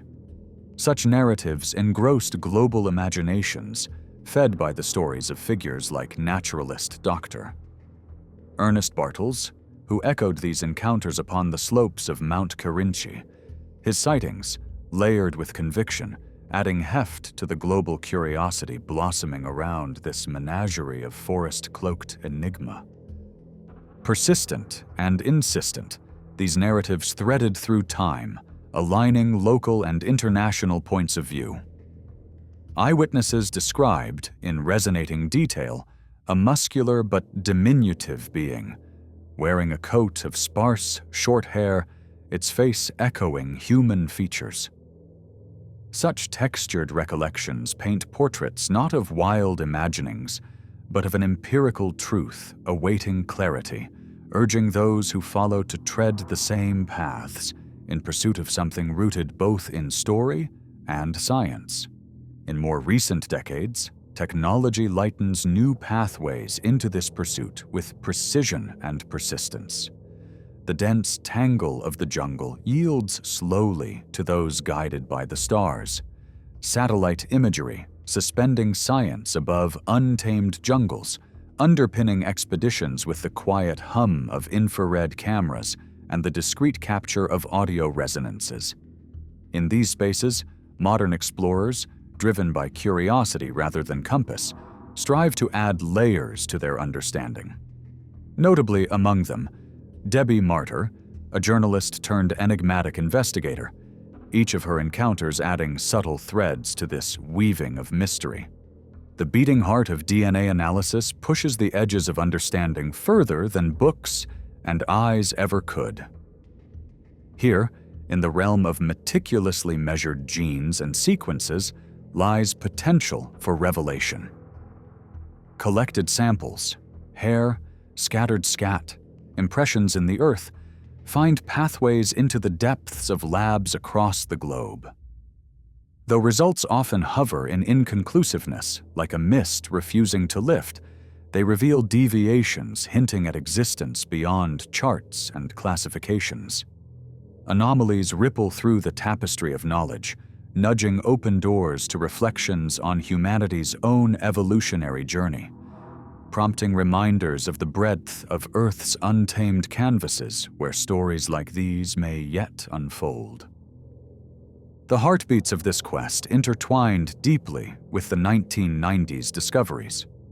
Footprints whisper along forest trails, etching curious imprints, not merely odd shapes, but steps tracing lines between human and cryptid. These findings, shared parallels with humanity, yet distinct, beckon enthusiasts and skeptics alike into debates that ripple through scientific discourse. Alongside them lie strands of hair, rooted in laboratories under microscope scrutiny, spinning tales in their own right. The enigma of these findings paints pictures without known correlations, teasing the mind with possibilities yet beyond scientific touch. Genetic advancements enliven these pursuits, breathing curiosity into each tangled strand tested. Matching with known data comes with its own softness. Ambiguities coax wider introspection into the myriad of life forms that inhabit our narrative's fringes. Unknown. DNA, akin to deviations hidden within hominin lines, hints at cohabitations left unexplored by parchment theories. Such findings stretch into realms of future exploration, mirroring the scientists' endless dreams, guided by the promise a mere whisper of a genome may unlock. Indigenous wisdom intertwines with these tales, enriching them with centuries-drawn understanding of ecology that mere science struggles to translate. From the Suku Anak Dalam emerge narratives to which biologists listen with intense humility, mapping unknown spaces with the endurance born of lifelong habitation. Here, in these lush, ancient greenhouses, the orang pendek becomes not folklore nor distant myth. It becomes familiarity, an accompaniment to life's rhythm. It's firmly fixed in daily existence, wherein indigenous wisdom sketches delicate connections between environment and organism, knowledge stretching beyond empirical boundaries. This interwoven pursuit finds breath in cryptozoology, that dance of scientific possibilities and speculative beings. Fueled by profound curiosity, researchers venture into the fringes of contemporary understanding, meeting skepticism with resilience.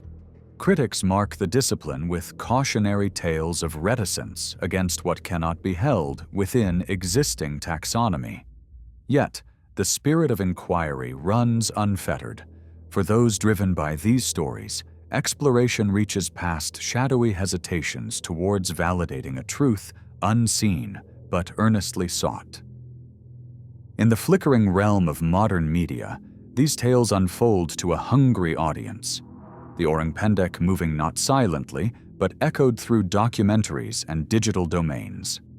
Swathes of curious eyes follow closely jungle's intricate paths, each step echoed in satellites' silent surveys.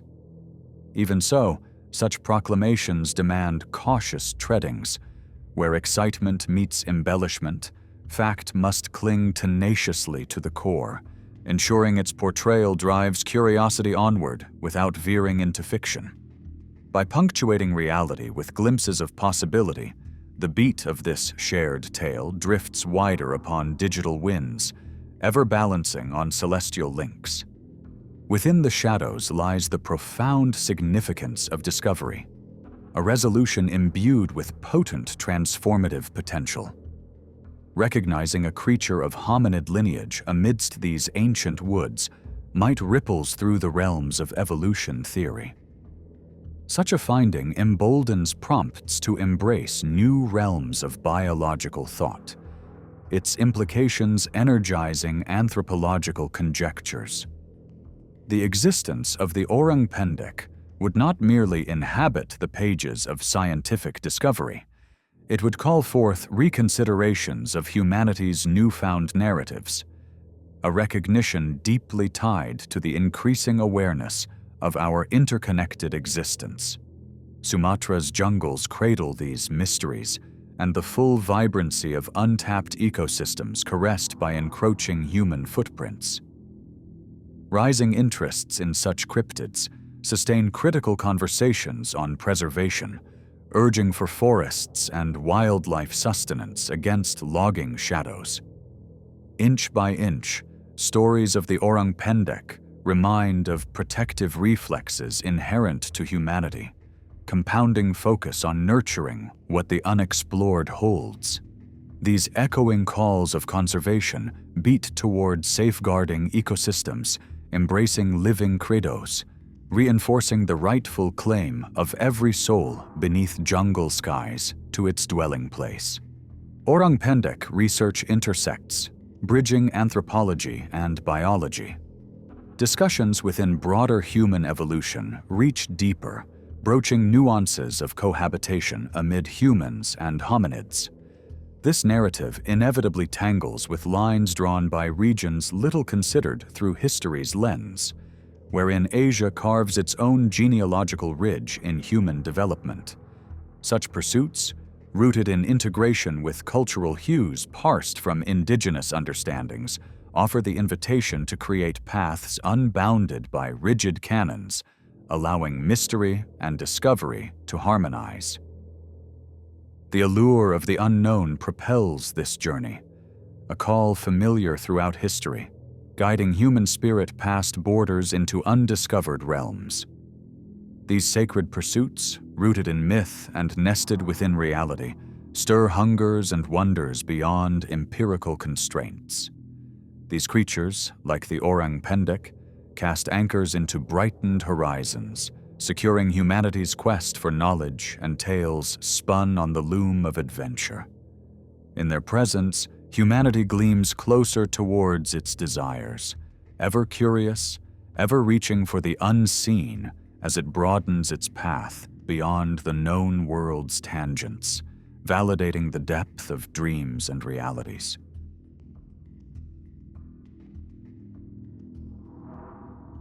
The legend of the Lake Tianqi monster, a tale shrouded in the whispers of ancient folklore, stretches like the shadow of a giant across centuries. Nestled within the sacred embrace of Mount Pektu, the serene waters of Lake Tianqi cradle this mystery deep within their blue heart. This tale, often likened to the fabled Loch Ness Monster of Scotland, begins in the quiet murmur of local fireside stories, where elders spoke of a serpentine dweller beneath the lake's placid surface. Over time, these whispers grew into a murmur of intrigue that reached beyond the confines of local myth and into the consciousness of explorers and scholars alike. In the quietude of Lake Tianqi, surrounded by the towering majesty of the mountains, one finds a haven untouched by the relentless march of progress. The lake, cradled by the dormant volcanic cauldron that birthed it, presents a tableau of natural wonder. With waters that stretch over 10 kilometers, cloaked in mist and mystery, it remains an untouched microcosm. The high altitude and the relative isolation of the area whisper of secrets held within the crystalline depths, secrets that might support creatures yet unseen by humankind. The volcanic origins of the lake add another layer of intrigue, suggesting a surreal ecosystem fueled by subterranean warmth, a sanctuary where life might pulse in forms unknown to modern science. As dawn broke over the 20th century, the legend gained structure, evolving from whispered folklore to documented marvel. Witnesses began to speak of encounters with a creature that defied explanation, stirring the waters with an otherworldly grace. Serpentine in form, this creature rose from the depths to etch its presence into the consciousness of its observers. These sightings, consistent and resonant over decades, wove a tapestry of belief that drew the attention of both skeptics and believers. The juxtaposition of legend and newfound evidence heralded a narrative that seduced the imagination, creating a bridge from mystical past to scientific scrutiny. As governmental interest in the mid-20th century brushed the hastening whispers with formal attention, the tale embarked on a new journey. State-controlled media painted the monster not as mere myth, but as a national curiosity worthy of investigation. The suggestion of a creature within Tianqi's azure embrace inspired expeditions supported by the authority and resources of the state, ventures that sought to unveil the enigma beneath the lake's glassy visage. These official pursuits bestowed a sense of legitimacy upon the whispers, their echoes stimulating further exploration and inquiry. The heart of this story beats with the cadence of eyewitness accounts, the lifeblood of any cryptic legend. Year after year, tales surface from those who have felt the presence of the creature, who have seen the serpentine form undulate through the waters with an elegance that defies its size. Stranger and local alike have echoed similar descriptions, uniting their experiences across time and circumstance.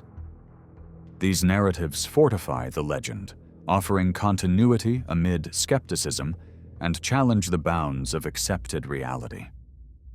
As the legend sailed beyond regional borders on the wings of media, it became enshrined within popular culture's collective consciousness.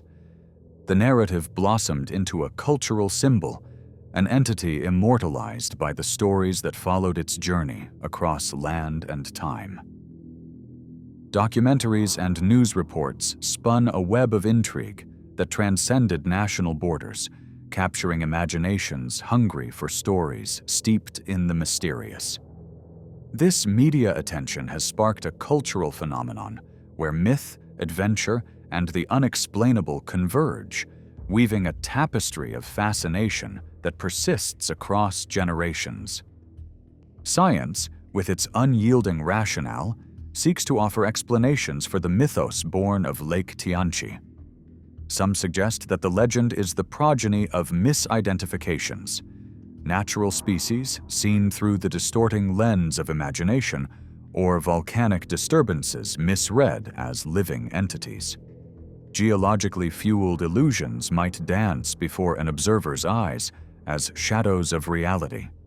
Yet, explanations falter against the resolute testimonies of witnesses and the detailed accounts offered by those who have glimpsed the creature's seamless grace.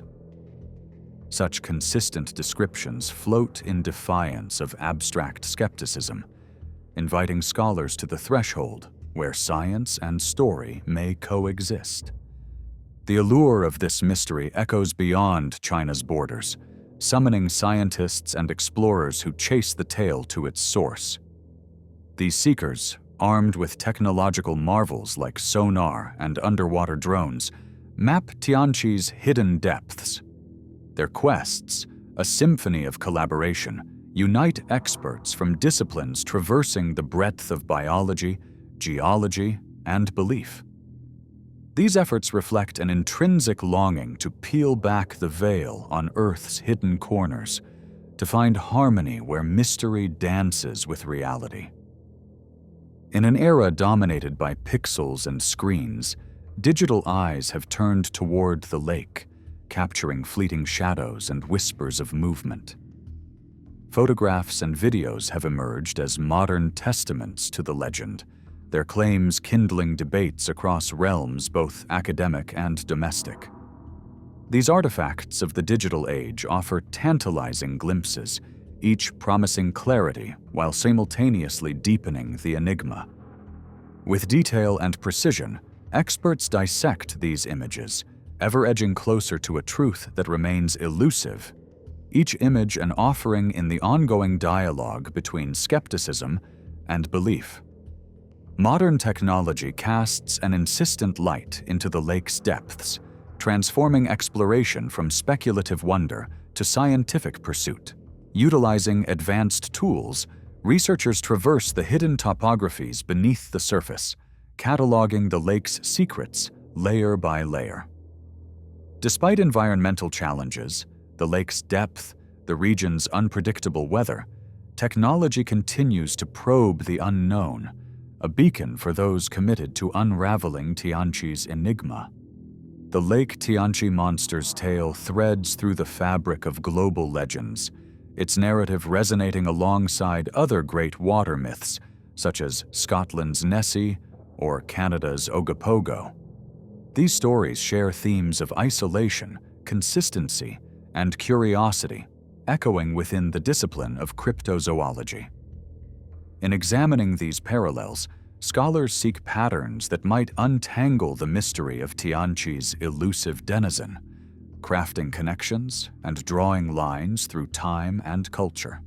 Skeptics peer through the lens of discernment, insisting that the shadows of myth yield to light and sound reason. They speak of optical illusions and natural phenomena that masquerade as the extraordinary. They demand bones and physical artifacts, truths etched in stone, unmarred by fancy, to validate tales sprung from the Earth's womb. Yet it is this very skepticism that drives the legend forward, urging deeper inquiry and wielding Occam's razor to slice through the fog of speculation. Beyond the realm of scholarly discourse, the legend of the Lake Tianqi monster interlaces with local identities and cultures. For those who reside in the shadow of Mount Pektu, the creature is not merely a story, but a companion to tradition and a beacon for tourism. The tale fosters a sense of identity, a shared heritage among communities, inviting strangers into the fold to partake in the mysterious beauty of the land. Through this narrative, the lake becomes a canvas on which the region's history and aspirations are vividly painted.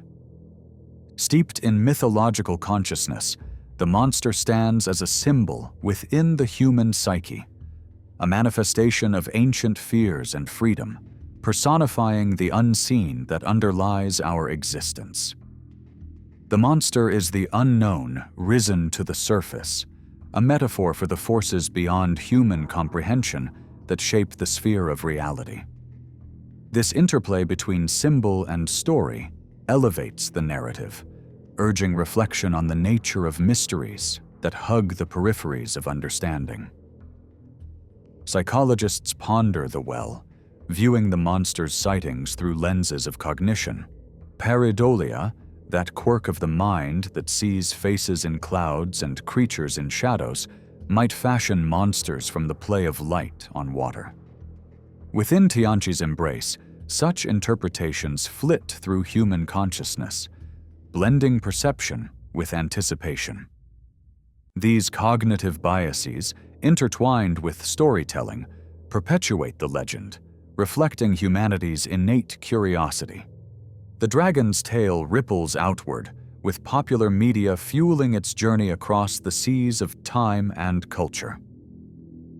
In documentaries and news, the monster's mystique is a siren call, encouraging exploration, speculative narratives, and the undying allure of the unexplained. This media coverage stitches legend into the fabric of public consciousness, granting it immortality in an ever-shifting world of stories and ideas. Yet, amid mythology and grandeur, the lake's ecological complexity must not be overlooked. A volcanic lake, such as Tianqi, presents an intricate backdrop where undiscovered species might find refuge. Its isolated waters, warmed by geothermal whispers, possess niches ripe for the unknown. The lake becoming both the cradle of legends and the scientist's domain. Such environments, however, pose challenges to the monster's viability, inviting scrutiny against the backdrop of ecological understanding. The creature is not merely an ethereal vision, but a factor in economic vitality, sparking curiosity and travel. The legend nurtures an industry that draws visitors into the lakeside embrace, a catalyst for tourism and economic expansion. This confluence of myth and commerce paints a broader portrait wherein the monster is both a guardian of local lore and a harbinger of modern connectivity, linking nature's intrigue with cultural exchange. Cryptozoology, with its alignment of myth and exploration, emerges as a bridge where science meets folklore. This discipline invites scrutiny and speculation about the creatures that inhabit the borderlands of belief, questioning the bounds of understanding. Within this field, stories like the Lake Tianqi monsters are no longer anecdotal whispers, but become fertile ground for hypothesis, observation, and potentially revelation. In this modern era, the digital sphere has become a gathering ground where communities converge over shared mysteries. Virtual headwaters flow with stories and theories, mapping the contours of idle wonder and ardent pursuit. In these digital crossings, the legend finds new life among searchers of both the arcane and the everyday, blurring the boundaries of geography and enkindling a unified curiosity. At Lake Tianqi's heart, the nexus of myth and science pulses, a beating heart where empirical works in harmony with the ephemeral. Together they craft a narrative that defies simplistic interpretation, enriching the quest for understanding as they journey through the shadowed potential of discovery.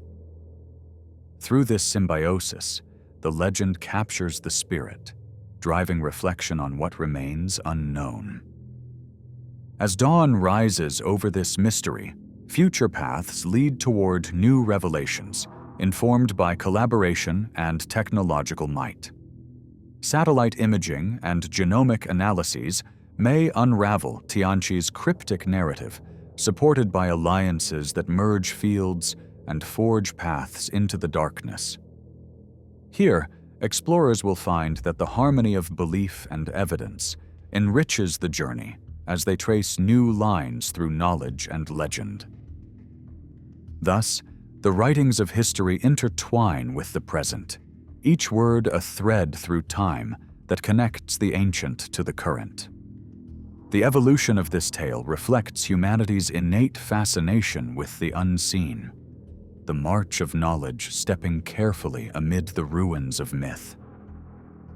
Through the examination of past and present, one finds not only a story immortalized, but also the poignant reminder of an enduring human love for that which lies just beyond reach.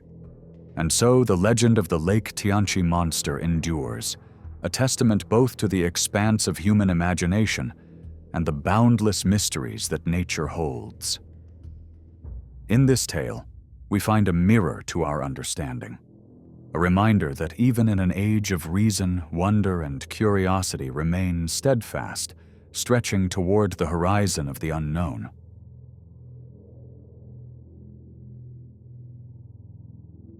In the silent and vast expanses of the frigid Antarctic waters, whispers float like ghostly echoes through the winds. Tales of the Ningen, a creature whose name weaves meaning from the Japanese word for human. This elusive being, said to glide beneath the waves with an eerie likeness to a gigantic humanoid figure, captivates those who dare venture into these icy realms. Born from whispers aboard Japanese fishing boats in the early 2000s, the Ningen myth speaks of an enormous, milk-white creature, its opaque skin stark against the deep sea's abyss, stretching between 60 and 90 feet long, adorned with limbs and hands reminiscent of our own form. As the tales grew, so too did its legend, with accounts describing features eerily human, reflecting back a mystery yet unfathomed.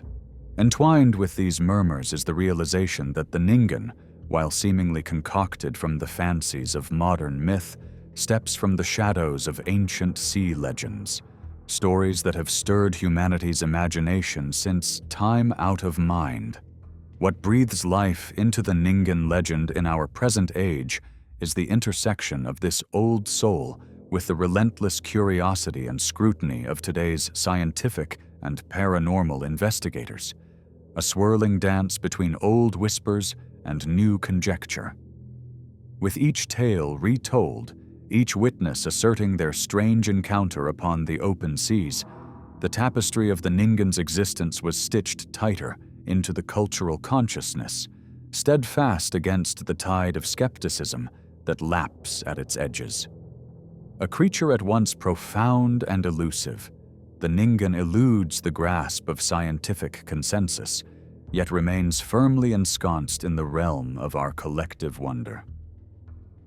When the winds blow cold and the night settles dense upon the Antarctic waters, it is in these moments that the Ningen finds its genesis. Japanese fishing crews, navigating the Southern Ocean, spun tales from the disorienting dance of shadows on icy waves, each story whispered beneath the stars. They spoke of enormous beings surfacing in darkness, their pale forms catching the moonlight in ghostly embrace, with the sea agitated as though stirred by the passage of something immense. These are accounts of eyes, blank and soulful, gazing with unsettling comprehension, impressions mirrored and shared among crews, echoing the strange familiarity of its human-like form. It began on tongues and was carried forth by fingers tapping over keyboards in hidden corners of the internet. Japanese forums awash with animations and digital whispers, carrying these tales to eager readers who found in them the chill of awe. The mainstream media, too, turned its gaze, urging scientists to peer deeper into the shadows of these tales, asking what might lie hidden beneath the titanic waves.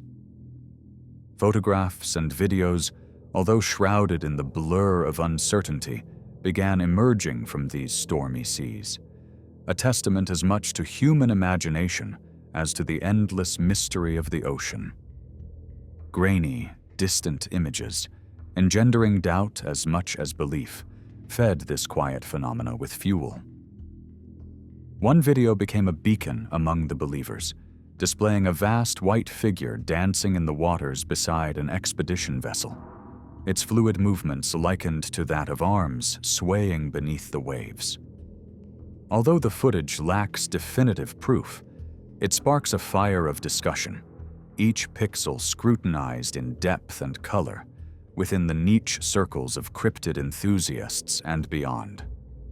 Amidst this digital dialogue, skeptics propose answers grounded in the familiar, mistaking albino whales or ice formations, or perhaps shadows painted large beneath a manipulative light. Despite this, the Ningen shines luminous in the collective dreamscape, fed by hope and imagination and the eternal allure of the unresolved. Antarctica stands at the crux of this legend, its very essence a testament to the mystery it guards beneath its relentless white embrace.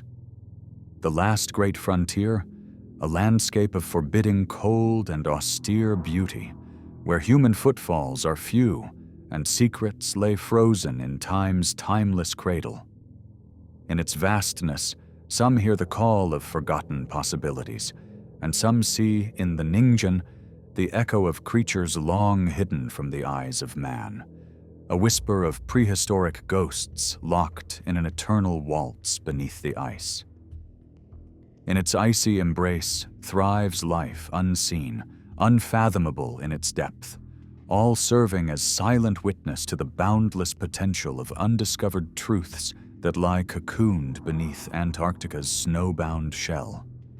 As the world spins toward its mysteries, the spell of the Ningen continues to weave its threads of wonder and fear, a ghostly sentinel over the uncharted depths.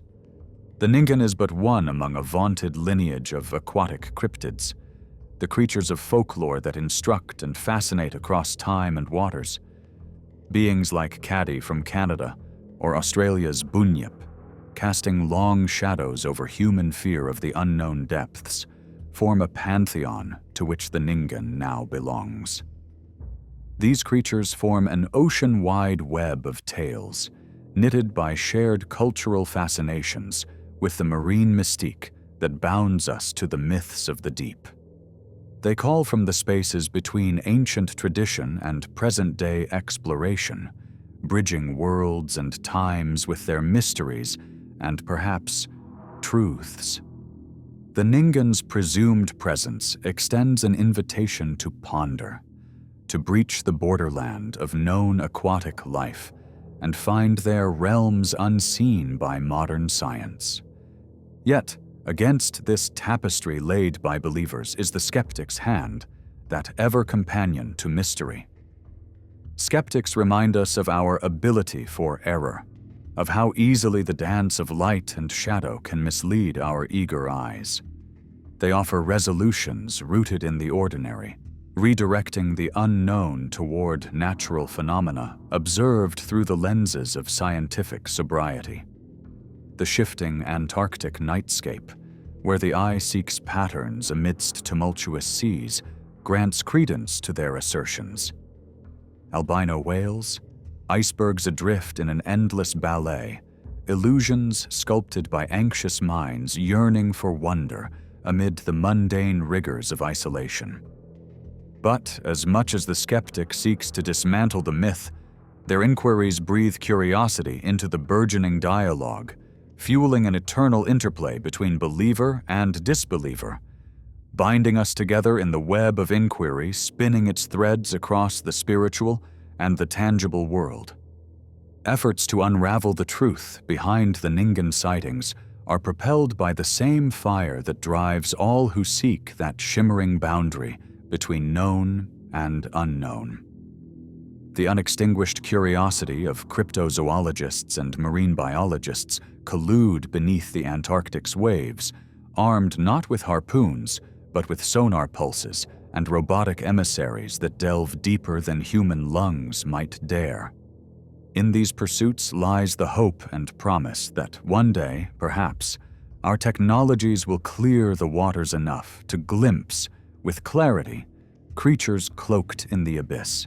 Yet, as waves wash upon the edges of our understanding, we are reminded that every venture into the unknown must embrace the complexity of revealing the hidden truths nestled in the depths.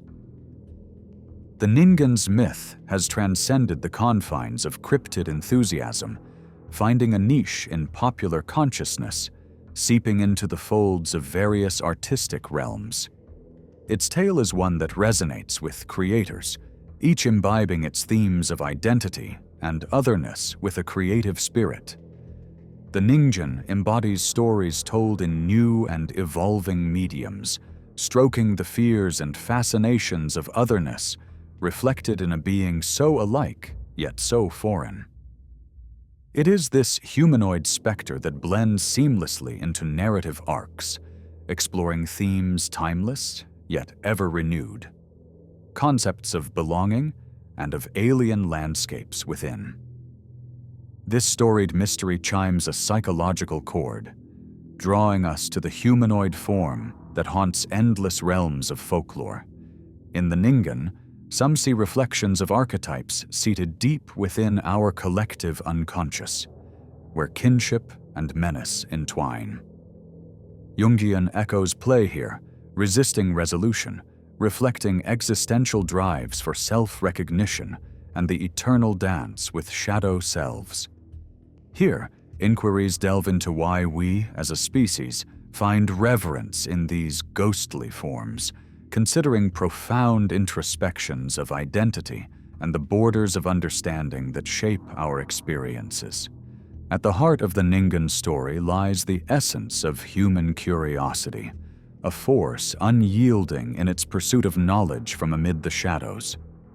It is a narrative woven of the fearsome yet fascinating unknown, igniting in us the need to catalog, to comprehend, and in doing so, perhaps find our shared place amid the vast mysteries of our oceans.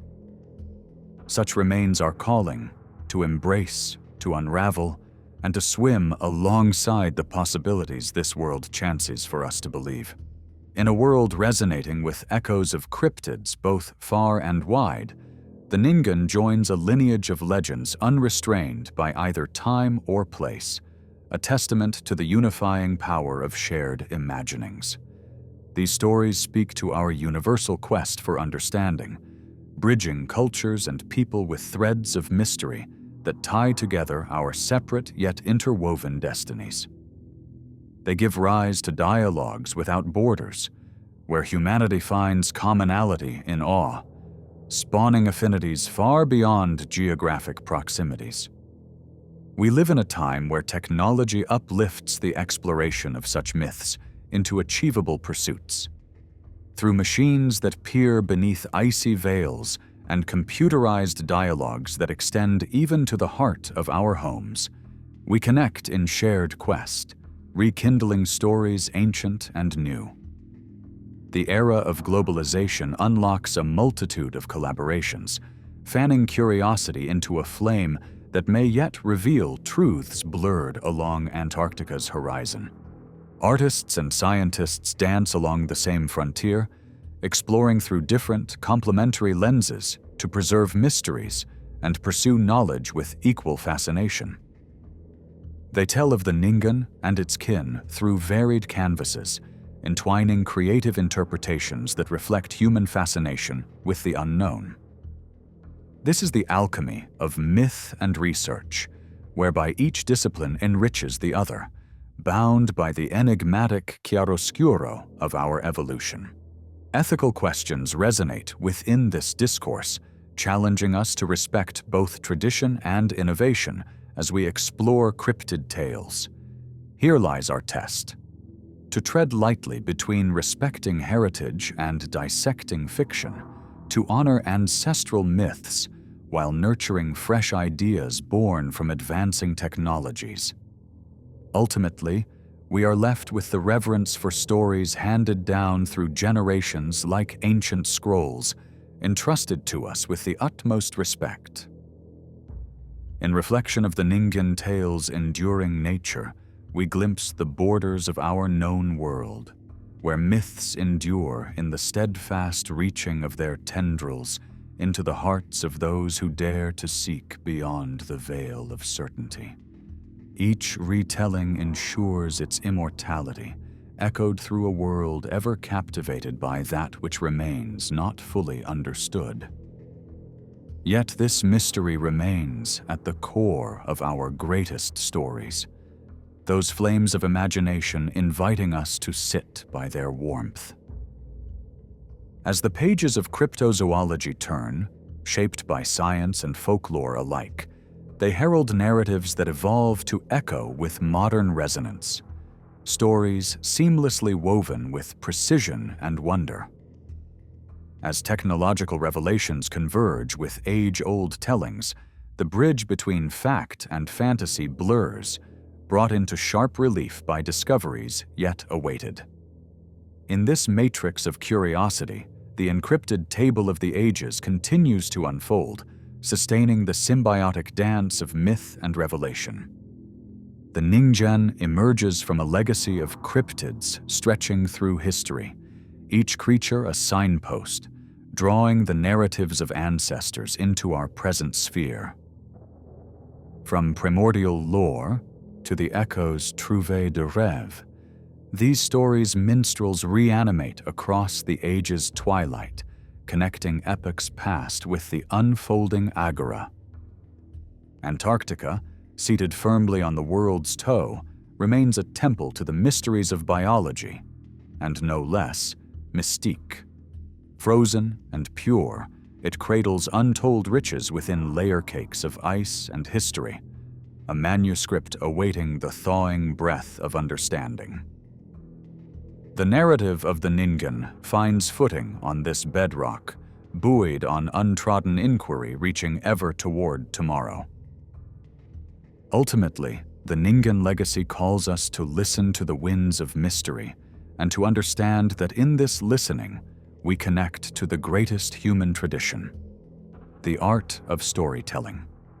Between silence and sea, nurtured by both tradition and science, these stories rise, poignantly aglow, beckoning us into the heart memory of our mythic past. Let them anchor us to our infinite wonder, that in gazing into oceans yet unexplored, we find in ourselves the explorers born anew.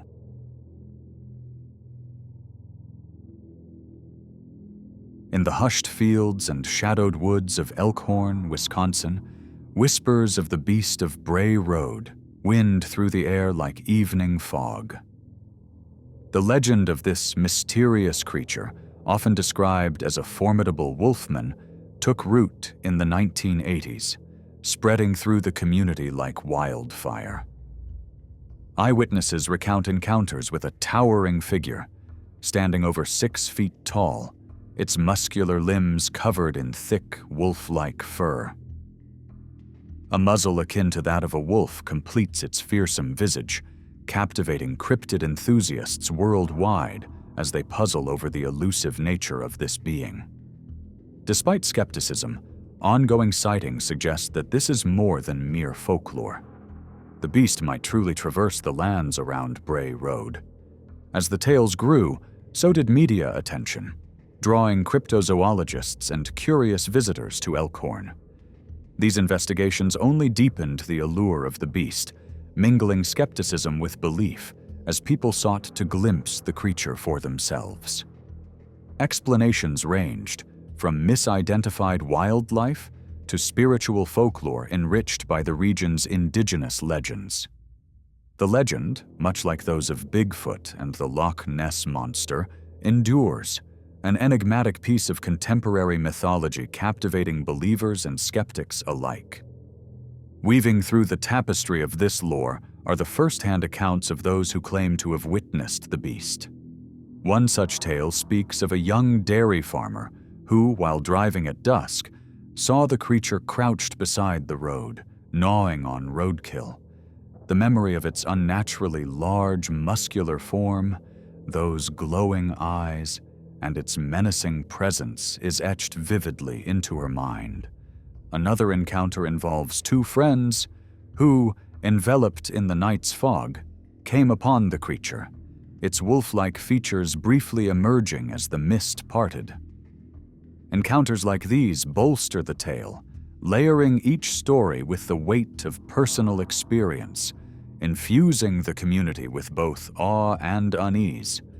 Yet, long before the beast took hold of modern imagination, legends of wolf-like entities prowled these lands. Indigenous peoples revered the wolf as a spiritual creature, capable of moving between worlds, a guardian and protector. Stories of shapeshifters and otherworldly beings wove themselves into the region's lore, binding spiritual and supernatural threads into the broader fabric of Bray Road's mysteries. These ancient narratives suggest a connection to the land itself, hinting at deeper roots for the beast's legend. Within this realm of wonder and fear, cryptozoologists tread carefully. Marrying scientific inquiry with the mysteries of folklore, they dissect witness accounts and scour physical evidence. They search for elusive patterns, setting up cameras and traps, and even analyzing traces like footprints or fur samples. Yet, despite careful study, the beast eludes definitive capture, leaving scientists to propose alternative explanations. These range from misidentified bears or wolves to the possibility of undiscovered species exhibiting rare behavioral traits. While science seeks rational explanations, the power of fear molds collective consciousness. Psychologists find fertile ground in the study of cryptid folklore like that of the Beast of Bray Road. Adrenaline and fear often magnify perceptions, melding imagination with reality as communities forge myths that shield or explain unexplained phenomena. The beast's enduring presence in popular imagination invites reflection on human archetypes, connecting ancient fears with the modern unknown. Thus, the legend entwines itself with the everyday lives of locals, integrating into the cultural identity of the region. Stories shared around community gatherings and festivals immortalize the beast, strengthening its mythos with each retelling. The tale becomes a conduit for cultural values, a vessel of wisdom and tradition. Artists, authors, and filmmakers enhance the narrative, drawing inspiration from the beast's legend in their creations, ensuring its continued evolution and relevance. Pragmatic minds, meanwhile, suggest rational explanations, positing the beast as a mere illusion born from shadows and night creatures. In the expansive wilderness, observers might easily misinterpret wolves or bears in the fall of dusk. But believers contest these interpretations, pointing to consistent details across independent accounts that defy mere misidentification. They propose the idea that environmental changes or possible animal hybrids could account for anomalous behaviors, challenging traditional science to revisit its boundaries. Understanding these phenomena also means respecting indigenous wisdom, which offers a different lens through which to view the beast. Native American perspectives enrich the tale, casting the creature as a guardian spirit rather than a monster. This viewpoint fosters a broader understanding of the creature's role, inviting dialogue that bridges cultural divides and highlights the importance of ancient traditions. Simultaneously, media has played an instrumental role in the beast's narrative. From documentaries to tabloid stories, each retelling enhances the myth, sometimes sacrificing skepticism for a richer storyline. Filmmakers explore the philosophical and cultural facets of the beast, adding layers of complexity to how it is perceived by audiences both local and worldwide. Beyond media portrayals, pop culture absorbs the Beast of Bray Road, threading it into the fabric of modern fiction and online discussions. Films and books draw upon the legend, infusing horror and sci-fi elements that appeal to a broad audience, while adding complexity to the original tale. The internet carries the myth forward, ensuring its presence in blogs, memes, and forums, a testament to its cultural persistence. Even in the face of skepticism, the beast's mystery entices explorers and researchers to quest for tangible proof. Expeditions continue, traversing traditional scientific protocols while embracing the excitement and curiosity that define humanity's quest for discovery. Despite the lack of conclusive evidence, each journey contributes a new dimension to the legend, illustrating the seamless blend of rational inquiry and the ineffable spirit of adventure. Thus, the Beast of Bray Road remains an enduring enigma, a narrative woven from the threads of spiritual folklore, scientific pondering, and psychological intrigue. It straddles the realms of known and unknown, a creature of mystery and wonder, whose legend flourishes within the landscape of collective imagination. As the story unfolds, it offers a mirror to human nature, reflecting the ever-present blend of fact and myth in mankind's ongoing journey to understand the world.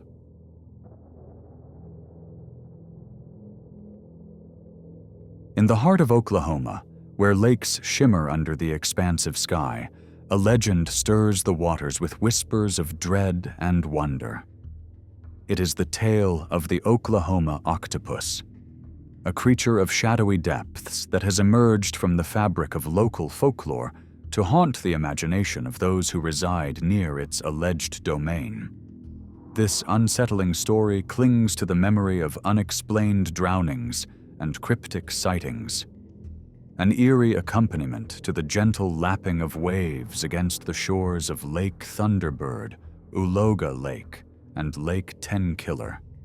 These bodies of water, once merely recreational havens, now bear the weight of a mystery. Could a massive cephalopod truly lurk beneath their surface, evading discovery, yet pulling the unsuspecting to a watery grave? As the stories persist and evolve, they weave a complex tapestry that entices both believers and skeptics alike, capturing the collective fears of a community caught between the known and the unknowable. This legend, like a vine reaching through time, finds its roots entwined with ancient tales of water monsters that have graced the folklore of countless cultures. Among the indigenous peoples of this region, stories have long been told of creatures dwelling in the depths, protectors of sacred waters, both feared and revered. These narratives, echoing the cautionary tales from far-off lands like Scotland's Loch Ness Monster or Canada's Ogopogo, reflect a universal human captivation with the mysteries lying beneath the surface. Water, the source of life, is also a domain of danger and unpredictability, a threshold between worlds where the familiar meets the unknown. Through the eyes of both early settlers and native tribes, large bodies of water were perceived as life-giving, yet perilous, their depths hiding secrets that could not be easily fathomed. The modern chapter of this tale is penned by eyewitnesses whose accounts of the Oklahoma octopus bring with them a strange mix of awe and terror. Locals tell of encounters with a reddish cephalopod, its tentacles moving languidly like specters across the water's surface. Such sightings are frequently linked to tragic drownings, with witnesses claiming to see thrashing forms beneath the water, suggestive of an unseen entity pulling its victims below. These accounts, though lacking tangible evidence, provide glimpses into a creature's profile that exists somewhere at the crossroads of myth and possible reality. Psychologically, such accounts hold a mirror to the community's unspoken fears and anxieties. It is notable how reports of sightings often spike around anniversaries of infamous drownings or coincide with times of social unrest. Perhaps the monster's visage is but a projection of deeper communal tensions, a grim specter symbolizing that which cannot be governed or understood. His captivating presence serves as a vessel for collective emotions, enabling communities to process afloat the inexplicable and give form to their fears and hopes. Delving into the local lore, one finds a history punctuated by mysterious drownings that continue to puzzle both locals and authorities. Official records document seasoned swimmers vanishing without a trace, or found in conditions that defy simple explanation. To many, these occurrences suggest more than mere accidents, hinting instead at the malevolent hand of an elusive predator. In the minds of those who live near these lakes, the legendary octopus becomes a means to externalize chaos, offering a semblance of order amidst the chaos of tragedy. For those who approach this enigma from a cryptozoological perspective, the Oklahoma octopus is not just a phantom of the imagination, but a potential undiscovered species, residing and thriving in the liminal spaces of freshwater environments. Cast aside by traditional science, These theorists argue for the legitimacy of the creature's existence, calling for investigation into unexplained phenomena around the lakes. Herein lies a fascinating interplay between science and myth, as cryptozoologists deploy modern methodologies like sonar mapping and environmental DNA sampling, striving to bridge the gap between legend and reality. Descriptions of the creature, with its ghostly tentacled form and reddish hue, stand in stark contrast to known cephalopod characteristics, igniting speculation about its mysterious origins. Witnesses recount its intelligent gaze, seeking some recognition in the depths, sparking debates about its possible adaptations to a freshwater habitat. While skeptics view these attributes with skepticism, proponents of the octopus myth point to examples of other unlikely adaptations in nature, invoking the evolutionary narrative of resilience and change. The scientific community largely regards the tale with skepticism, arguing that the physiological challenges such a creature would face in freshwater make its existence unlikely.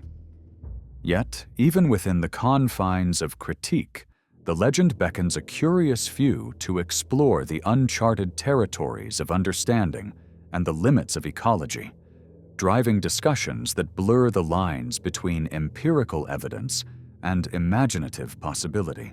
Myths of aquatic leviathans stretch across the globe, bridging cultures through their portrayal of creatures born from water's enigmatic grip.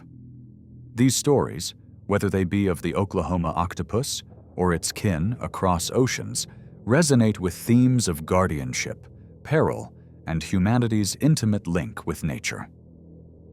Analyzing these similarities reveals universal patterns of mythology, providing insight into shared human experiences that transcend borders and time. The legend's cultural footprint finds its reflection in media portrayals and artistic expressions, where it transcends from local curiosity to a symbol rich in metaphor and meaning. This modern amplification through television specials, blog posts, and viral videos breathes life into the tale anew, weaving it further into the fabric of collective consciousness. The octopus becomes more than a creature, but a metaphor for humanity's struggle with the unknown. A muse that beckons artists and storytellers to explore its depths in their work. Water, as a symbolic element, plays a critical role in these stories, evoking both sustenance and threat, life and obliteration. Within this duality, myths invite introspection into the human psyche, resonating with primal fears while offering a mirror to our fascination with nature's power.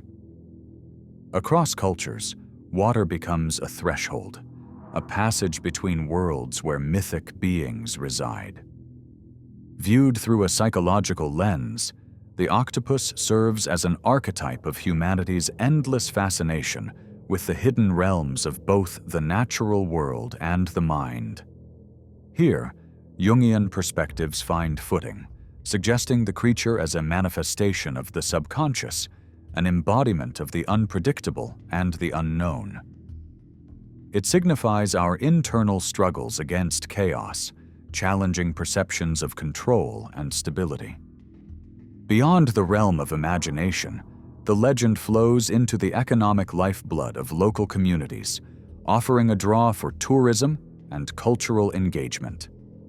Festivals and tours themed around the octopus's mystery not only captivate tourists, but enrich the local economic fabric, symbolizing the power of storytelling to transcend its own narrative borders. The myths thread through ecological consciousness, positing reflections on how humans interact with and impact nature. The legend's endurance and allure highlight a broader dialogue about conservation, the impact of ecological imbalance, and the stories that help us navigate this interplay. Resonances of the Oklahoma octopus myth echo across cultures, drawing parallels with legends from diverse regions. From tribal water spirits to mythic sea beings, These stories underscore a shared reverence for water's secretive depths. Cultural and psychological commonalities provide a space for understanding, exploring these myths as frameworks that illuminate broader human concerns. In the realm of the modern digital age, the myth thrives on technological platforms, reshaping its narrative through the exigency of the internet. The immediacy of digital connection empowers storytellers and communities, spreading this folklore far beyond geographical confines, further enmeshing it in the lively tapestry of global storytelling. The enduring allure of the octopus has prompted scientific exploration and discourse, witnessing the convergence of new technologies with ancient lore. Innovations like sonar detection and advanced sampling techniques forge pathways into the aquatic unknown, sparking new dialogues between empirical science and the eldritch whispers of legend. In the spaces of ritual and ceremony, the legend of the octopus manifests in shared cultural practices, celebrating its place within the community. Through festivals and communal gatherings, societies engage with the myth, weaving personal and collective threads into the broader tapestry of regional identity. Artists and creatives are drawn to the octopus narrative, inviting it into the realms of literature, visual arts, and performance. The creature's mystique inspires a renaissance of mythic interpretations, where the line between folklore and artistic vision blurs to inspire and enlighten. In contemplating the social implications, the myth offers a lens through which societal narratives of fear, belief, and imagination can be examined. The octopus stands as a cultural narrative bearing reflective power. It captures the dynamism of belief, skepticism, and the poignant quest for understanding present across every retelling. Cultural identity finds resonance through the shared reverence of such myths, infusing a sense of belonging and historical continuity. Stories like that of the Oklahoma octopus navigate the collective consciousness, fortifying regional character while celebrating the enduring connection that myths provide across communities. Media coverage continues to document encounters with the octopus, etching the creature into the wider cultural memory with each report and reenactment. The media acts as the scribe of the myth, perpetuating its mystique and ensuring its place in public discourse. As the narrative unfolds, the octopus becomes a symbol, its metaphorical resonance delving into broader human themes. Its portrayal captures the imagination, prompting reflection on nature's complexity and humanity's quest to uncover the profound truths hidden behind nature's grandeur. Tourism built on these legends creates a vibrant exchange, marrying economic development with cultural appreciation. The narrative of the Oklahoma octopus, in its captivating dance between the real and the mystical, enriches the cultural landscape, forging connections between the imaginary and tangible realities of community life.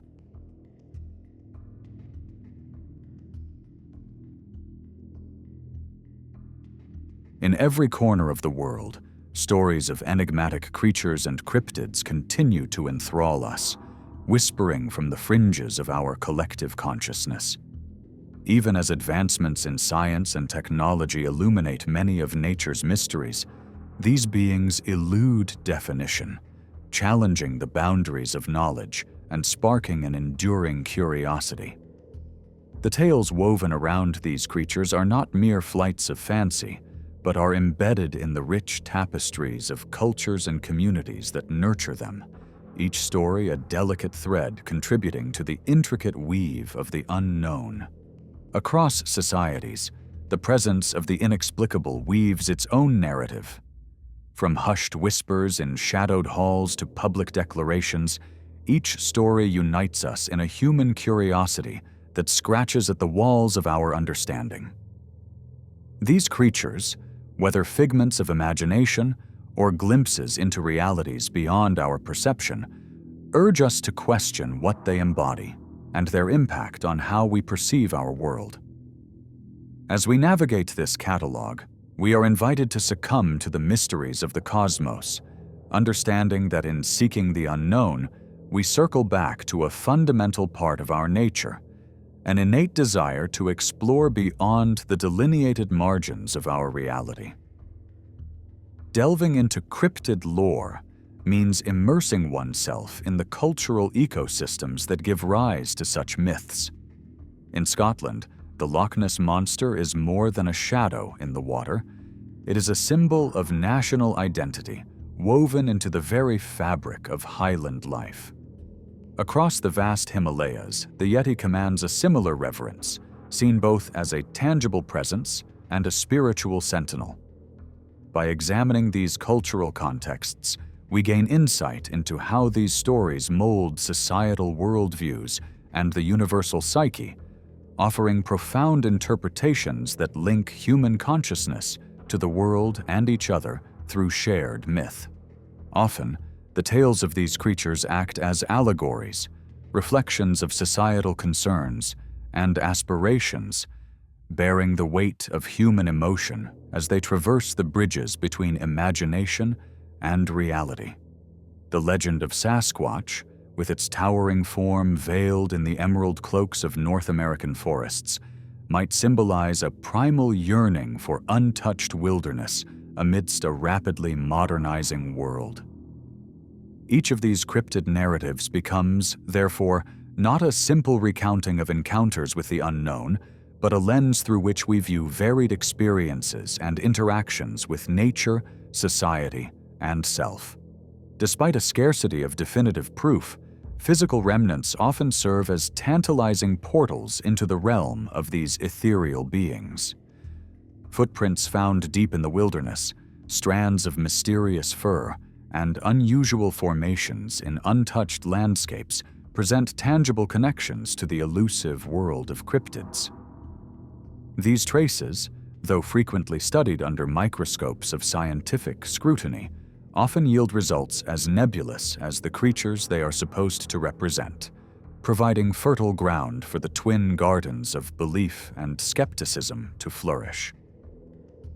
The analysis of these potential artifacts typically engages a broad spectrum of disciplines: zoology, anthropology, and forensic science, as each whispers an interpretation of the cryptid realm. While some discoveries ignite public imagination and fan the flames of debate, they also serve to anchor these mysterious tales within a broader context, encouraging ongoing inquiry into mysteries, yet to unclasp their secrets to the light of understanding. One of the most compelling aspects of cryptid reports is the frequent occurrence of multiple witness accounts, stories shared by diverse voices, each adding gravitas and intrigue to the unfolding mystery. Such accounts, where individuals from varied walks of life describe similar experiences, often challenge the rigidity of skepticism by painting pictures with consistent hues. These collective narratives offer compelling testimony that reverberates beyond isolated tales, prompting us to examine the intricate dances between reality and human perception. Even as skeptics draw lines around such encounters, questioning the entanglement of psychology and suggestion in generating shared experiences, group sightings often lend a strength that isolated whispers lack. These collective voices sometimes ripple beyond local lore, pressing deeper investigations and, occasionally, official inquiry. Such endeavors highlight the delicate equilibrium between belief and science, challenging us to explore whether these shared encounters uncover hidden truths about the world or reveal the curious quirks of human nature. Around the globe, governments too find themselves drawn into the orbit of these legends, responding to reports that capture public fascination and pique communal concern. These responses, involving research teams, military forays, or cultural acknowledgments, illustrate the remarkable influence cryptid stories exert on societal consciousness. While such efforts at times lend a semblance of legitimacy to the myths they explore, they may also be fueled by broader agendas, encompassing cultural pride or government responsibility to address public fears. Official reactions to cryptid phenomena vary wildly, reflecting the rich diversity of approaches rooted in cultural and political contexts. From embracing these narratives as heritage tourism to prioritizing scientific skepticism, governmental responses paint a complex tableau of myth-meeting policy. In navigating the terrain between fantastical lore and pragmatic reality, they underscore the broader reach cryptids have within societal dynamics and reveal how communities balance the intangible with the tangible. Cryptids beckon us to consider their origins and evolution, pushing beyond the veil of myth to probe depths where science and speculation converge. The possibility that these beings represent remnants of ancient eras or evolutionary outliers invites reflection on the unknown chapters of biological history, hidden amidst evolution's vast, untamed saga. Whether seen as corporeal entities sidelined by extinction's march or spontaneous anomalies in nature's genetic theater, such theories invigorate our pursuit of understanding within nature's apparently infinite adaptability. Conversely, ethereal interpretations propose that cryptids may traverse dimensions, their threads interwoven with metaphysical fabrics beyond human sight.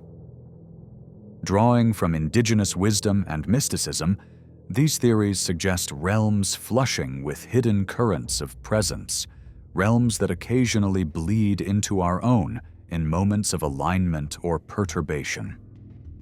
In contemplating these narratives, we witness a tribute to the boundless complexity of cosmic existence, an acknowledgement that our grasp on reality remains as tenuous as the mists shrouding these enigmatic forms. At their heart, cryptid encounters engage with the intricacies of human perception, offering a delicate ballet where psychology and reality twirl in unpredictable syncopation. Perception bends to expectation and context, suggesting that the creatures observed may form from stress or anticipation, blending with environmental prompts. Here, the study of human cognition promises insight into the workings of the mind when faced with phenomena that slip through our understanding like sand through welcoming fingers. The psychological imprints of such encounters are undeniable, as nerves trace experiences genuinely felt, even if not empirically substantiated. These moments can resonate deeply, prompting transformations in worldview or propelling individuals on quests for deeper meaning. Whether shaped by skepticism or belief, these perceptions offer enlightening perspectives on how we engage with stories of the mysterious, opening avenues to examine the intertwining paths of reality and human imagination. The media's role in popularizing cryptid tales cannot be overstated, as news outlets and digital platforms amplify these myths beyond the bounds of their origins. By framing narratives through lenses of excitement, fear, or mystery, the media crafts public perception, guiding audience members through a journey that transcends linear storytelling. This blend of fact and imagination invites both reflection and critique, demonstrating the media's potent influence over collective curiosity and belief. In the digital age, cryptid lore thrives, carved into virtual spaces where enthusiasts gather to discuss, debate, and share insight across boundaries geographical and philosophical. This interconnected tapestry of narratives weaves disparate voices into a shared discourse, sparking exchanges that bridge culture and knowledge. As the mysterious spreads across digital planes, stories evolve, ever expanding to touch hearts and minds like whispers on an ever-shifting breeze, While the scientific community approaches cryptid tales with necessary caution, the potential rewards of open inquiry beckon inquisitive minds to explore these darkened paths with an eye for discovery. Engaging these legends with scientific rigor and exploratory curiosity invites unexpected insights, championing a harmonious dance between empiricism and wonder. In the pursuit of the unknown, researchers stand poised, eager to learn what lies within stories told between the lines of folklore and experience. The blending of ancient mythos with modern landscapes marks cryptid legends as symbols of continuity, resonating with the ancient call for mystery, reborn into contemporary dialogue. Stories of old weave themselves into the narratives of now, bridging the divide between what was and what is becoming. Here, tales reshape, adapting to new contexts while holding firm to the cultural bedrock that anchors them. As technology evolves, so too do avenues of exploration, as advancements empower researchers to explore the cryptid realm with tools of precision and perseverance. Drones illuminate the darkened corners of wildernesses, while online forums connect communities, fostering collaboration and driving dialogue. Yet with technology's promise comes the necessity for discernment, navigating misinformation and ensuring the integrity of inquiry in a landscape rife with shadows and possibility. In regions where lore transforms to legend, cryptid tourism thrives, drawing the curious and adventurous to the stories etched in the land and sky. Whether drawing from Loch Ness or the dense forests of the Pacific Northwest, these narratives invite exploration and celebration, blending economic vitality with cultural resonance.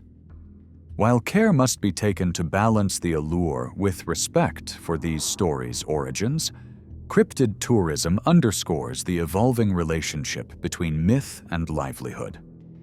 Navigating the ethical dimensions of cryptid research demands a nuanced understanding of cultural contexts and environmental impacts. Respect for indigenous narratives and sacred spaces dovetails with the responsibility to engage in sustainable exploration, ensuring that the pursuit of discovery honors both the stories it seeks and the ecosystems it inhabits. By acknowledging these ethics, researchers chart a course through the confluence of myth and reality, fueled by respect and wonder. Cryptid stories echo across continents, crossing lines of geography and culture to weave a tapestry of shared intrigue. From the dense jungles of the Amazon to Siberia's frozen expanse, each land and people contribute their myths to a global chorus that spans the human experience. By tracing these interactions, we glimpse a universal language of fascination that binds societies together through their common dialogue with mystery. In the embrace of lake monsters, we find an enduring emblem of collective doubt and belief, a reminder of the depths beneath still waters where secrets dwell. Symbols of transformation and mystery, these aquatic denizens entice with their swirling tales, urging us to contemplate the water's edge where reality blurs. As they lure with whispers of the unattainable, these creatures mirror our quest to understand all that lies beyond. High above, cryptids glide through wind-swept skies, narratives as unfettered as the clouds that cradle them. The Mothmen, the Thunderbirds, creatures that challenge the flightless confines of our perception, each tale an exploration of realms where the natural and supernatural coalesce. By spreading these stories outwards, we peer upwards into the boundless ether, seeking new pathways and possibilities that mirror the horizon sprawling endlessly before us. Beneath dense canopies, shadowy beings tread silently, cast from the stories of time and tangled leaves. In their presence, forests whisper of remnants, both timeless and transient, beckoning those who wander toward hidden truths and untrammeled paths. Here, we find echoes of ancient archetypes, narrative shadows that cast long lines joining present to past, blurring the boundaries of a world perceived. The quest for cryptids embodies challenges both physical and internal, requiring steadfast determination and adaptability. This exploration is not defined in isolated risks, but through collective yearning and the courage to embrace mystery, no matter the uncertainty of the journey. In navigating dense jungles and icy tundra, we traverse landscapes within and without, journeys etched into the human spirit with ink indelible. For all their mystery, cryptids highlight fundamental truths of environmental stewardship, underscoring a need to respect and conserve their realms. By nurturing these habitats, we safeguard the ecosystems that sustain the stories and the marvels they encompass. Whether marked by conservation initiatives or scientific inquiry, each endeavor reinforces the timeless interplay between myth-making and preservation, a calling to cherish the world that unfolds before us. Cryptid lore often serves as a mirror, reflecting social themes and anxieties of change. During pivotal moments in history, these narratives facilitate conversations about cultural identity, survival, and the unknown landscapes of progress. As we untangle these stories' threads from their cultural contexts, they reveal the vital dialogues that shape human understanding, inviting introspective journeys into cultures striving to preserve what was and what might be. As cultural icons, cryptids captivate the tapestry of popular imagination, weaving tales anew through media, folklore, and entertainment. They serve as vehicles of exploration, reflection, and artistry, continually reshaping to fit the times, yet always retaining their allure. In each artistic rendition, we see both reflections of creativity and echoes of questioning, wonder born into new life. Looking forward, the future of cryptid research invites a synthesis of technology and timeless questing spirit. New methodologies promise untold revelations, expanding our understanding while beckoning interdisciplinary collaboration that bridges science, folklore, and beyond. Through the continuous pull between discovery and myth, cryptids remind us to hold fast to curiosity, embracing the nuances that define both the world and our place within it. Finally, it is the mysteries these creatures harbor that draw us, time and again, toward realms unseen. They articulate our longing to dance upon the edge of knowledge and imagination, reaching out to the cosmos with curiosity undeterred. Through cryptids, we pay homage to the mysteries that remain as both an end and a beginning, stepping stones toward understanding and paths unwritten.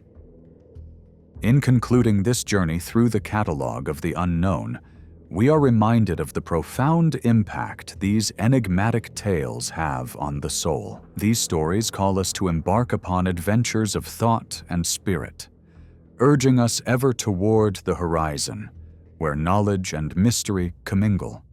Whether through the clarity of science or the fog of folklore, our exploration stands as a testament to humanity's own winding path through the mysteries and marvels of existence.